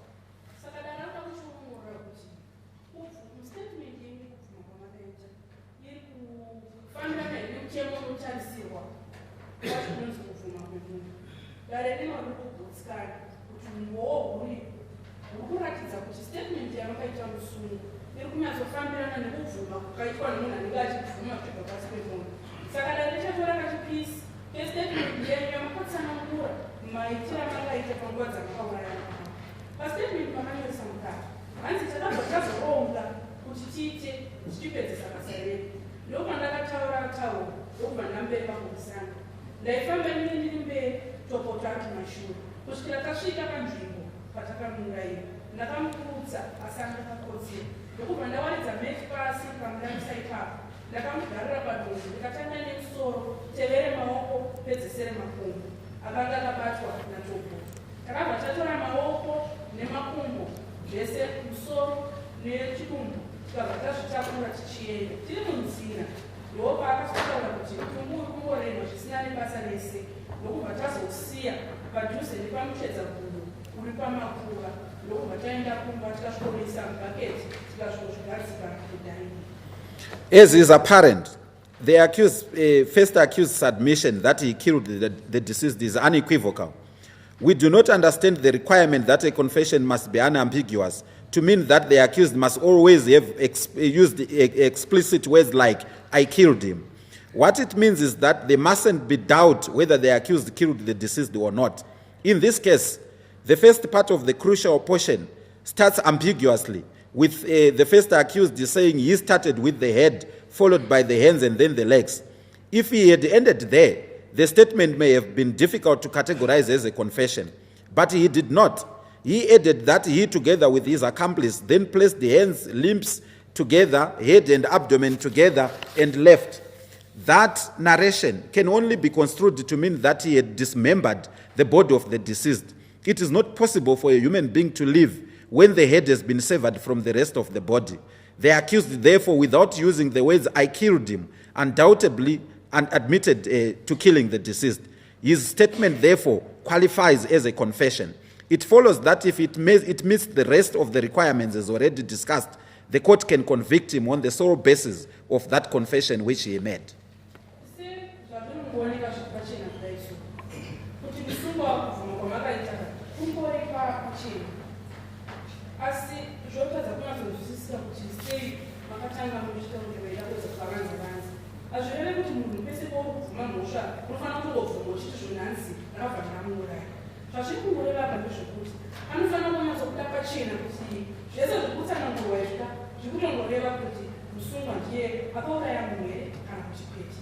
Pani sepanya yenya, makatsana kwacho kutangisisa ngabatarisisa.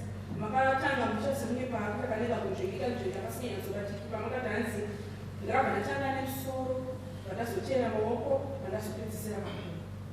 Hamuna kuzodaima paperera ipapo pamudai chikuti apa zvakunetsa kuti tichikubvuma here kugara kuti kwete asi hamungabvumira ipapo makabva maenda mberi ndovanati zvonanzi takabva makuru vainu mudengu wenyu takabva titora maoko makumbo musoro nechikumbu vatazvisa pamwe chete zvese ndokubva taenda izvi zvakaitsanangura zvinongoyakuratidza kuti makabva mazodimbura mapisa nekuti hakuna munhu anogona kurarama asina musoro pamunyango musina kushandisa mazwi ekuti hanzi ndakamuuraya asi zvikunongokuda pachena kuti statement yedu iyi kutongoratidza kuti kokobvuma kura zvimwe zvese izvi zvinenge zvizotevera zvikubva zvangodzikirwa ipapo nyange danogona kukata ikugusha tichishandisa kubvuma ikoko. It is not debatable that the crime of murder was committed in this instance. As required by law, we are allowed to satisfy ourselves of the genuineness of the confession of the first accused person from the nature of the confession itself. The first accused person made a lengthy statement to the police as already indicated. In it, he described in graphic and sordid detail how he kidnapped the deceased, fed him illicitly brewed beer, locked him up in some room until midnight when he took him to a secluded place where he literally slaughtered him. He explained in detail how he disposed of the parts of the deceased's body. That detail illustrates his intimate knowledge of the crime, which he could only have acquired by being involved in its commission. The first accused's confession, when followed up by the investigators, fitted squarely into the sequence of events. Almost every fact stated in the confession turned out to be true. In addition, he made the confession some time after his arrest. We accepted earlier on that some people confess to crimes they never committed for the love of notoriety. If their first accused person had wanted to claim the commission of this murder for purposes of bravado, he would have done so immediately after his arrest. In fact, most of those who pursue such motive usually confess before anyone is asked. There is equally no indication that accused person number one, by making the confession, tried to protect anyone from being implicated in the murder.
The first accused's situation is compounded by other issues.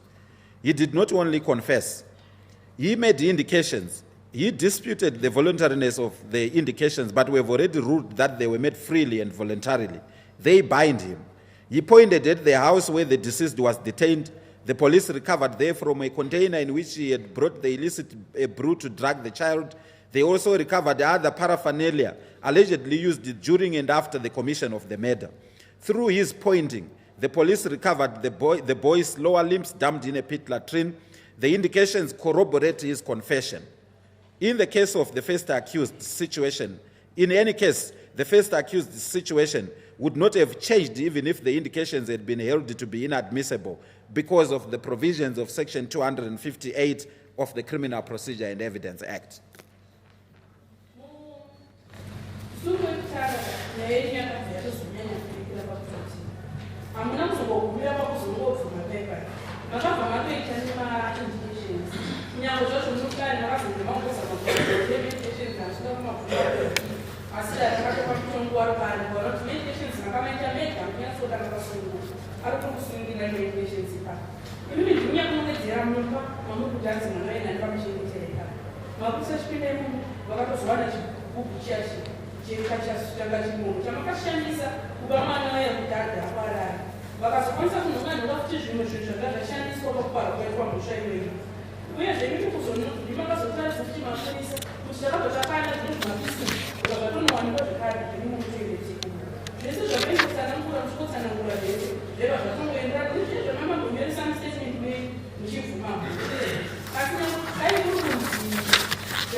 Section 258 subsection 2 says it shall be lawful to admit evidence that anything was pointed out by the person under trial, or that any fact or thing was discovered in consequence of information given by such person, notwithstanding that such pointing out or information forms part of a confession or statement which by law is not admissible against that accused person on such trial. Close quote. Section 258 inotsadagura chitanzi zvinotenderwa pamutemo kuti dare ringogamuchira umbowo unenge huripo hunogamuchirika ihwohwo kunyange zvazvo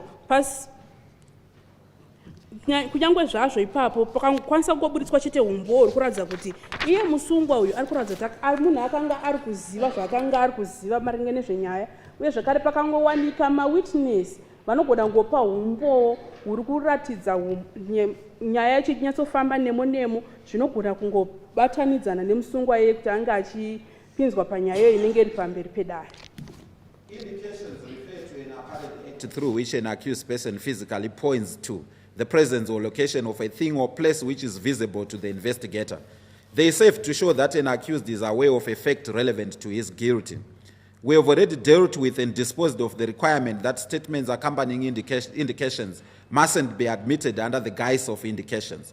We admitted the statements because their admissibility was vetted like any other extra-curious statements. They met the requirements for admissibility. The first accused's fate is sealed. In this case, the body parts referred to above were recovered through his confession and voluntary indication. That they were there is sufficient corroboration of his confession. The only escape avenue for the first accused would have been if the statement had been obtained through duress or other undue means. We discussed that issue extensively earlier on. The confession was confirmed by a magistrate. The onus was thus shifted to the accused to demonstrate that the confession process was flawed. The prosecutor called the confirming magistrate. She adequately explained how she carried out the confirmation. It was in strict compliance with the dictates of the law. Once again, that door was slammed shut for the accused person. He failed to discharge on a balance of probabilities the onus on him that the confirmed warned and cautioned statement was not made freely and voluntarily. We have no apprehension, therefore, that we are enjoined to find him guilty of the murder on the strength of the confession that he made. Saka pa zvazviri kuratidza ndezvekuti anonzi ma-indications ndo zvinoitwa nemusungwa achitonongedzera nzvimbo kuti apa nepapa apa ndobva zvadai achizviitira kumupurisa anenge achiita nyaya. Izvi zvinongoratidza chete kuti musungwa ari kuziva nezvenyaya iyoyi, zvinogona kutoratidza kuti munhu uyo anenge aine musha achiziva nyaya yacho. Dare rataura kare pamusoro zvese nezvenyaya iyoyo yema-indications zvese kuti ari kukwanisa kuti agamuchirwe pamberi pedare rino seumbo. Dare rikabvuma kuti ma-indications enyu makamaita makasununguka uye zvakare akakwanisa kugamuchirwa. Nekuti zvese zvakaitwa zvese zvakanyatsoitwa nemazvo zvaifanira kunge zvichiitwa kuti zvionekwe kunzi ichokwadi here kuti ma-indications enyu anokwanisa kugamuchirika, dare rikagutsikana nazvo. saka musungwa wekutanga ndopari kubva pagumira nyaya yenyu ipapo nekuda kwokuti imimi ndimi nyakunongedzera kuti apa nepapa makakwanisa kuwanika zvimapisi zvemwana zvakakwanisa kuwanika ipapo kuburikidza nemi zvakange zvakatokwana izvozvo kuti zvitsigire kubvuma kwamanga maita ipapo pega pamwe pamaigona kuti munzvenge napo ka dai kuri kunzi statement iyi zvakabuda kuti aiwa makainyoresa musina kusununguka muchita zvekuimbunyikidzwa zvingadai pamwe zvichitaurwa neumwe mutauriro asi nyaya iyoyo inofunga dare ranyatsotaura nezvayo kare yemastatements ikatopera statement yenyu iyoyo makaenda nayo pamberi pamajistrate ikanokwanisa kukonfirmiwa namajistrate saka imimi zvakange zvaakwamuri manje kuti muchiratidza kuti imimi hazvina kufambiswa zvakanaka namajistrate kukoti ikoko asi zvakakundikana nekuti majistrate vacho vakatodaidzwa vakaisotsenengura maitiro vakaita pakukonfirma kavakaita statement ikoko vakanyatsoteedza nemunemo maitirwo azvinoitwa pamutemo ipapo futi ndobva nyenya kufirai futi ipapo musungu wekutanga makatadza kuti munyatsobudisa pamberi pedare kuti mimi statement yenyu hamuna kuita mumakasununguka muchida saka dare rinori harina kana ukadzika mumwoyo kuti rokwanisa kutoshandisa kubvuma kwamakaita uku kuti rikubatei nemhosva iyoyo. Regarding accused person number 2, the matter is more complicated. The first accused's confession cannot be used against the second accused person. Section 259 of the Criminal Procedure and Evidence Act proscribes that. It provides that no confession made by any person shall be admissible as evidence against any other person. Nyenyu yakati remei inotinetsei nekuti kubvuma kwakaita musungu wekutanga ka akugone kuti kushandisirwe musungu wechipiri kuti kukupinzei panyaya nekuda kwekuti section 259 Criminal Procedure and Evidence Act inoti hanzi hakuna kubvuma kwemunhu kunogona kushandisirwa mumwe munhu mudare. A confession is only admissible against its maker. It only serves to incriminate the person who made it. And in the case of Attorney General versus Roy Leslie Bennett, Supreme Court 7 of 2011, the Supreme Court was emphatic that no confession made by one person shall be evidence against another. Close quote. Anenge abvuma azvibvumira nyaya dzake dzinobata iye ega ndiye saka zvakakufanana nepanyaya yakamboitwa Attorney General versus Roy Leslie Bennett iyi ndiya 2011. Supreme Court yakatsanangura ikati hanzi hapana kubvuma kwemunhu kunogona kuti kushandiswe seumbowo hunoroverera mumwe munhu. In State versus Sivanda, 1992, Part 2, Zimbabwe Law Reports 438, Supreme Court, at page 442, Gabe CJ dealt with the only 2 exceptions in which a confession may be admitted, not only against the person who made it, but also against a co-accused, when he remarked that, open court, it is only in 2 exceptional situations that an extra-curious statement made by may be admitted, not only as evidence against its maker, but also as evidence against a co-accused implicated thereby.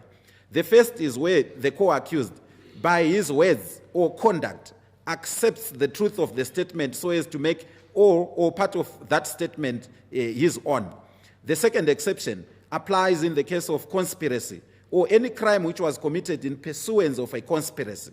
Statements of one of 2 conspirators made in the execution of furtherance of a common design are admissible evidence against any other party to the conspiracy. Close quote. Pane imwe nyaya yakaitwa State versus Sibanda ndiya 1992 yakaitwa nevanonzi Gabe CJ vakatsanangura vachiti hanzi pane uviri watingagone kutarisa nawo hwega hungagona kuita kuti kubvuma kwemumwe munhu kugopinza umwe munhu panyatwa.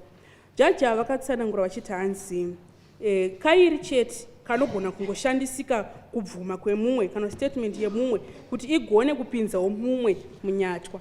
Hanzi pekutanga zvinogona kuitika bedzi kana wacho panouya pastatement akabvuma kuti azveshuwa zvaataura izvo ndozviziva ndezvechokwadi ndikumira unaizvozvo dai rinogona kushandisa statement. Kechipiri kana zvikaitika kuti mhosva iyi painenge yaparwa vanhu vanonga vadai kuti ngatiitei zvakati uyo vatoti ana akatorokaii kuti ngatiitei zvakati zvinogona kuti chinyangwe nanhingi uya agopindwa panyaya iyoyo pachishandiswa statement inenge yataurwa nemunhu wake.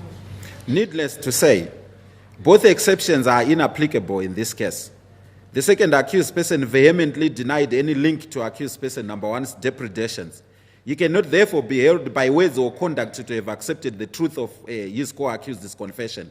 The essence of the second exception is that the statement sought to be imputed on a co-accused must have been made during the execution or furtherance of the conspirator's common purpose. In other words, the statement must have been said when the conspiracy was taking place. Any confession made to a third party after the conspiracy had terminated would remain inadmissible.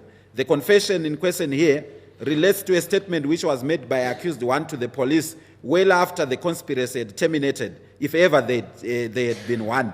It cannot therefore be admissible against the second accused person. Zvese zviviri zvataurwa zvazvisi kupinda hazvikwani. Nekuda kwokuti imi musungwa number 2 muri kurambisisa mukati inini zvese zvitaurwa nemusungwa number 1 handizvizivi, handina chekuita nezvazvo. Saka kureva kuti apa statement haigone kupinda, haina chainogona kukuitai apa. Pechipira pari kunzi hanzi statement yacho iyoyi musungo wekutanga, statement yacho inofanira kunge iri statement yakataurwa vanhu chakaitika panguva dzamaironga nyaya dzacho idzodzo. Asi seipapapa musungo wekutanga zvinhu zvakazozvitaura atozobatwa, kwete kuti panguva dzainzi ndo nguva dzairongwa nyaya yacho akatozozvitaura patopera nguva atozobatwa nemapurisa. Saka izvo zvinoreva ndezvokuti hazvikwanisike manje kuti statement iyoyi ikwanise kugamuchirika ichitsimbirira musungo wechipiri.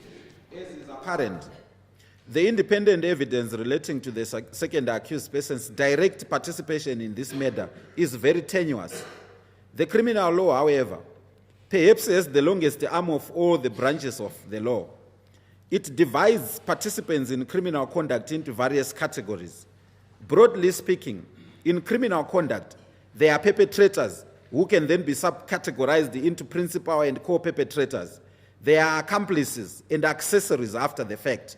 A perpetrator is a participant in criminal conduct who satisfies all the essential elements of a crime in question. Co-perpetrators in turn exist where there is more than one perpetrator. The law draws a marked distinction between perpetrators on one hand and accomplices and accessories after the fact on the other. Saka apa zvinhu zviri pacheda kuti umbowo huri kunyatsonangana nemi musungwa wechipiri ka wekuponda Tapiwa huri kutonetsei kunyatsa kubatanidza.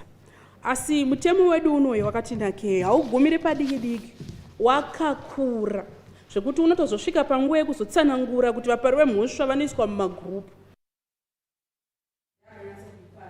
Mumashure kune vanotera vari kunzi ndo vacho vakapara navo robva yazotsanangura futi kuti vacho vakabatsiridza mupara vanhu vose vava vari pachingotsanangura pamutemo umwe chete.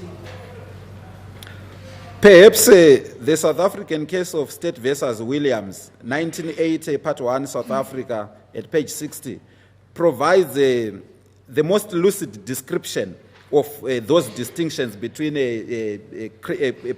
participants in criminal conduct. It held at page 63 thereof that, open court, an accomplice's liability is accessory in nature, so that there can be no question of an accomplice without a perpetrator or a co-perpetrator who commits the crime. A perpetrator complies with all the requirements of the definition of the relevant crime. Where co-perpetrators commit the crime in concert, each co-perpetrator complies with the requirements of the definition of the relevant crime. On the other hand, an accomplice is not a perpetrator or a co-perpetrator, since he lacks the actus reus of the perpetrator. An accomplice associates himself wittingly with the commission of the crime by the perpetrator or co-perpetrator, in that he knowingly affords the perpetrator or co-perpetrator the opportunity, the means, or the information which furthers the commission of the crime. According to general principles, there must be a causal connection between the accomplice's assistance and the commission of the crime by the perpetrator or co-perpetrator. He is liable as an accomplice to murder on the ground of his own act, either a positive act or an omission, to further the commission of the murder and his own fault, viz. The intent that the victim must be killed, coupled with the actus reus of the perpetrator or co-perpetrator to kill the victim unlawfully. Close quote. Saka rachitsanangura maringe nezveimwe nyaya yakamboitika iyo inde kuSouth Africa, State versus Williams ya1980. Page 60 papo panenge pachinyatsoutsanangurwa musiyano wacho uripo. Chaenderera mberi nekuutsanangura kuti kana zvichinzi accomplice liability kana kuti wacho ari kunzi akubatsiridzawo ane chekuita nenyaya iyoyi, zvinenge zvichimbonyatso kureva chii uye zvanopindirana papi nevacho vanenge vachinzi vaparamhosva. Saka zvazvinoreva ndezvekuti kana munhu akanzi accomplice anenge abatsiridzawo pakupaura kunenge kwaitwa mhosva yacho inenge iripo, kunyange zvakasirinya kuzobata neruoko rwa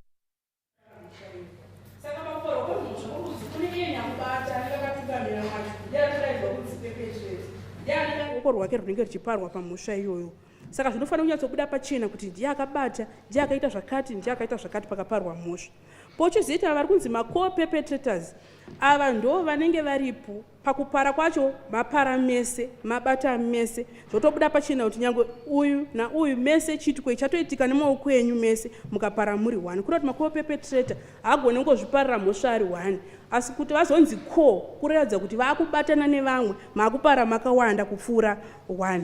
Kune rumwe rutivi uyo anenge achinzi accomplice haasiri abata neruoko, asi paanenge akuzopinda ndepapo ndepekuti iye patoparwa mhosva atozviziva pada kuporwa mhosva yakadai so, obva atobatsiridza.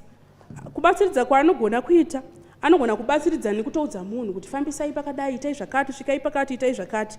Anogona kutobatsiridza nezvacho zviri kudikanwa kuti mhosva yacho inge ichiparwa ipapo.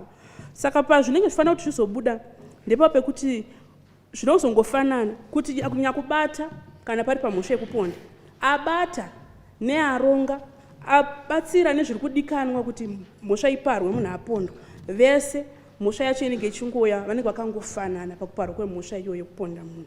The important considerations which stem from the above decision are that 1, the law distinguishes between perpetrators and accomplices.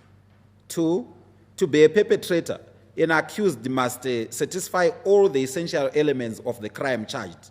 3, one becomes an accomplice where one lacks the unlawful conduct of the perpetrator. 4, the liability of an accomplice derives from his or her own unlawful conduct and fault. And 5, there must be a nexus between the help offered by the accomplice and the commission of the crime by the perpetrator. Saka zvanga zvichingobuda pamusoro panyaya tachitaura nezvayo igai, pari kubuda zvinhu zvinokwana kuita 5. Chekutanga ndechekuti mutemo uripo pakupatsanura, pakusiyanisa nyakupara mhosva nemubatsiri pakuparwa kwemhosva. Chechipiri, kuti munhu anzi ndiye apara mhosva, anofanira kunyatsobuda umboo hwekuratidza kuti ruoko rwake ndo rwasvika kuti chiitwe chizoitika. Chechitatu, kuti munhu azonzi abatsiridza pakuparwa kwemhosva zvinokonzereswa nezvaanenge aita iye zvinenge zvisiri pamutemo kuti mhosva yacho inge ichiparwa. Chechi4 ndechekuti kuti munhu uyo anenge abatsiridza kuti azonzi aiwewo une zvaunoziva kuti mhosva izonzi yaparwa, zvinenge zvichikonzereswa neiye zvaanenge aita zvacho kana zvaanenge asina kuita, mhosva yake yaanenge ainayo panguva idzodzo kuti mhosva yacho izonzi yaparwa. Chechi5 panofanira kunyatsobuda kudyidzana kunenge kuripo pakati pekamubatsiriro kacho kaaita nekuzoparwa kunenge kwazoitwa mhosva nakuzoipara wacho. As can be seen, there are 2 elements to accomplice liability, namely unlawful conduct or fault and the causal connection. Unlawful conduct manifests in facilitating or aiding in any way the commission of the offense. In Zimbabwe, the liability of accomplices is directly provided for under statute in Section 197 of the Criminal Law Codification and Reform Act. It provides as follows, open court. Subject to this part, an accomplice shall be guilty of the same crime as that committed by the actual perpetrator, whom the accomplice incited, conspired with, or authorized, or to whom the accomplice rendered assistance.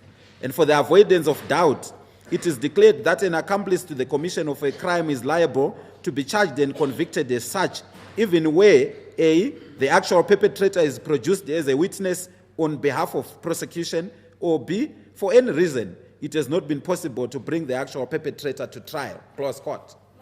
Zvirungooneka kuti pane zvinhu zviviri zvinonyatsokuburitsa kuti mubatsiridzi wenyaya anopindawo sei panyaya. Chekutanga, kuratidza kuti zvinhu zvaakaita izvi hazvisi pamutemo kana kuti akatovhiringidza. Chechipiri ndechekuratidza zvacho zvaakachizoita pakuti mhosva ikwanise kuzoparwa. Saka kana chinzi munhu aita zvisiri pamutemo zvacho zviri kumbonyatsorevei, ndizvo zvacho zvaanenge aita, kamubatsiriro kaaita kana kuti rupande rwake rwaaita kuti mhosva ikwanise kuzoparwa. Muno muZimbabwe kana chitarisa kuti munhu angapinzwa sei kuzonzi iwo wazokonzeresawo, zvinowanika izvozvo zvetiri pastatute yedu iri pasection 107 inonzi criminal law code. Inotsanangura section 197 ichiti hanzi kuti munhu azonzi naiyewo abatsiridza pakuparwa kwemhosva, munhu mumwe chete iyeye anofanirwa kuti abatwe nemhosva yakangofanana nanyakupara wacho waanenge audza kuti aite, waanenge afurirana naye, kana kuti waapa mvumo, kana kuti waabatsira kuti ake achipara mhosva. Saka kuti panyatsojeka isection iri kuenderera mberi, kana kuti panyatsojeka ipapo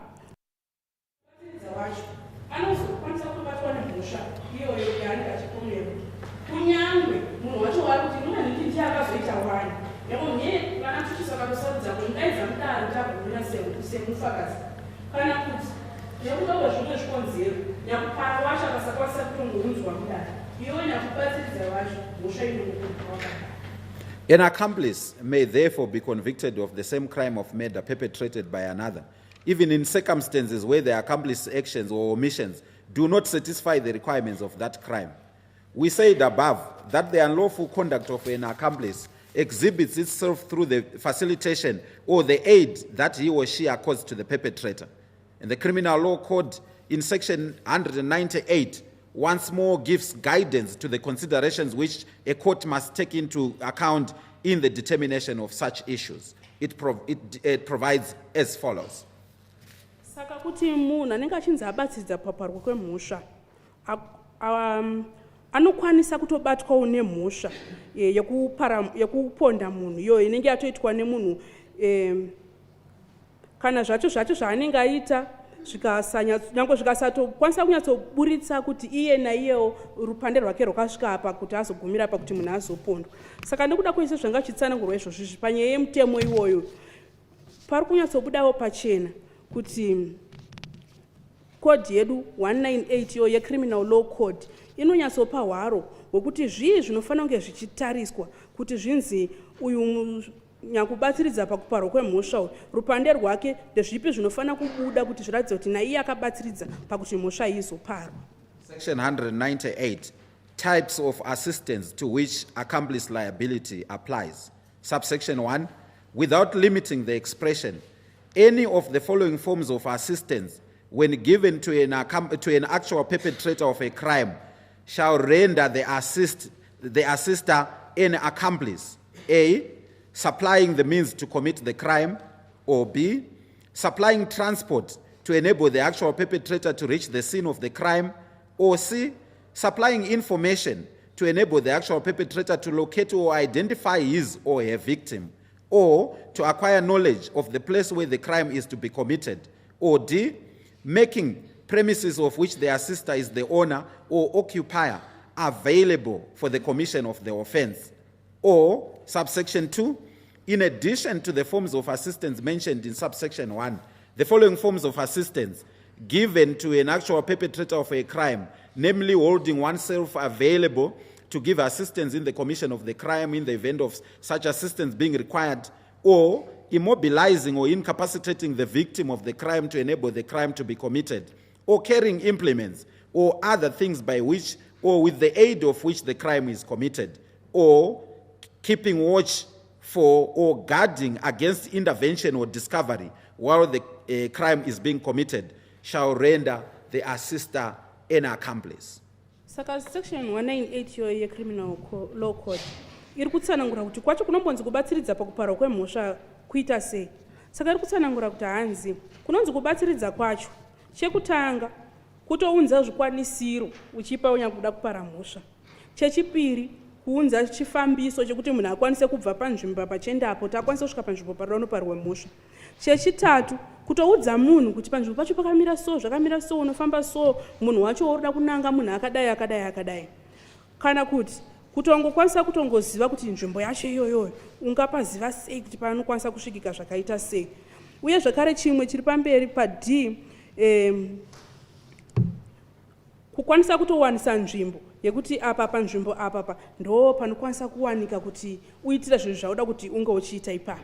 Toenda pasection 2 yacho iri kutsanangura kuti handisi pamusoro pane zvanga zvitsanangurwa nezvazvo handiti. Pane zvimwe futi kunonzi kubatsira. Kubatsira kwacho futi hanzi kuita sei? Kupa munhu kutopa munhu kutomuratidza kuti apa ponokwanisa kusvika sei kuti uite mhosva handitika. Hanzi iwe ukazviti inini usanetseka hako inini ndiripo kana pane zvaunenge uchida kuti wozoita inini ndiripo ndokwanisa kuti nditobatsira ipapo apa hanzi uchiti zvoni inini ndiri available kana une zvauda kuzobatsirwa pakuparwa kwemhosva. Chechipiri ukakwanisa kubatsiridza kuti upedze simba kana kubata munhu wacho ari kunzi ndiye ari kuda kunge achiparirwa mhosva hanzi koko kubatsira zvekare. Chechitatu futi kutakura zvinhu zvacho zvida kuzoshandiswa pakuparwa kwemhosva hanzi ikoko kunoverengwa sekubatsira. Chechina kutongogadha kuti hanzi gandigadhe kana kwakuya vanhu ndokuudza kana kuti ndichengetedze panapa kuitira kuti vanhu vasasvike hanzi kwese ikoko ndokunoverengwa kuchinzi kubatsira pamusoro pamutemo watiri kutaura nezvawo. In this case, although we have discounted his direct participation in the murder for want of evidence, the second accused person is embroiled in its commission in more than one way.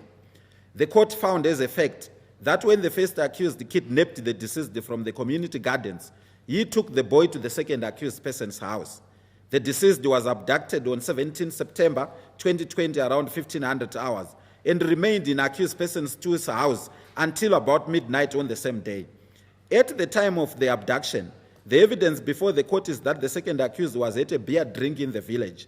The first accused locked the boy in accused two's house, proceeded to the beer party where accused person number 2 was. In paragraph number 4 of his defense outline, accused 1 expressly alleges, which allegation was never refuted by the second accused person, that it was accused person number 2 who supplied the alcohol that they were drinking at Katsande Homestead. It is the same alcohol, part of which he later took in a container, which accused number 2 admitted was his to drug his victim. It was inscribed with Topoto, his nickname. Tichitarisa panyaya iri pamberi pedare nhasi. Kunyange zvazvo dare ratotsanangura kuti ruoko rwenyu musungo wechipiri harisi kuoneka pakuparwa kwaitwa mhosva iyi. Asi imimi rupande rwenyu rwamakaitaka ruri kuoneka nenzira dzakati wandei. Dare rakaona kuti musungo wekutanga panguva dzaakatora mwana uyu achimutora kumagadheni akaenda naye kumba kwenyu imi musungo wechipiri. Mwana akatorwa uri musi 17 September kuma 3 muna 2020 ndokubva achengetwa mumba menyu imomo kusvikira usiku umwe chete iwoyo. Panguva idzodzo musungo wechipiri muri kunzi mimi makange muchitonwa doro muri mukati imomo muvillage imomo. Musungo wekutanga akakira mwana mumba menyu ndobva atouya kwamakange muri mimi kwamakange muchinwa doro. Musungo number 1 paparagraph number 4 yake mashoko akatsanangura achirambira mhosva anotsanangura achiti hanzi imimi ndimi akatenga doro racho ravaitonwa ikoko muchinwa mesi kwakatsande ikoko. Imimi hamunobvira mazvipikisa panguva dzamakapiwa mukana wacho hamunobvira mazvipikisa pamberi pedare. Doro rimwe chete iroro ndo ramuri kubvuma kuti zvakare chigubhu ichocho ndo chakanga chakatonyorwa zita renyu rekunzi Topoto. Ndo doro rimwe chete riri kutsanangura rakazopiwa mwana kuti anwe adhakwe asvika pakurara. The distinction between that allegation by accused person number 1 against accused person number 2 from the extra curious statement that he gave to the police is that the allegation in the defense outline was made in court and therefore does not become an extra curious statement which is inadmissible against the accused person number 2. Asi pacho pari kuzongosiyana ndepekuti imimi muno mudare musungwa muri kuzongotsanangura muchiti hanzi pazviri kuzongosiyana ndepekuti zvacho zvaakachizotsanangura musungwa izvi musungwa number 1 achizoita sekubvuma achikupinzai zvinhu zvakazenge zvakutaurika muno mukoti hazvina kunge zviri zvinhu zvakazobuda kuti zvakazotaurika panguva yakanga iri kurongwa kuparwa kwemhosva iyi. The question which arises from the above is whether the second accused person then supplied means for the accused person to commit the crime and or made his premises available for the commission of the murder to bring him within the confines of section 198 subsection 1 subparagraphs A and D of the Criminal Law Codification and Reform Act. The child was locked in his house for many hours. In fact, he must have been there for close to 8 hours. The second accused person left the beer party and went home that evening. He went home after the futile search for the deceased earlier that night. He did not allege that he slept anywhere else other than at his residence on the fateful evening. It is unimaginable that he would have failed to notice the presence of the child in the house. The first accused said the boy was detained in the sitting cum dining room of accused person number 2's house. After the murder, accused 1 said that same night he returned to accused 2's house with bags full of the murdered boy's limbs. He pulled some of them out of the bags and put them in a bucket. The second accused was in the house at the same time. It is once more incredible that he did not notice the first accused doing all that he alleged to have done. The police recovered from accused number 2's house black plastic bags similar to those which accused 1 alleged to have used to carry the deceased's limbs after killing him.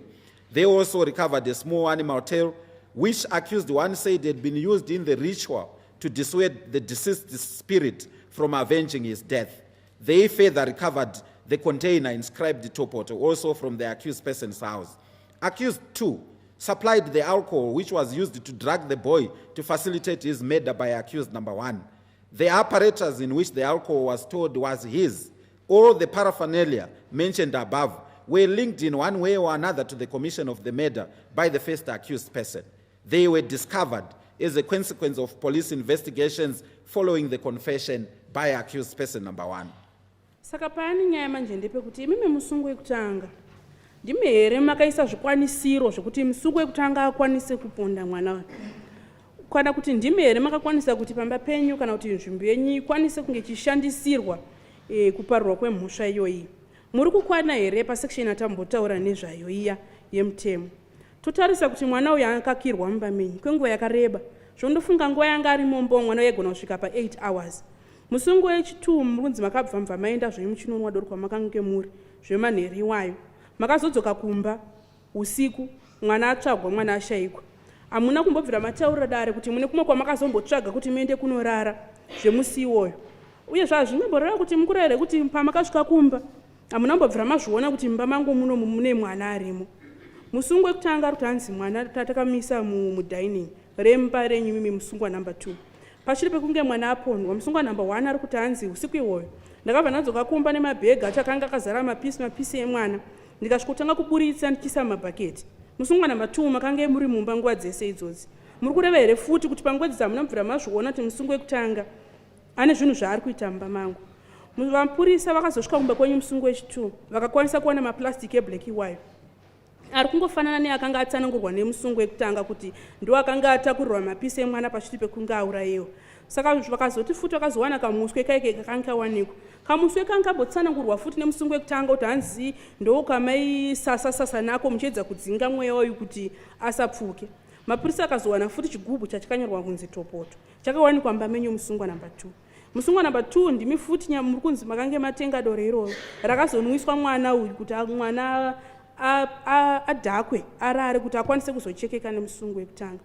Zvese zvakashandiswa pakuparwa kwemhosva zvakawanikwa pamba penyu imimi musungwa wechipiri.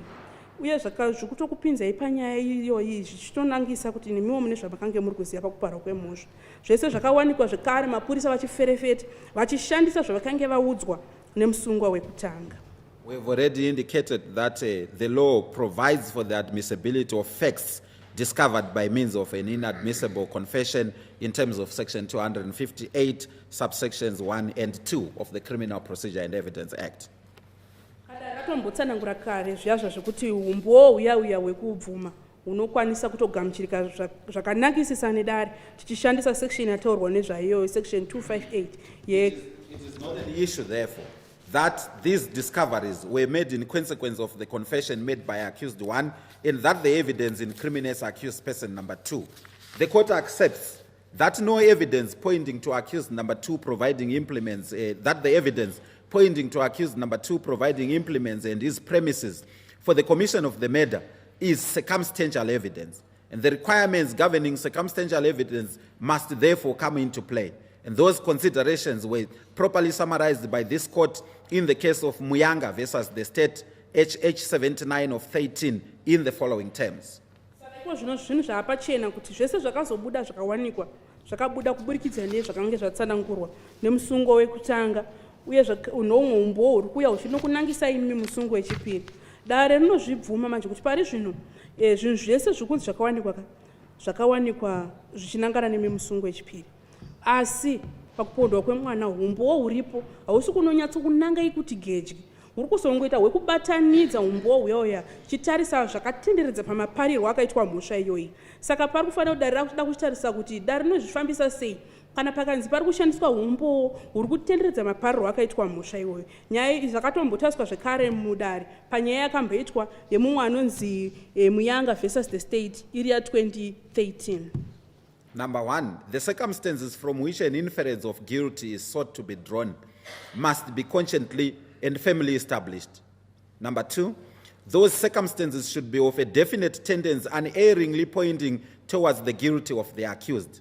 Number three, the circumstances taken cumulatively should form a chain so complete that there is no escape from the conclusion that within all human probability, the crime was committed by the accused and no one else.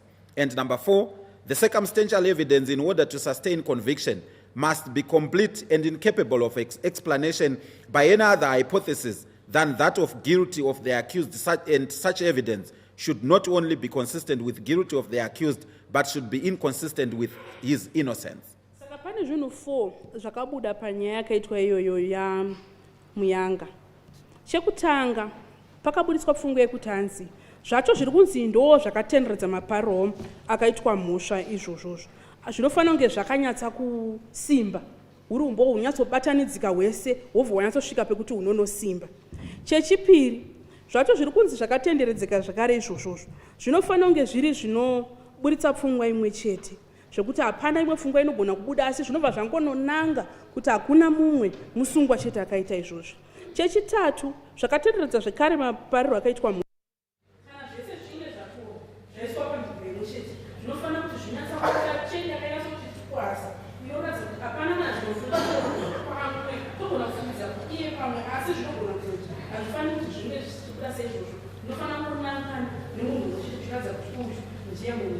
chechino chinofanira kuita zvekare kuti pazokwanisa kunzi munhu yabatwa nemhosva zvinofanira kuti panyasa kuda tsaramura imwe cheteyo inenge isina dzimwe pfungwa dzinogona kuzobuda zvinongoratidza kuti paumbowo hwatinahwo hwatiri kuti tabatanidza ihwohwu huri kungoratidza kuti musungwa akapara mhosva haufanirwi kunge unofanira kunge uri umbowo huri kubva hwanopikisana nezvekutaurwa nemusungwa zvekuratidza kuti inini handina kupara mhosva iyi. You may also see the case of State versus Shoniwa, 1987, Part 1, Zimbabwe Law Reports 215, Supreme Court. In this case, the circumstantial evidence is not required to prove the guilty of the second accused, as in satisfying the requirements of the crime of murder. The circumstances must simply prove that he supplied accused one with the implements and made his premises available to the first accused for the commission of the offense. If they do, that fact then attaches to the accused one's unlawful conduct to ground accused person number 2's guilty as an accomplice. From the circumstances outlined above, we do not see how and what other inference could be drawn from those facts, except that the second accused person did so. An abducted child was detained in his house for hours on end. The accused was present at the premises for a substantial part of that period. The first accused, who was also present, took the child to a forest where he murdered him. He returns with the dismembered parts of the child to the same house where he packs them into bags and containers and later leaves to dispose them. Later, the police discovered all the items described above in accused person 2's house. As if to confirm that he knew that his premises had been used for the commission of the murder, the second accused person, as discussed earlier in earlier portions of this judgment, attempted to instigate one of the witnesses to destroy evidence necessary for the determination by investigators of how the boy had been murdered. The only logical conclusion is that the second accused person must have allowed the first accused person to use his premises for the commission of the murder, because looked at holistically, the circumstances create a chain which leaves no room for any other conclusion. There cannot be any other explanation for his behavior. Panyaya inyapa umbowo huri kufanira kubuda apa husi hwekuedza kuratidza kuti imi musungo wechipiri makapara mhosva yekupanda munhu kwete. Zvachiri kungoedza kungoratidza ndezvekudai kuti imimi mune here rupande rwenyu rwamakaita, mune here zvikwanisiro zvamakaisa pakuti mhosva ikwanise kuenderera mberi ichiparwa. Tikada kutarisa kuti imimi musungo wekutanga sekutsanangura kwaari kuita kana zvikagona kubuda hapana imwe pfungwa inogona kubuda ipapapa nekuda kwokuti tasabafambira akanyatsoita nyaya neumbuwo hwese hwakabuda ipapapa hapana imwe pfungwa irigona kubuda asi kungoratidza kuti imimi musungo wechipiri maivemo mukati mazvo makaisa urupande rwenyu pakupondwa kwakaitwa mwana akatorwa akavharwa mumba menyu kwemaawa akawanda imi makange mutoripo pamba ipapo muchitotendera kwechinguva chakatoti kuti muchitoziva zvakange zviripo pamba ipapo zvazodaro musungo wekutanga achizotakura mwana kwenda naye kusango achiti mangu muri mese vachizodzoka mapisi emwana wayo akadzokwa nawo pamba akasvika akaiswa mumabhegi zvikazoiswa mumabhaketi zvikazosiyiwa ipapapa kuti atozoona tozozvibvisa sei mapurisa vakatozowana zvimwe zvinhu zvacho zvimwe zvakashandiswa zvese zvekutsanangurwa nezvazvo zvakazowanikwa zviri pamba penyu musungo wechipiri kutoti pamwe zvinyatsotobuda pachena futi imimi padare rambotsanangura nezvazvo kuti nofunga makazenge maakutoziva kutoti pamba pangu inini hapana kunyatsochena zvinhu zvinogona kuzondishatira maakuchitotanga kutaura nemamawitness kuti aiwa ichiviga ichibvisa apa ichibvisa apa kuedza kuvharisira umbowo saka kutarisa zvese ka mafambiro akaita nyaya ka pari kungobuda chinhu chimwe chete hapana kutsaudzira kunogona kuitika panyaya iyi hapana imwe mfungo unogona kubuda panyaya iyi hapana imwe tsananguro zvakare rugona kubuda panyaya iyi kunze kwekungoratidza kuti imi musungo wechipiri mune rupande rwenyu rwamakaisa. The requirement for the causal connection, you want to sit? Is it a question to use the bathroom? Please do.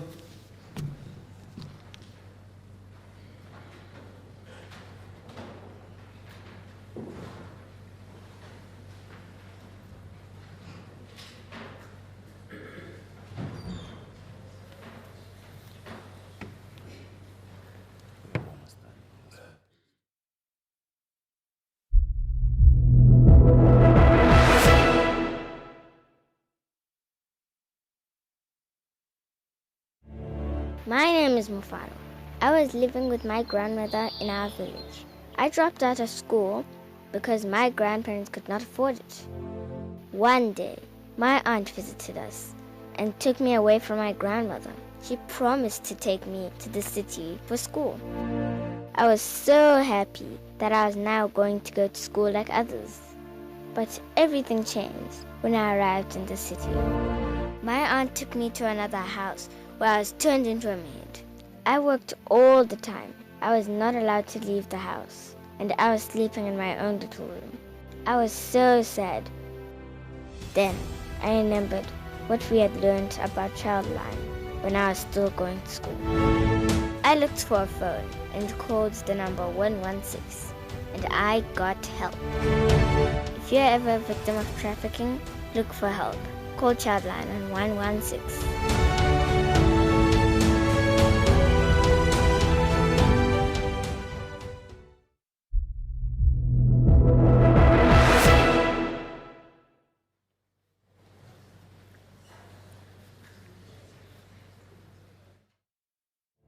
My name is Mufaro.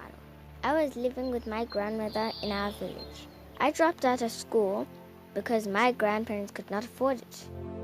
One day, my aunt visited us and took me away from my grandmother. She promised to take me to the city for school. I was so happy that I was now going to go to school like others. But everything changed when I arrived in the city. My aunt took me to another house where I was turned into a maid. I worked all the time. I was not allowed to leave the house, and I was sleeping in my own little room. I was so sad. Then I remembered what we had learned about child line when I was still going to school. I looked for a phone and called the number 116, and I got help. If you're ever a victim of trafficking, look for help. Call Childline on 116.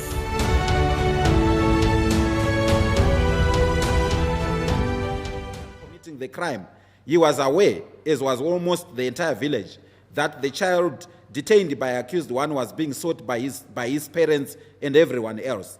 The question whether a person becomes a perpetrator or an accomplice in a crime is entirely dependent upon his or her degree of participation before the completion of that crime. In this case, we have already said there is no evidence showing accused person number 2's participation beyond the provision of facilities to accused person number 1. We cannot therefore find him liable as a co-perpetrator. He is an accomplice.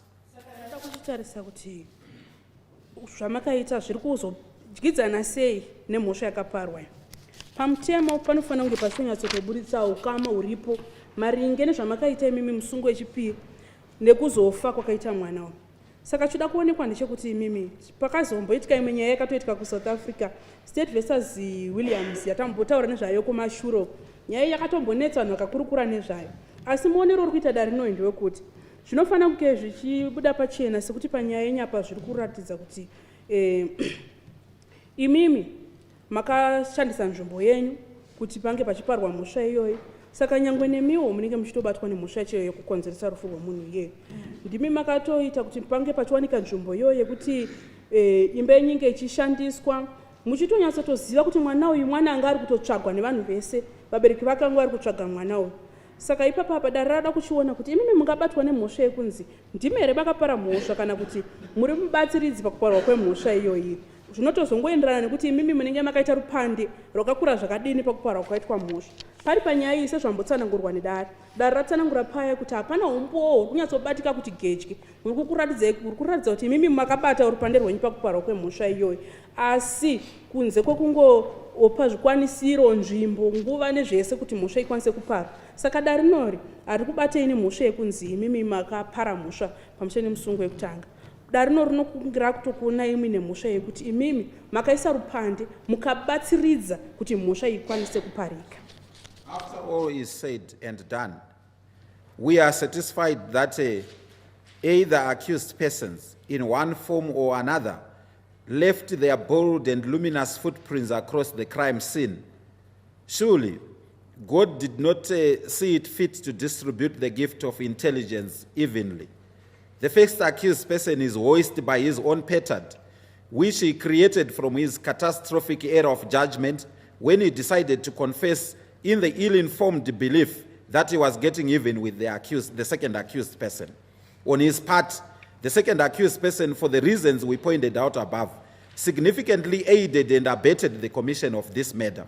We cannot find him guilty as a co-perpetrator because other than the first accused's confession, which remains inadmissible against him, there is no proof that he was together with accused 1 at the time the boy was murdered.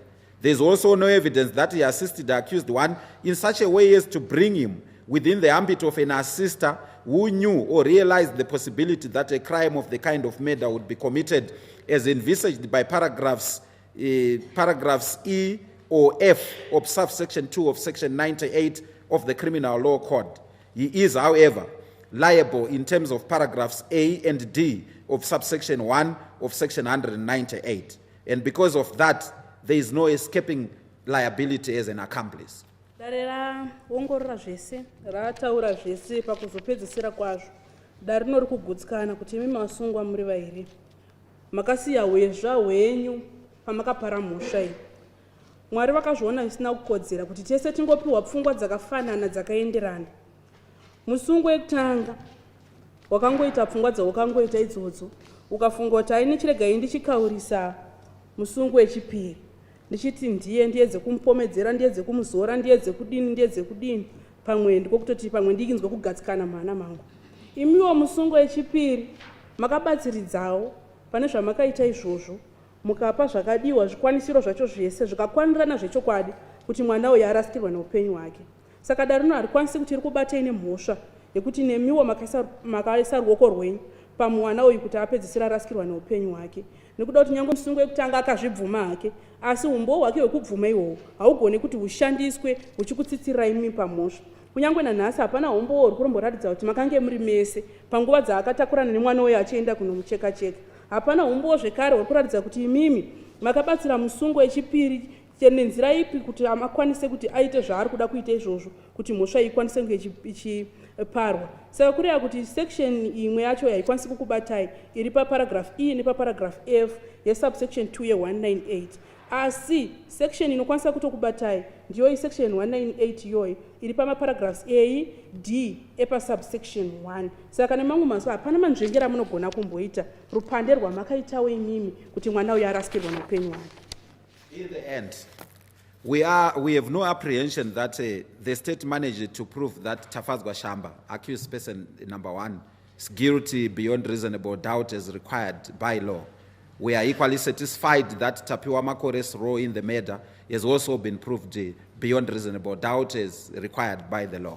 And in the circumstances, it is ordered that 1, Tafazwa Shamba be and is hereby found guilty of the murder of the deceased as charged. And 2, that Tapiwa Makore be and is hereby found guilty of the murder of the deceased as an accomplice. Kupera kwa zvose dare rino rikusvika pari zvino harina kukahadzika zvachose kuti mimi vasungwa vakwanisa kubatwa nemhosva isekupirwa kwayakaitwa pamberi pedare. Dare rino rikugutsikana kuti musungo wekutanga Tafadzwa Shamba uri kubatwa nemhosva iyoyi isekupirwa kwayakaitwa pamutemo.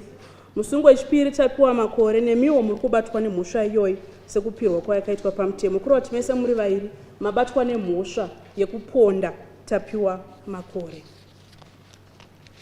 Yes, Mr. Prosecutor. Yes, they are both first offenders, but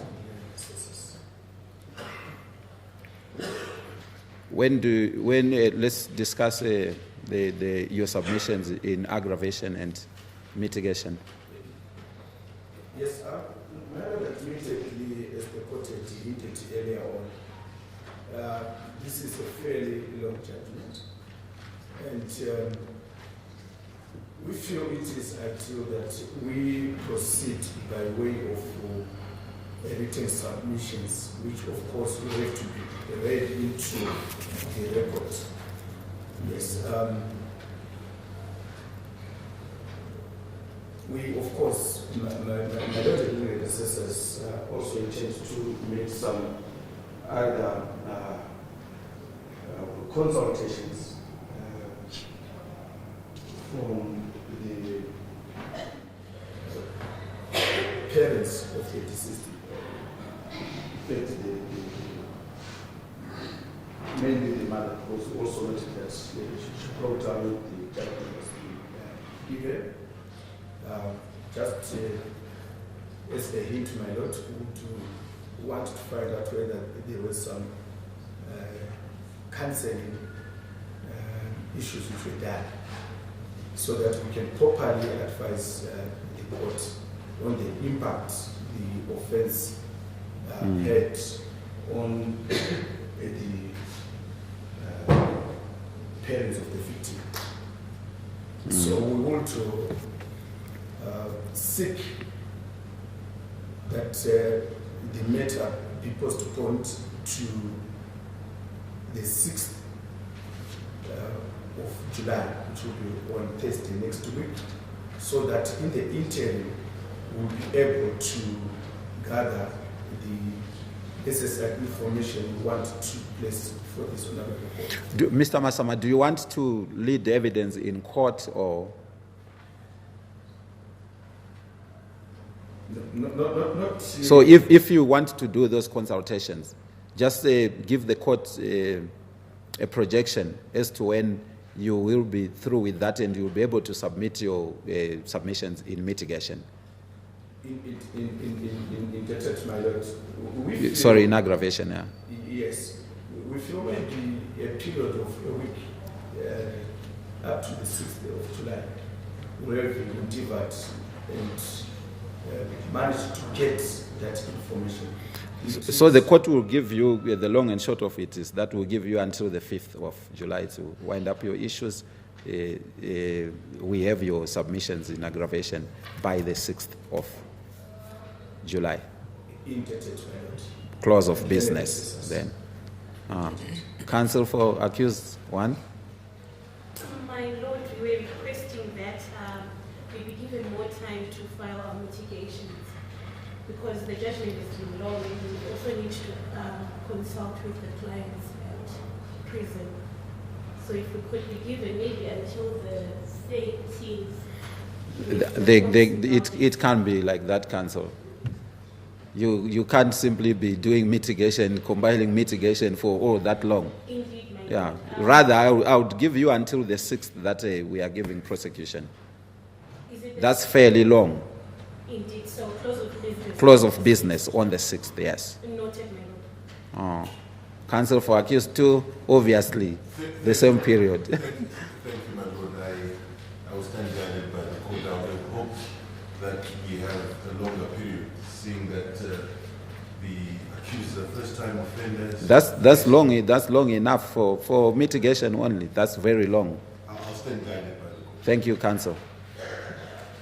So once that is in place,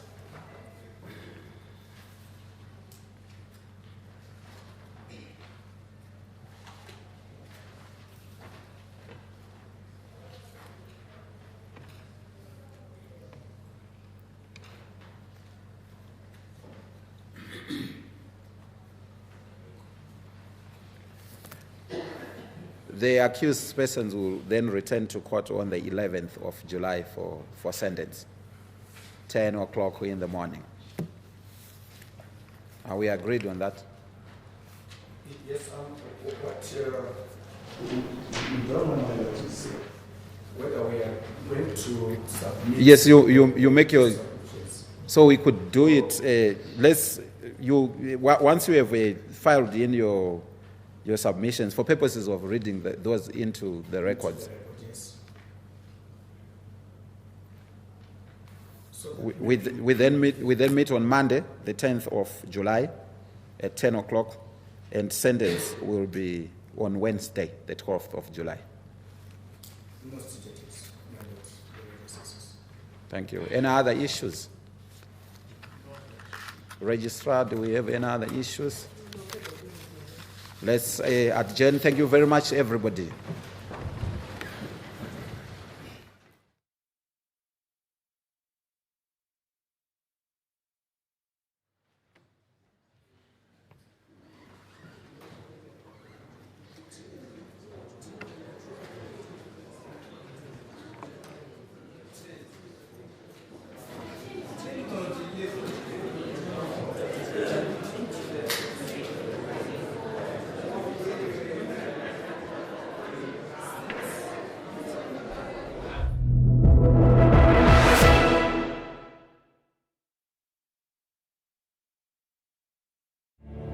My name is Mufaro. I was living with my grandmother in our village. I dropped out of school because my grandparents could not afford it. One day, my aunt visited us and took me away from my grandmother. She promised to take me to the city for school.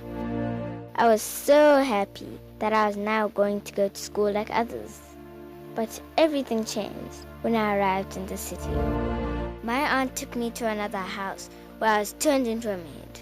I worked all the time. I was not allowed to leave the house, and I was sleeping in my own little room. I was so sad. Then I remembered what we had learned about child line when I was still going to school. I looked for a phone and called the number 116, and I got help. If you're ever a victim of trafficking, look for help. Call Childline on 116.